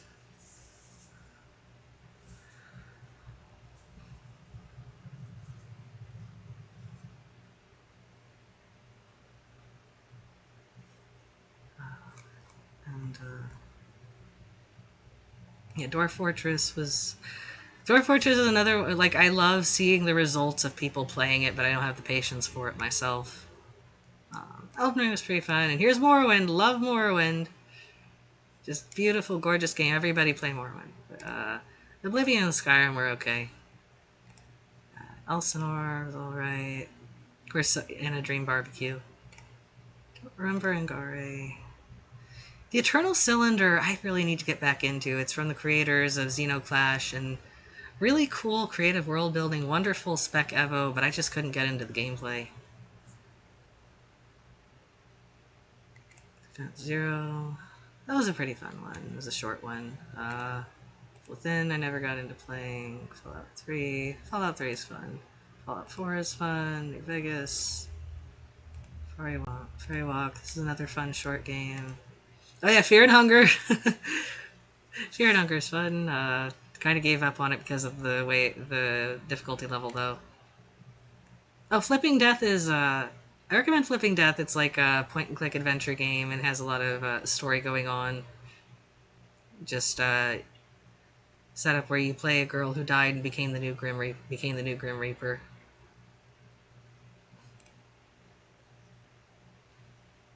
Don't remember Fool.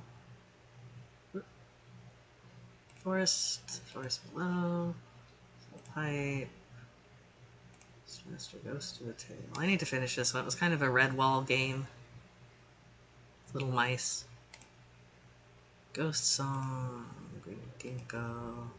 Goat Simulator. Graveyard Keeper. Grid World. Crime. Grace. Grow Home. Grow Up. Oh, these were really cute little games. Grow Home and Grow Up. You play a little robot who makes basically these giant beanstalks grow. It's a very fun gameplay. I never hear people talk about it, but it was good. Defeat. Hangman. Hangman was another game from the creator of The Crooked Man, another horror JRPG maker, JPG maker game I recommend. RPG Maker. JPG Maker, that would be something else. Yeah, I keep wanting to play more of Alien Isolation. It looks great, and I've had it since it was released, but I still haven't played it. A Hat in Time was a pretty cute game. It's fun characters. Heaven's Fall, Hollow Knight. Hollow Knight, of course. Love Hollow Knight. That is one of my favorite games, Hollow Knight. It's just beautiful and has really fun gameplay. I love Metroidvanias. Home Safety Hotline. That's a good one. I recommend it. It's just yeah, it's a short game where you play someone help trying to figure out what kind of pest infestation someone has, and of course, a lot of them are supernatural. When Builder, a lot of the indie games I'm pointing out, you can get other places like itch.io, or you can just download them directly off the creator's site, or you can get them off GOG.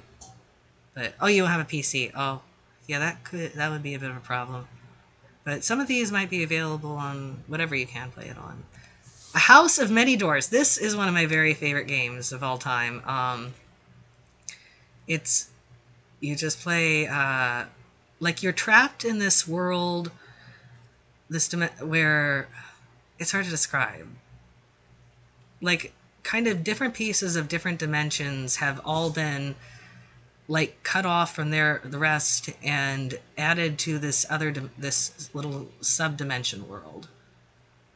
And they're all connected by doors, and you can go between them, and you ride around in this big train that looks like a centipede.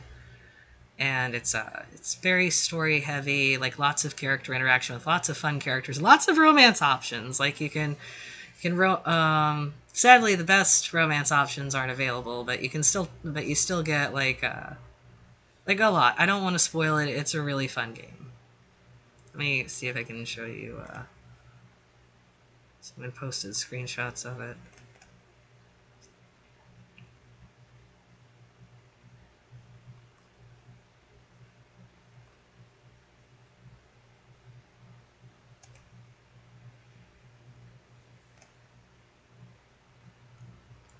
Sadly, this is not zoomed in enough to show you what's going on. But yeah, if you like story-heavy games, if you like having lots of weird, fun characters to talk to, if you like shipping, romance and games, I recommend giving it a try.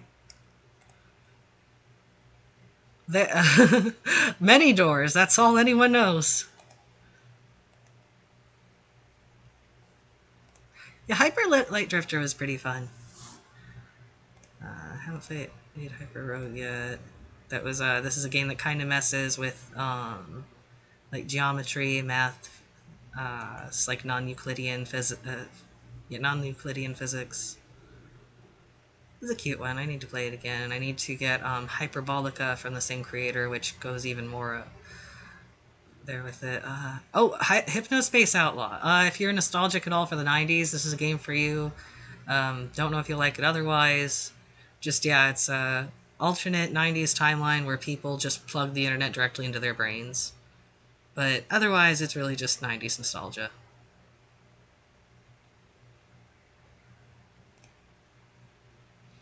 World Defense, I don't remember that one.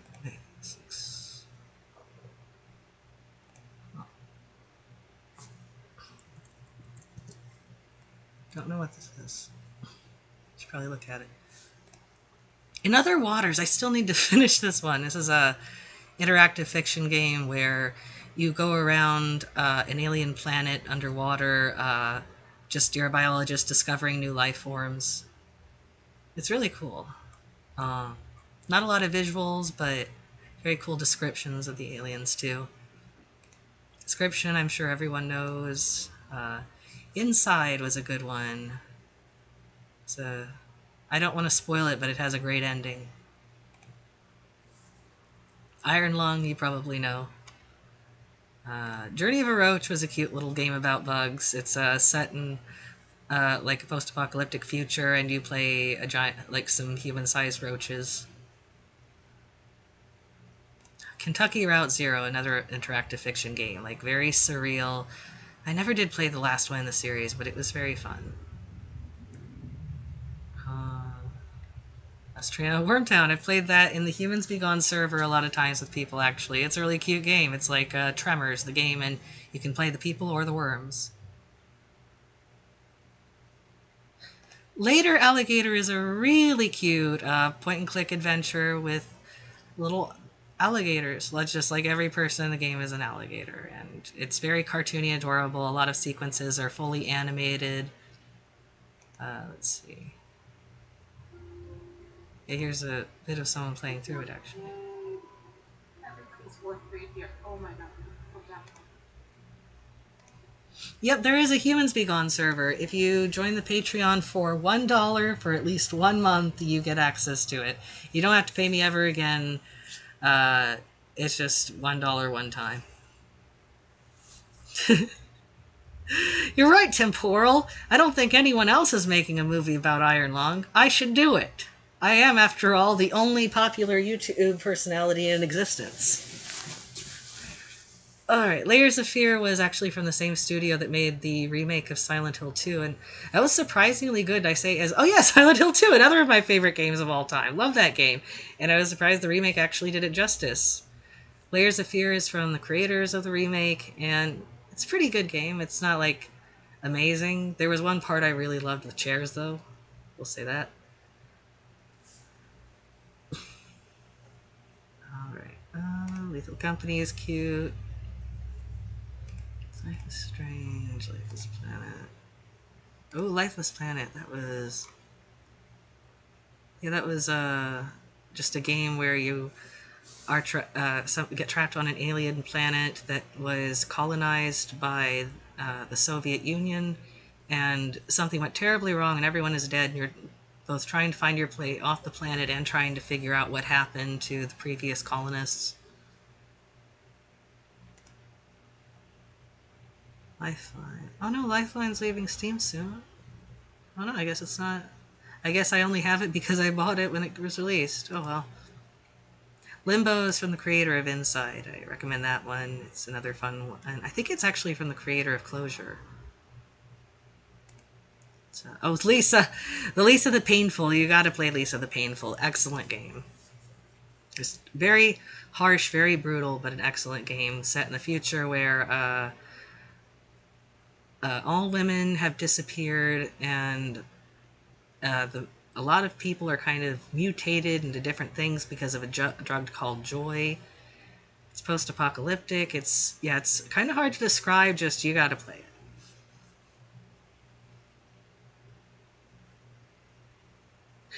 Oh, Mantis, you have good memories of Layers of Fear. I see.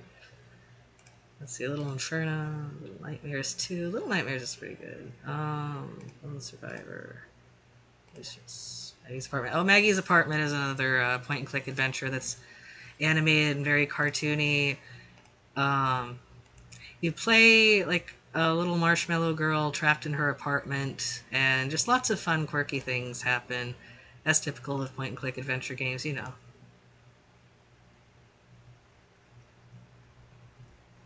Let's see, where did I leave off? Maggie's Apartment.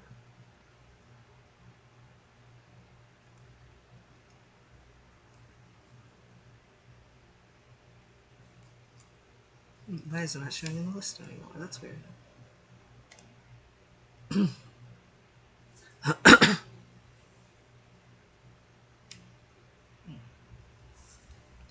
The Magic Circle is an old game that's like kind of really awkward, but also has a lot of heart in it.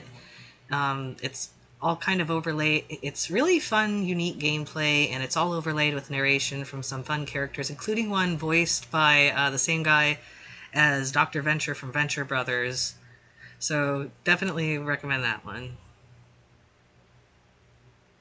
Binding of Isaac, I actually love other games from that creator. I played his games long before Binding of Isaac. I loved like ones like Time Fuck and Curious Welting, Viviparous Dumpling. I do really like the setup of Binding of Isaac, I just can't really get into roguelikes. There's The Majesty of Colors, very short game, but very cute story about like a tentacle monster in the ocean. Mass Effect's alright. Monster Crown, Monster Hunter World, I couldn't get into. Monster Loves You, Monster Sanctuary, Moon Hunters. One Down I still need to finish. It's a horror game set in the Swiss Alps. Mushroom 11. Oh, Mushroom 11 was fun. It was a game where you play like this kind of amoeba going through the environment. Farius, Neocab, Virgin Nightmares, Mind, Here Automata. Oh, yeah, love Nier Automata. It's a really fun game with cute robots, and nothing bad ever happens to the cute robots, don't worry.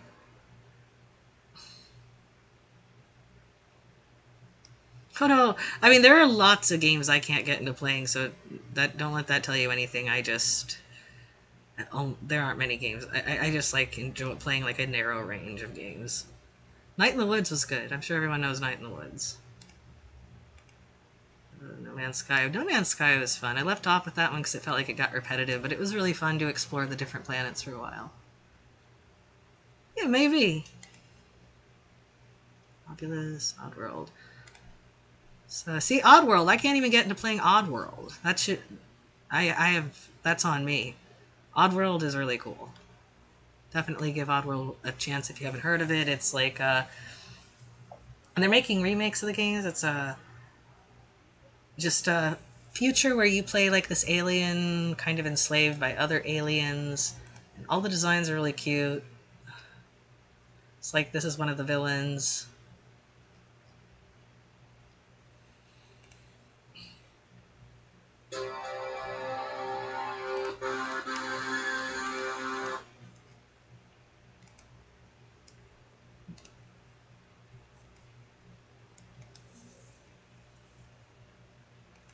Kami, I still gotta play.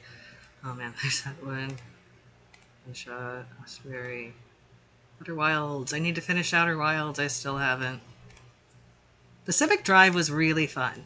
Have you ever? I don't know if you've ever heard of Roadside Picnic. It's but yeah, it's Roadside Picnic is this game that inspired the movie Stalker and also the game Stalker, and is just like basically aliens came to Earth, had a and just like dumped their stuff and left. It's kind of like the way humans have polluted the environment for animals without thinking of the animals. Aliens did it for us, and so it's like all these weird artifacts that we can't fathom. Pacific Drive is kind of similar to that, except it's not the alien setup. It's like government experiments. But it's really interesting because there aren't really monsters in this game. There are just like phenomena and artifacts that make and really cool. And you'd have only your car as you're driving through all that, trying to maintain your car as it rapidly degrades and try to find your way out.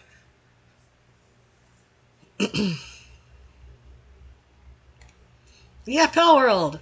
I actually really like Pal World. I think it's awful that Nintendo is suing them by retroactively filing for patents. I don't think that should be legal, but whatever.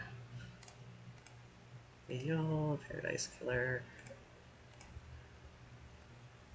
Pathologic. See, again, on me, Pathologic and Pathologic 2 are like really amazing games. I love the characters, the setup, the world building, but I just can't get into actually playing it. Pizza Tower! Planescape Torment. Again, on me. I've always wanted to finish playing Planescape, but it gives me a headache. Oh, Portal and Portal 2. Two of my very favorite games of all time. Love them. Psychonauts, I never finished playing. Raid World, Quarantine Circular. Quarantine Circular was a really cute little game. There used to be more. Did they get taken down? Huh. It's very short. Redemption, Mother, the Repairing Mantis. This is a very brutal, short game, but the main character is a mantis, and I liked it, so if you don't mind that. Terrible things happen to the little squirrels, though, I will say that. But it's like, it's metaphorical, and like, the squirrels are okay at the end.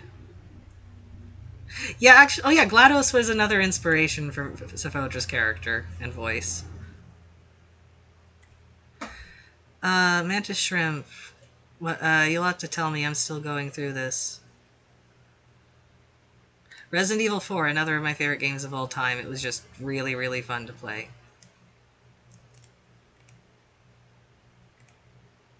But it was totally ripped off. Resident Evil 4 was totally ripped off Parasite, though. But, Return of the Obra Dinn. Yeah, another game, because on me, I couldn't get into playing it, but really, really cool. The shaders, Just really beautiful and really fun gameplay. Yeah, definitely give this game a look if you haven't already.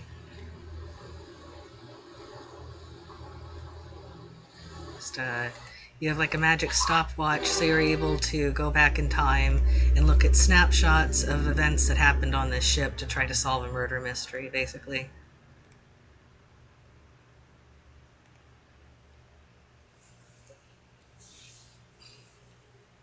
Road Warden. It's a text adventure. It's pretty fun. But kind of generic. I kind of lost interest in it. Sandman is another horror JRPG game that I recommend. Horror RPG Maker game. Okay, you know. Scratches. Scarlet Hollow. There's Scarlet Hollow. Seriously, play Scarlet Hollow. It's really good.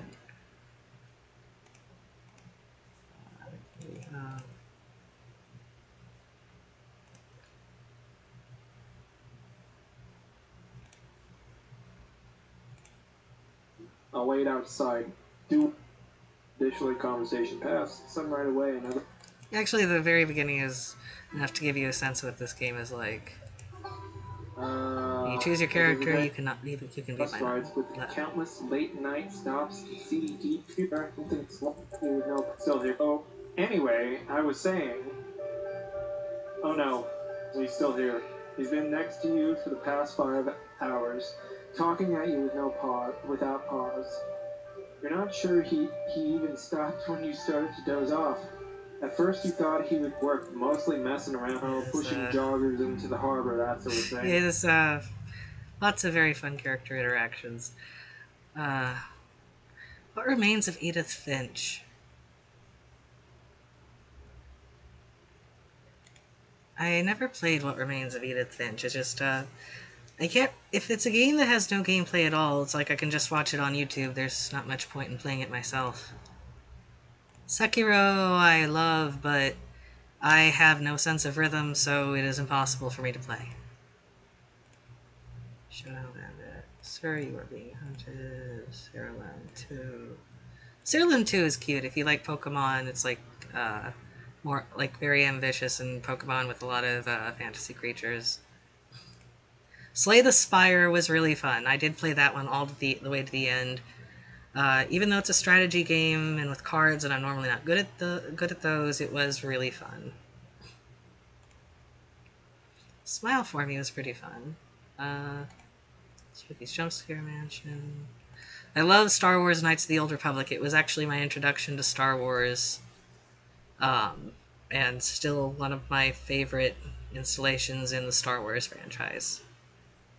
Same for Knights of the Old Republic, too. I also recommend that one. I just don't have it on Steam. Starbound. Stardew Valley was cute. To the Man was another one from the creator of Flipping Death. Strange Telephone. Stray Cat Crossing. This is just a fun little game. It's like multiplayer where you play blowing up spaceships. Subsurface Circular was a cute short game with talking to robots. Subway Midnight. Sunless Sea.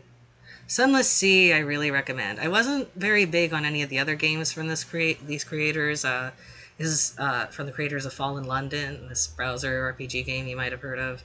But Sunless Sea, you have basically it's in a setting where London has been pulled far underground by bats. Just a bunch of bats grabbed London and flew off underground with it. And it's a surreal world so you're sailing the seas, visiting these little islands underground that are populated by all kinds of bizarre things, like talking animals, devils, and other things that are harder to describe. I don't want to spoil anyway. I recommend Sunless Sea. Sunless Skies, the sequel, not nearly as good in my opinion. Super Meat Boy is from the creator of Binding of Isaac. I liked this one a lot. Very fun gameplay, though I didn't get around to finishing it. Sylvia is a horror game based on sound, and I really loved the premise, and I just never finished it. Oh, they're coming out with a sequel. Oh, sweet. Okay, System Shock 2, Tales from Space. Laws, Team Fortress 2, Thomas Was Alone. Thomas Was Alone is from the Subsurface Circular people. It's good. TS 100. I need to play that. Tormentum, Dark Sorrow.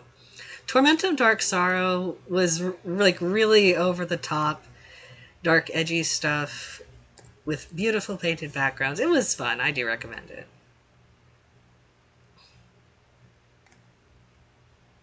Ugly was a short game. It was pretty fun gameplay as a platformer with a gimmick.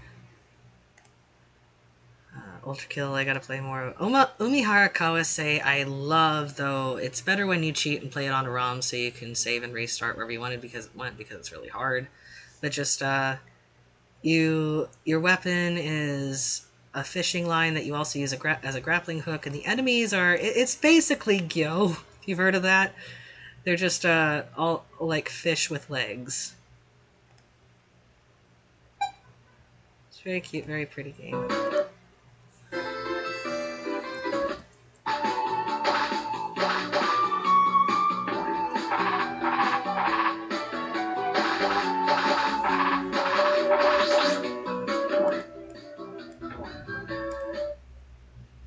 That kind of thing. Oh yeah, Scorn.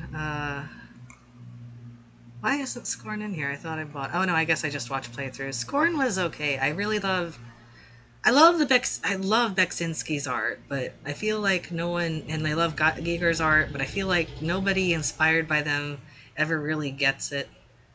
Like, Giger's stuff doesn't work if you're not horny, and Beksinski's stuff doesn't work if you don't have like a profound sense of depression and loss.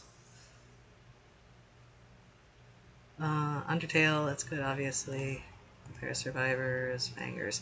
Fangers is just like, again, another one I'm held back because I don't enjoy playing it, but it's so surreal. And it's like you have like this, like these really bizarre post-human kind of alien creatures. I don't know how to describe it. It's just, look into Fangers, it's amazing. Murder, Velvet Sundown, Visual Blood Bitterness, Visage. Okay. Warframe, obviously. Warframe is lots of fun. I don't normally like multiplayer games that well, but Warframe is a lot of fun. Very cool, bizarre sci-fi world building. Yeah, I was kind of disappointed in Scorn too. Webbed is really cute. You play a jumping spider. That's all you need to know. Play Webbed. Play Webbed. There are like all kinds of cute little insects to talk to too. Who's Lila is a really cool horror game I need to finish or at least watch a playthrough. Wobble Dogs is really cute. I just can't get into playing Sims, but it's a really cool pet game.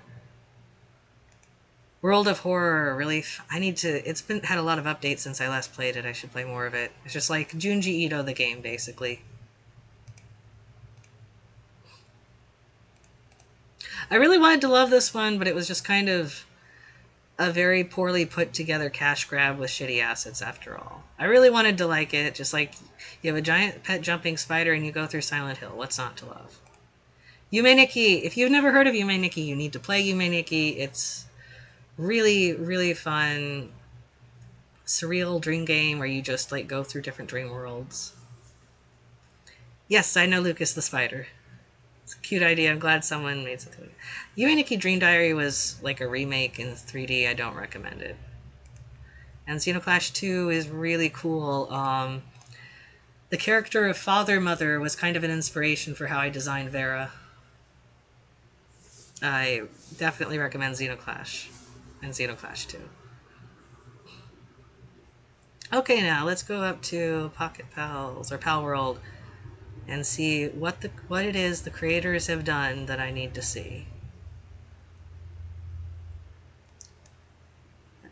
What are they making now? Let's see. I've got to remember how to get to the dev page. There we go. Pocket Bear. Oh yeah, I think I heard of this. Yeah, that's very funny. Well, it's no weird. It's honestly, once they made a KFC dating sim, it was. I can't be surprised by anything anymore.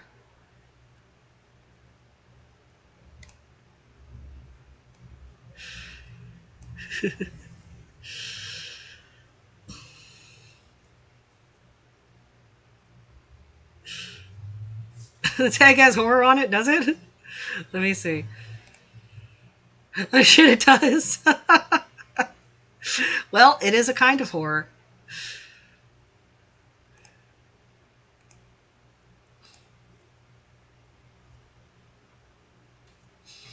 I guess since Nintendo got pissed about them stealing uh, their main fan base, they figured they'd go after the Pokemon fan base that Nintendo wouldn't care about.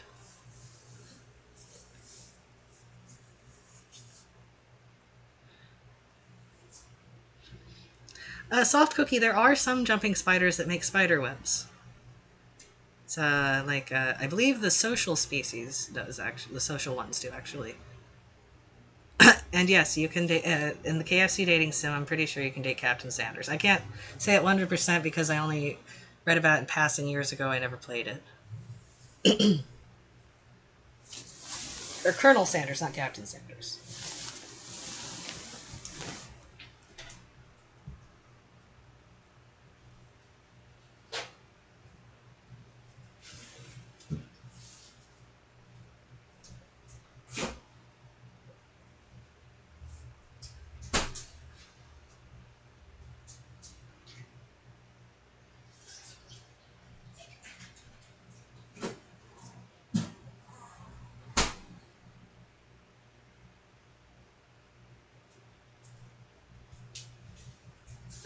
Sorry, I had to get a drink.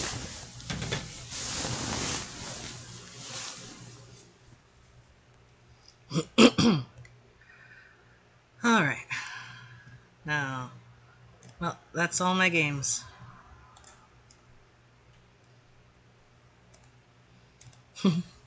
Oh, well, jumping spiders are really cool. I've heard good things about people keeping jumping spiders as pets. Yeah, I think I have heard of that one. Again, I can't get into playing Sims. Soldier spiders, I haven't heard of those.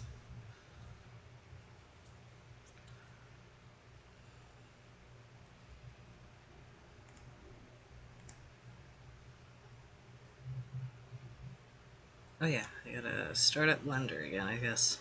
Ugh.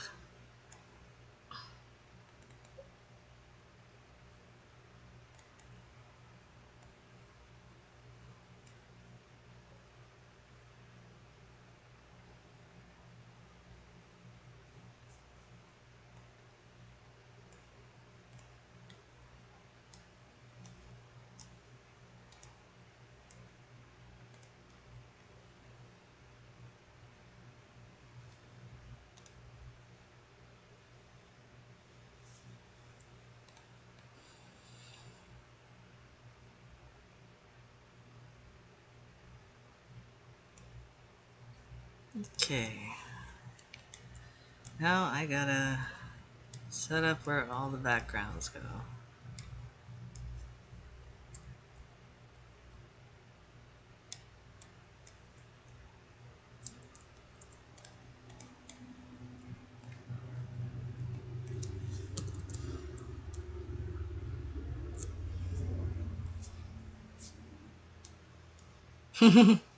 That's me. I'm Sephodra's voice actor.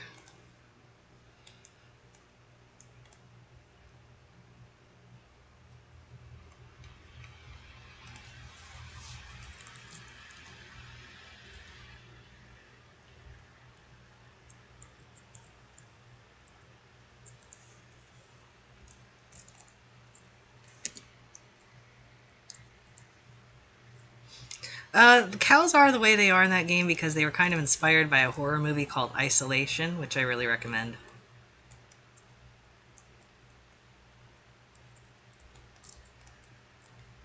Yeah, I voice all the characters that have appeared in the series so far. This episode, I did actually get some different people to voice act for once, but normally I don't. No, no non-avian dinosaurs. The only creatures that exist in this world are ones that exist in our world today.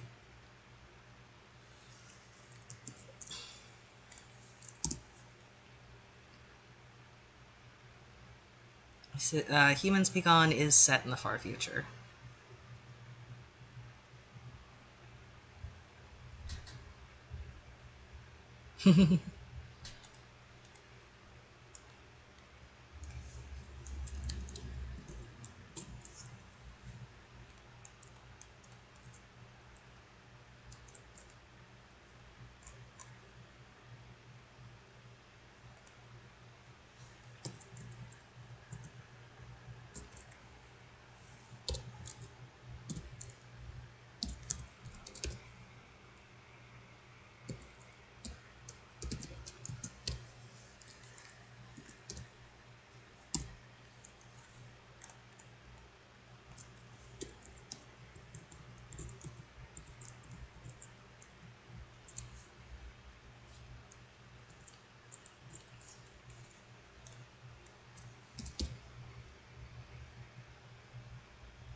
Where did I put Snow? There she is, okay.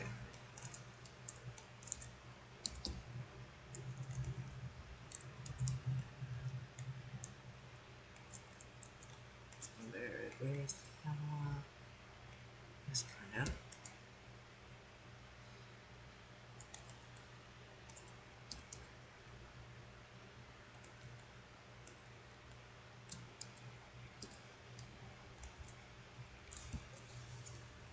Hmm.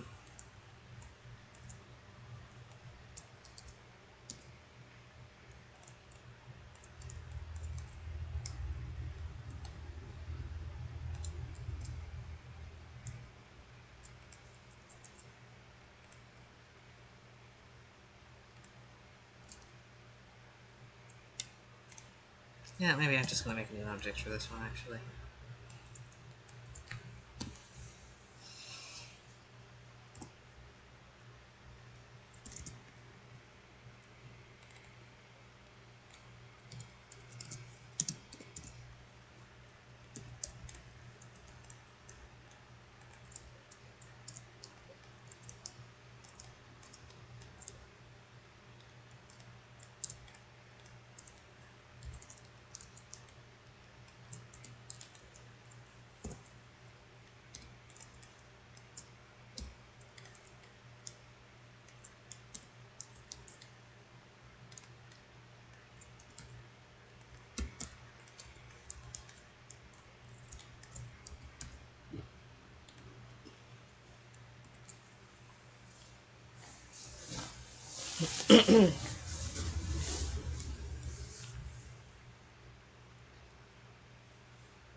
It's not what I wanted.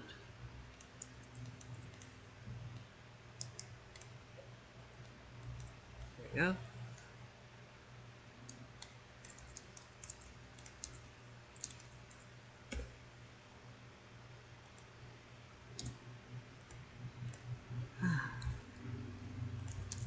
I'll make it look nice once it's in place.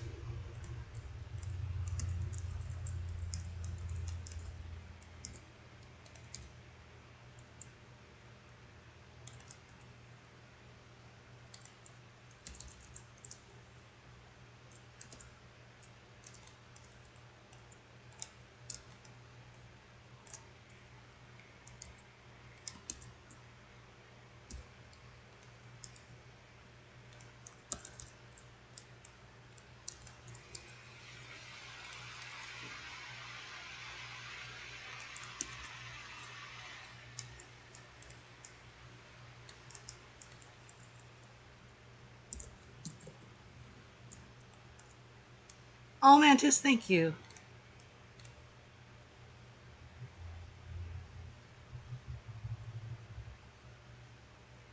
I'm afraid voice acting is gonna have to cost a little more than that.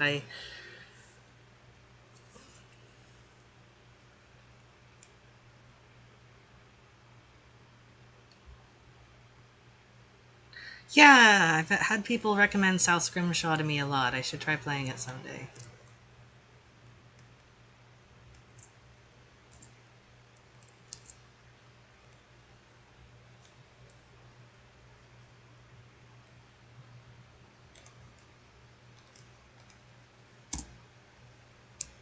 Okay, no, that's not what I want to do.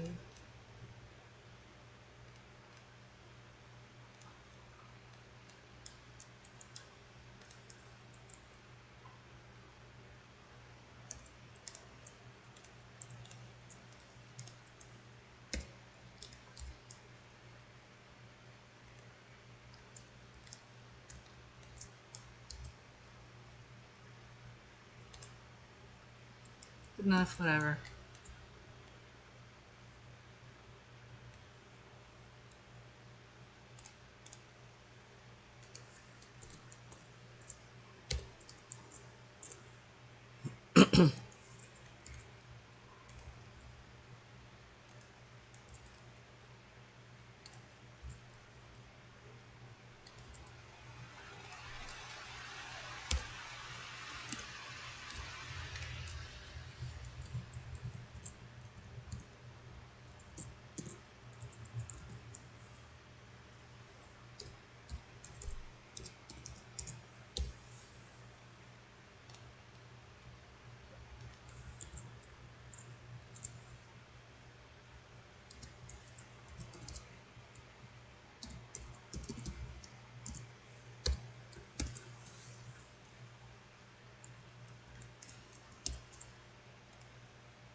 Don't worry, these will be a little bit of resolution when it's done. I'm just getting everything in place for now.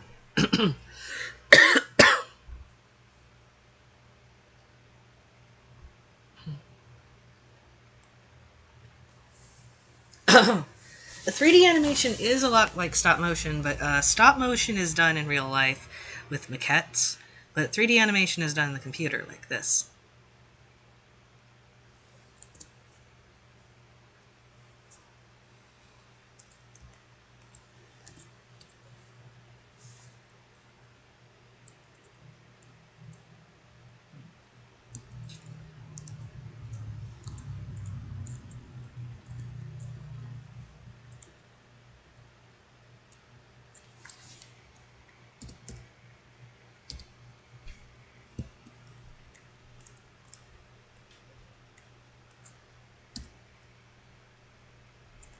And now everyone here gets to see how I bullshit backgrounds from existing parts.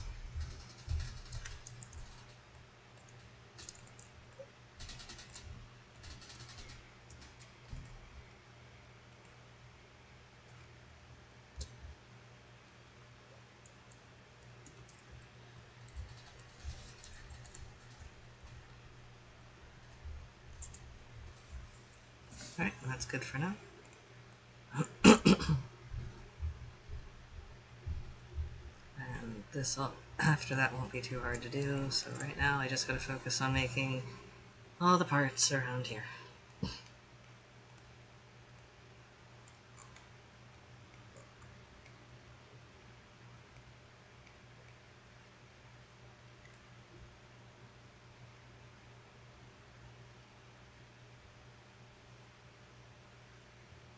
You're welcome. It's my name is Rev, by the way. You can call me Rev. Thank you, Rev and Engine.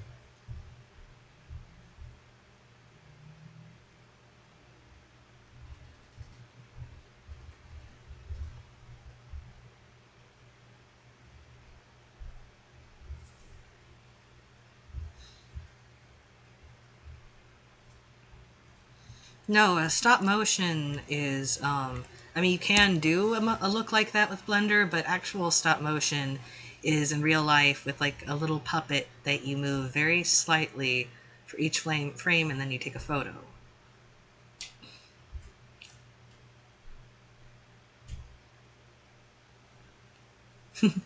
Yeah, Aiden, that is exactly what's happening. Let me show you. Yeah, let's bring this one up. I look in, make this a little bigger so you can see.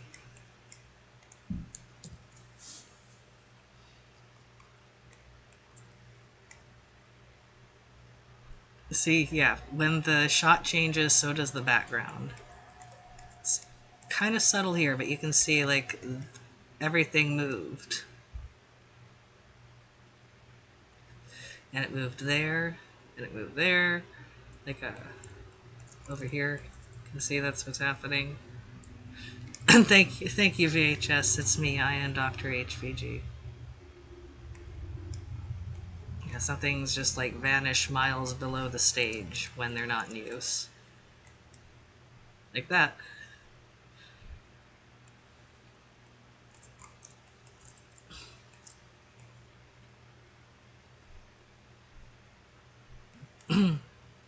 Thank you, Mantis. Alright. Revert this. And sync my files up real quick. Oh, they're already synced. I forgot to turn it off.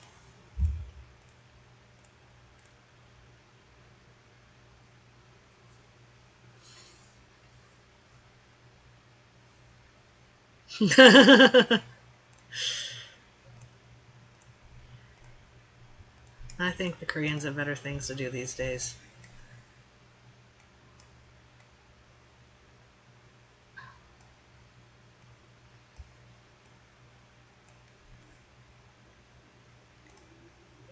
Let me write something down real quick.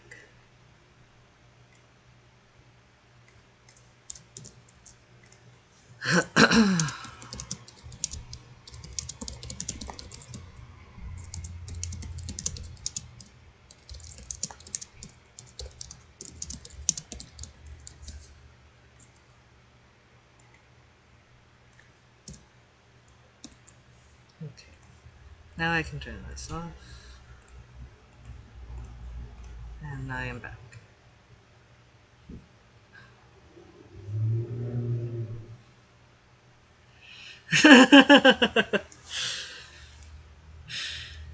Oh, Mantis, don't worry. People have sent me personally far worse things than that.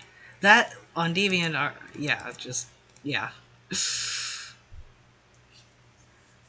Also, I've been on the internet a long time. I've seen worse. So I find it flattering that people are drawing stuff like that of my stuff.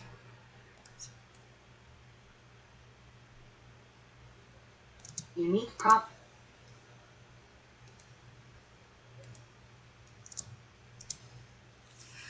Temporal, basically, one of the things I keep in mind is I think of it like a lot of insects can't really focus their eyes, so things at a distance get very fuzzy. So I kind of some of my line of thinking is a lot of insects can't really see like all the joints on each other, and they don't. Most of them don't have ears, so they can't hear like the clackety sounds. So they don't think of themselves as being segmented, and they don't see like these little details on each other. Instead, they see like the silhouettes. So I try to keep in that mind space while designing it.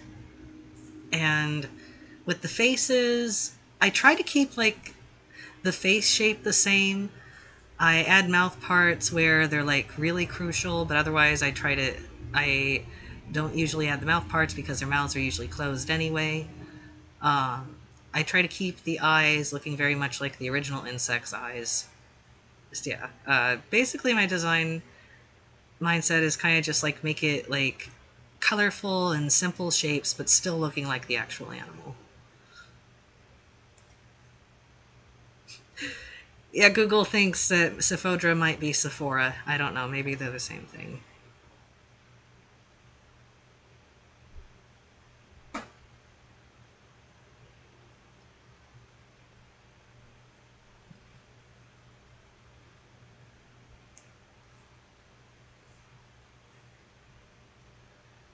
Alright, I gotta add lights to this scene properly at some point.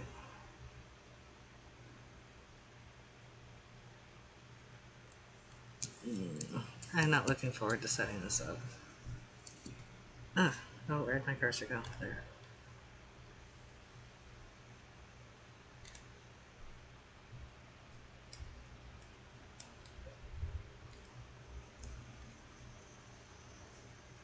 Okay.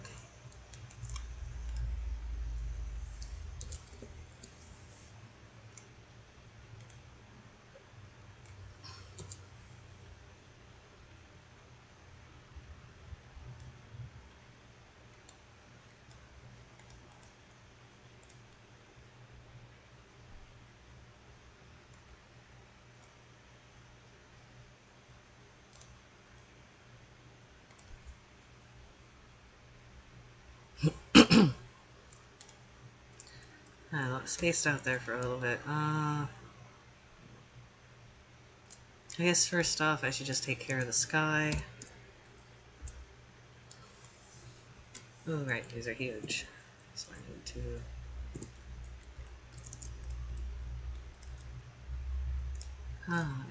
increase the clipping distance.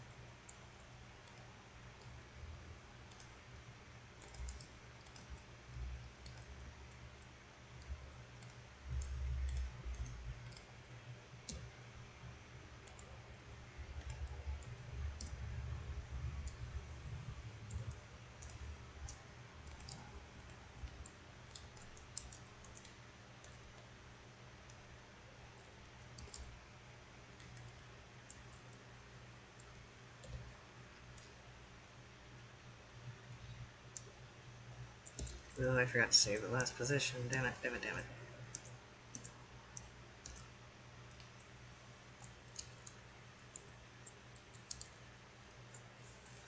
Okay. Oh, okay.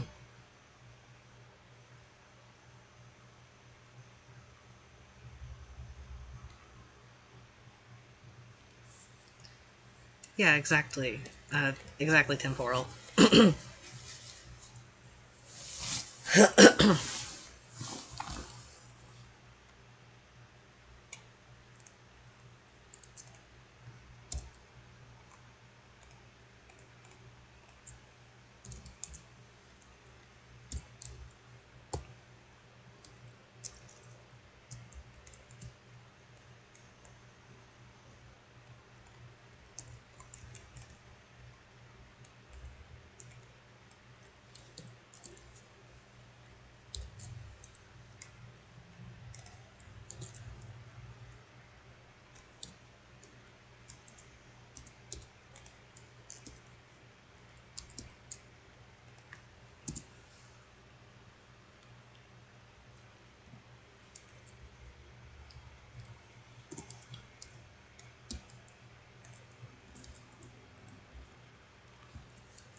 Okay.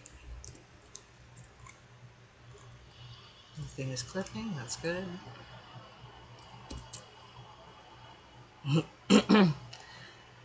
The background images are a combination. This right here that I'm messing with is a painting I did.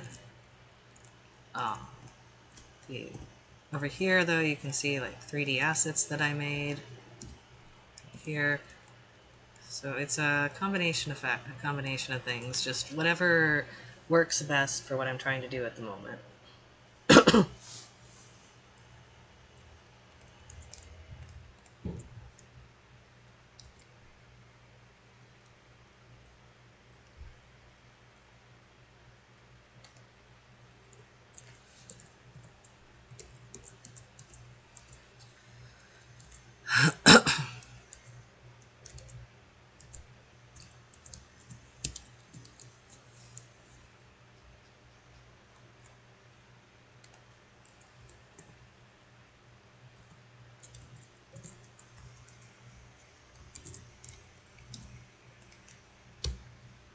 The flinger is the public transport up here, right?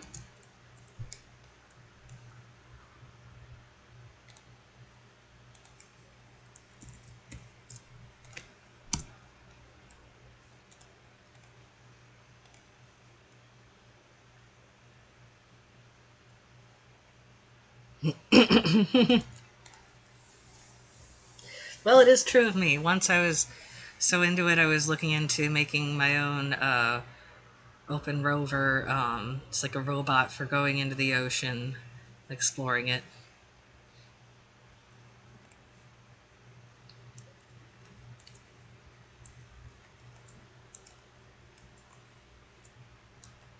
I was also going to send it to like ponds and stuff, but I never did get that good with robotics. I just like lost interest.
It's a good choice. What do the mantis shrimp do in the game? Is it like about how they see?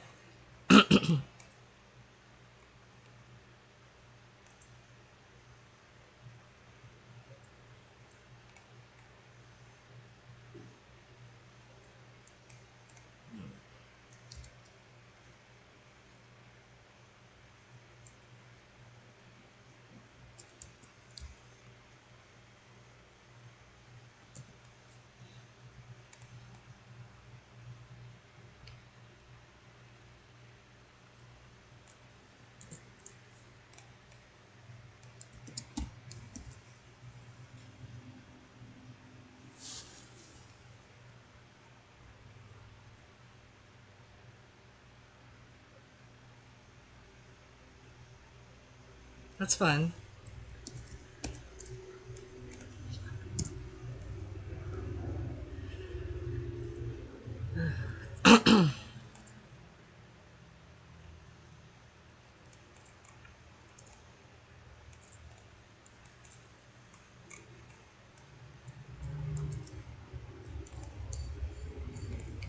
I guess this might be good enough because it is about.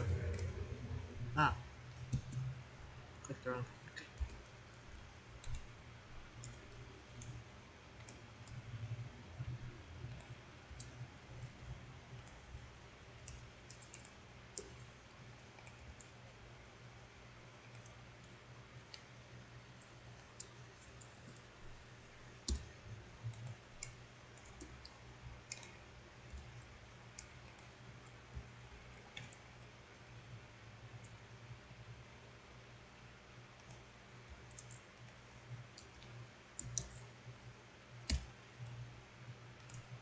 Oh, so big it is clipping.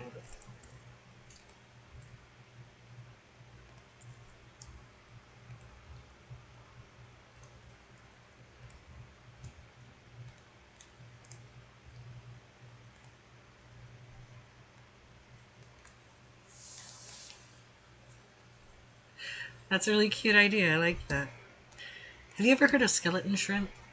They're a kind of crustacean that I think looks even more like mantises than mantis shrimp do.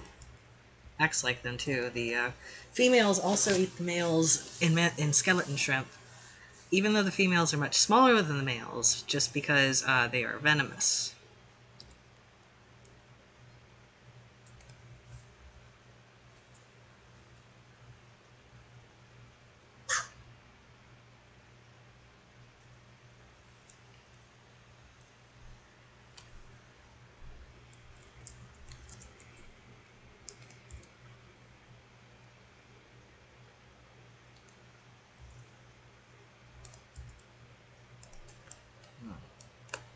Oh, that's right, the third dimension. The third dimension. That's the problem. Always gets me every time.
What happened here? No, no, no, no, no. Why those?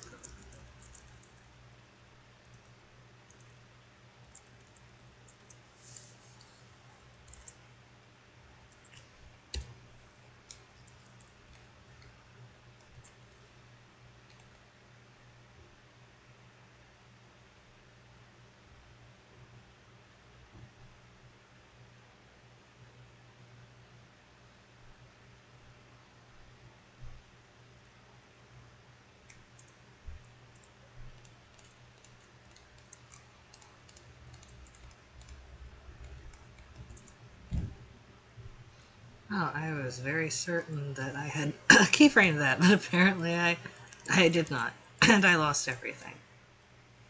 Oh well. Time to do it again. Again.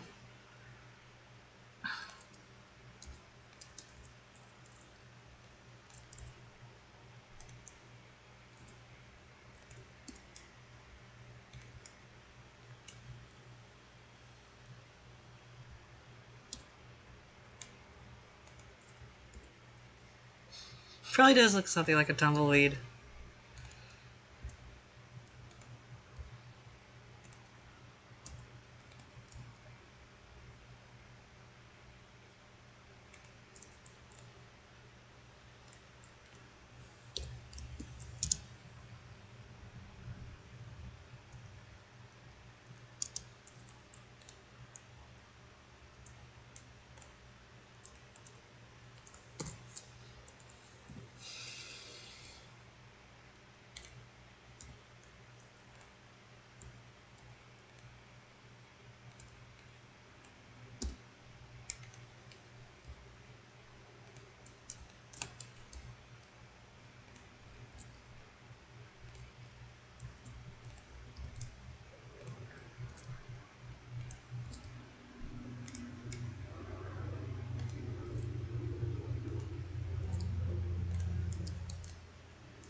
Okay, I've got to do a lot more connecting.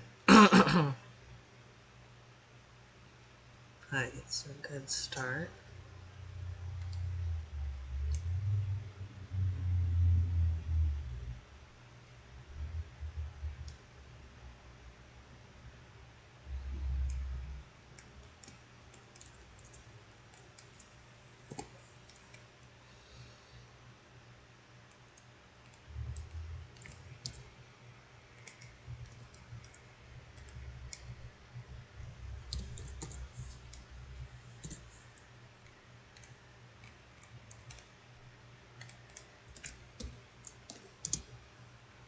Oop.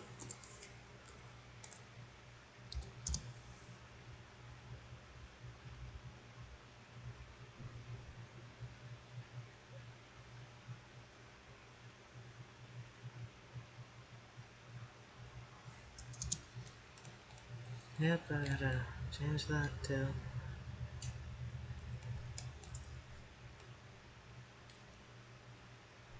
I think I will work on this one later. It needs a lot of work, a lot more than the others do.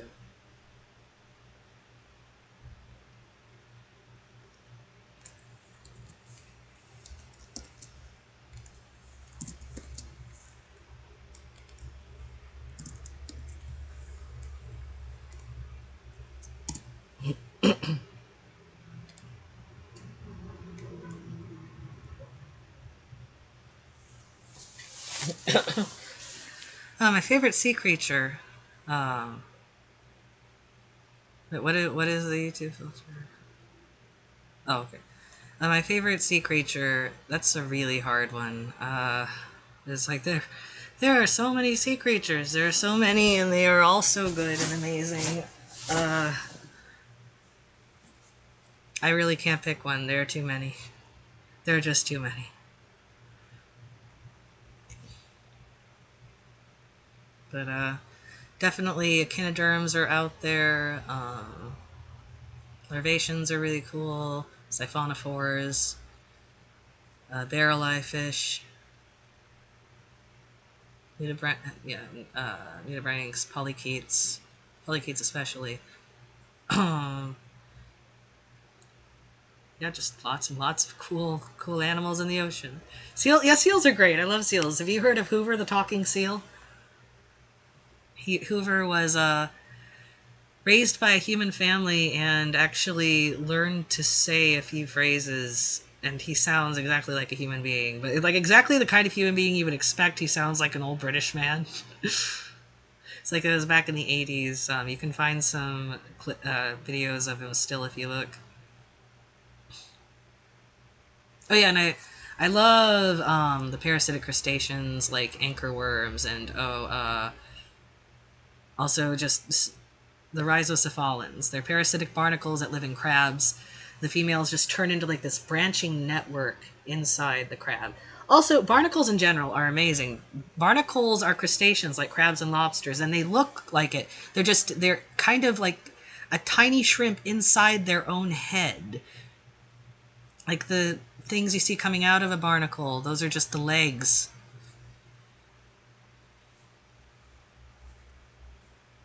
And sea sheep, yes, I love leaf sheep. Sea sheep are adorable. And there's also sea sheep can photosynthesize, and there's another kind of sea slug that can do that too. And they both do it because they steal the chloroplasts from algae.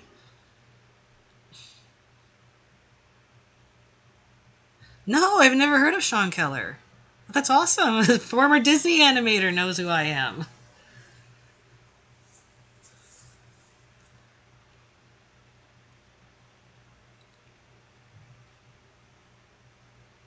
Soft cookie, yes, that's what I always think of when I think of barnacles.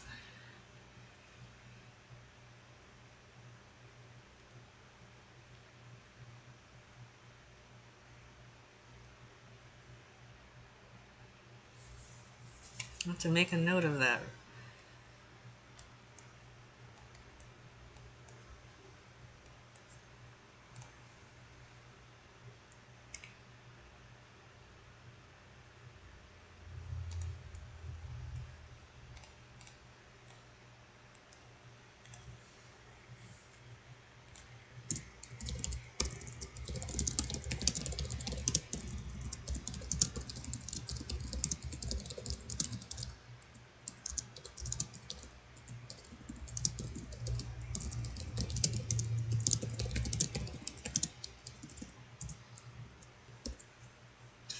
We have Sid Rolls 100.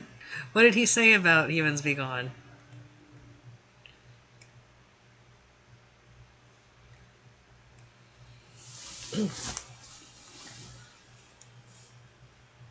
The Mantis Shrimp, I'd love to see the sea shrimp, the sea sheep sprites. They do sound really cute.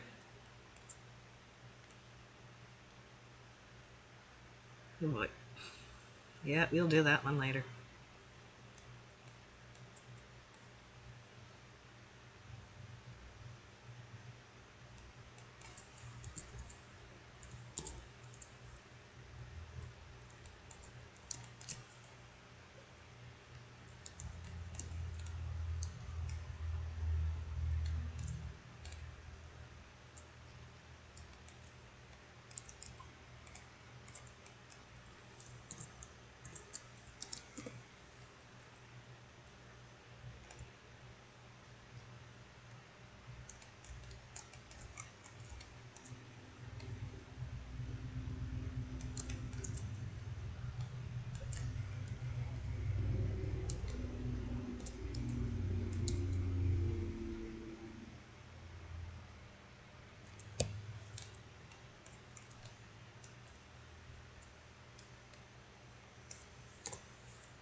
Oh, those! Yes, sea bunnies. They are also really cute.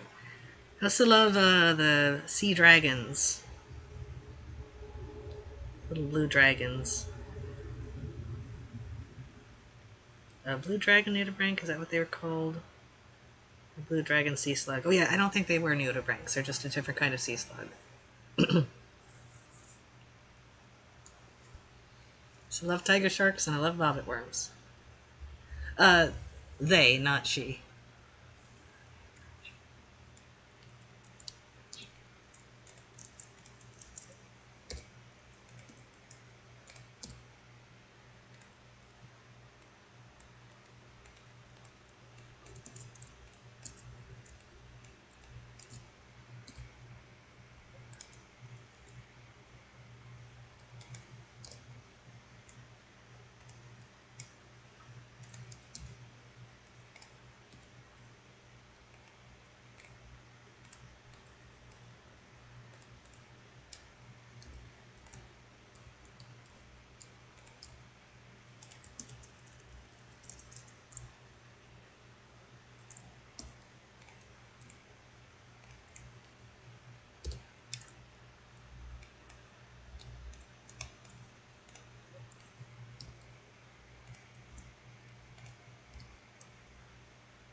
That's okay, don't worry. I mess up pronouns too.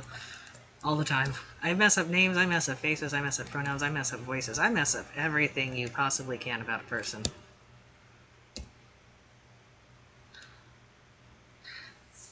Soft cookie. But the thing about that is that you don't have to remember them because the first person pronouns are your choice. You get to use them for yourself. And second person pronouns just say what you think of the person. So, like, the pronouns change depending on whether or not you feel like insulting them.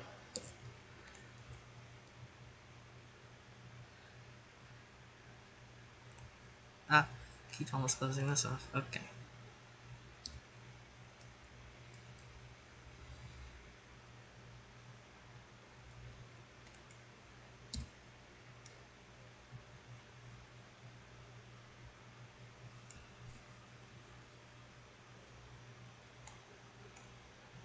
this one too, actually.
Hold on a sec.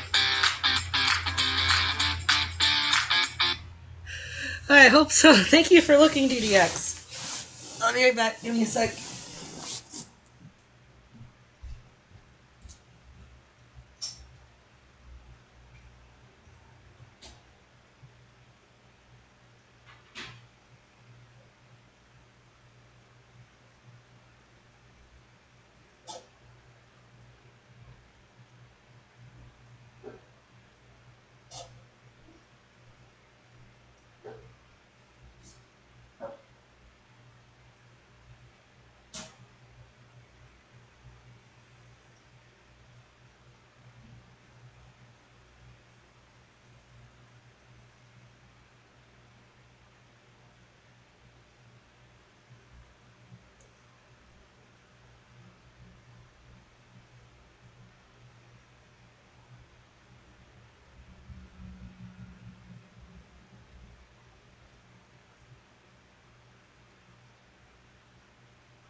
Okay, I am back.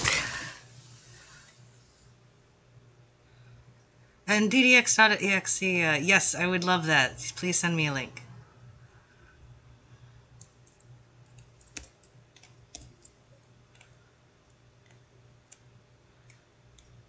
Oh, sleep well, LZ. I'm glad you enjoyed it.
Oh, thank you, Mantis Shrimp.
Sorry, my water fountain got clogged, it looks like, and overflowed.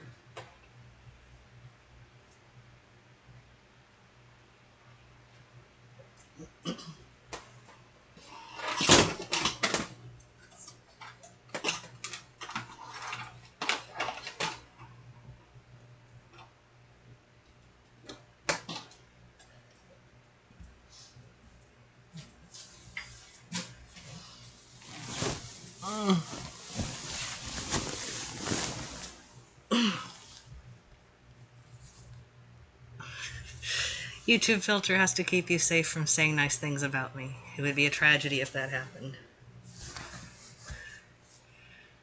It's, drinking water is good. My water fountain... I thought I'd give my water fountain some water, but I guess it decided it was not time for that.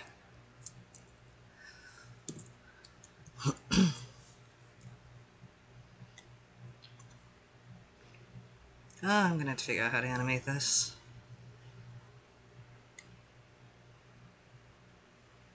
The day is not today. It fits, that's all that matters.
Hmm.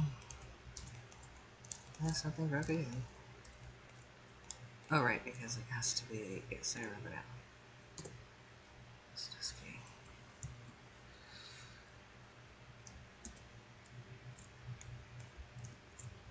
Rotation.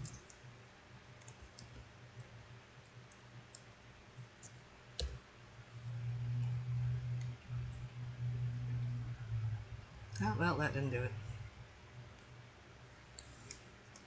Back we go.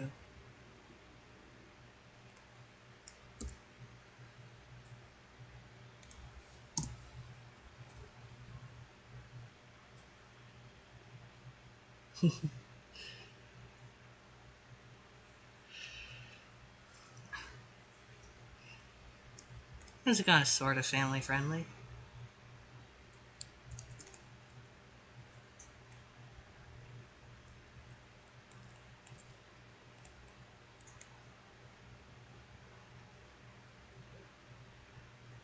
Oh no, I did not save any of this.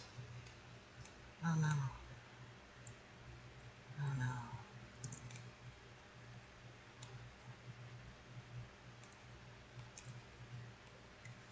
Okay, good, I save this.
Soft Cookie YouTube has had like a section just for kids for a long time now. It's like it's called YouTube Kids, I think. And you have to make sure that you don't get put on it because they demonetize your video if they decide it's for kids.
Yeah, I saw Cookie Wheel think that.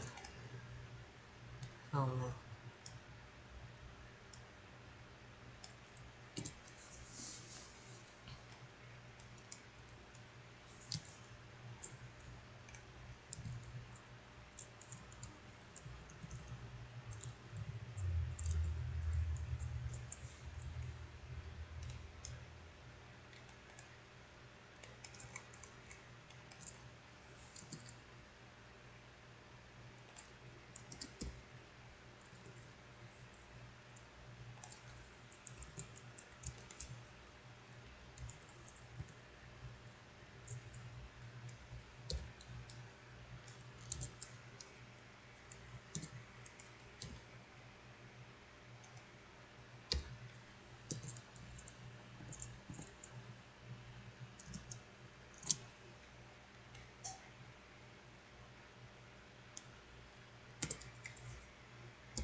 I'll make it look better than that, but for now it's good enough.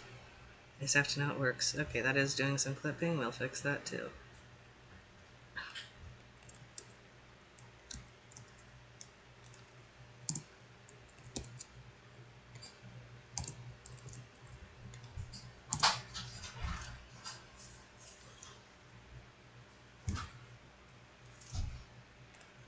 Welcome back, Jonathan.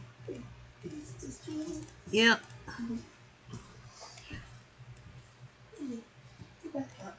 Ooh.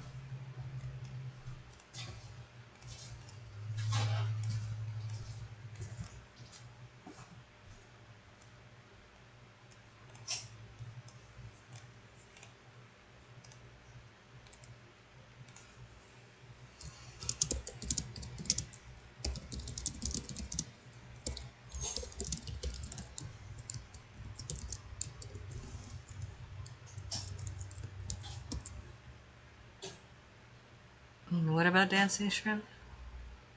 Jonathan is Blog Leech. My husband.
There we go.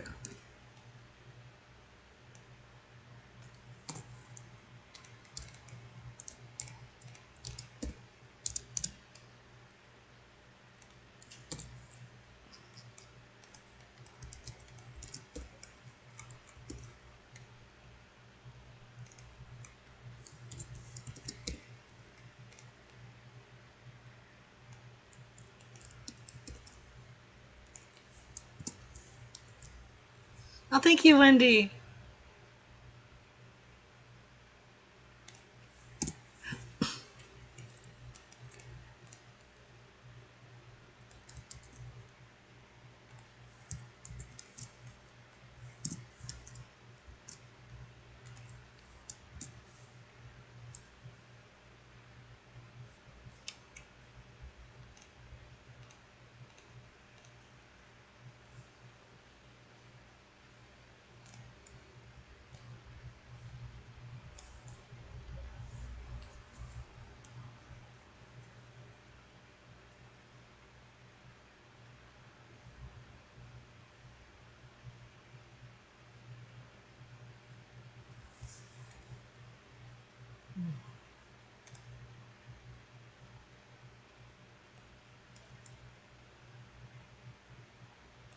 Now, chat, what do you think? Should I keep working or call it quits for tonight?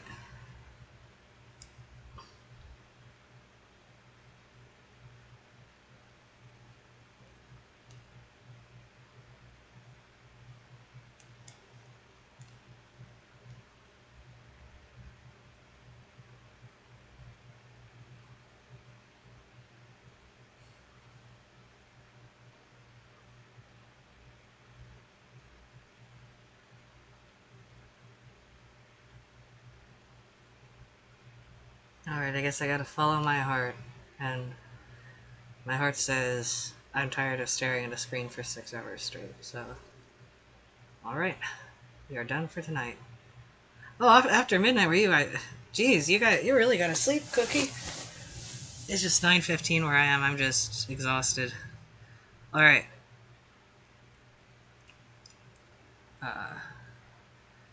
I am going to take off then.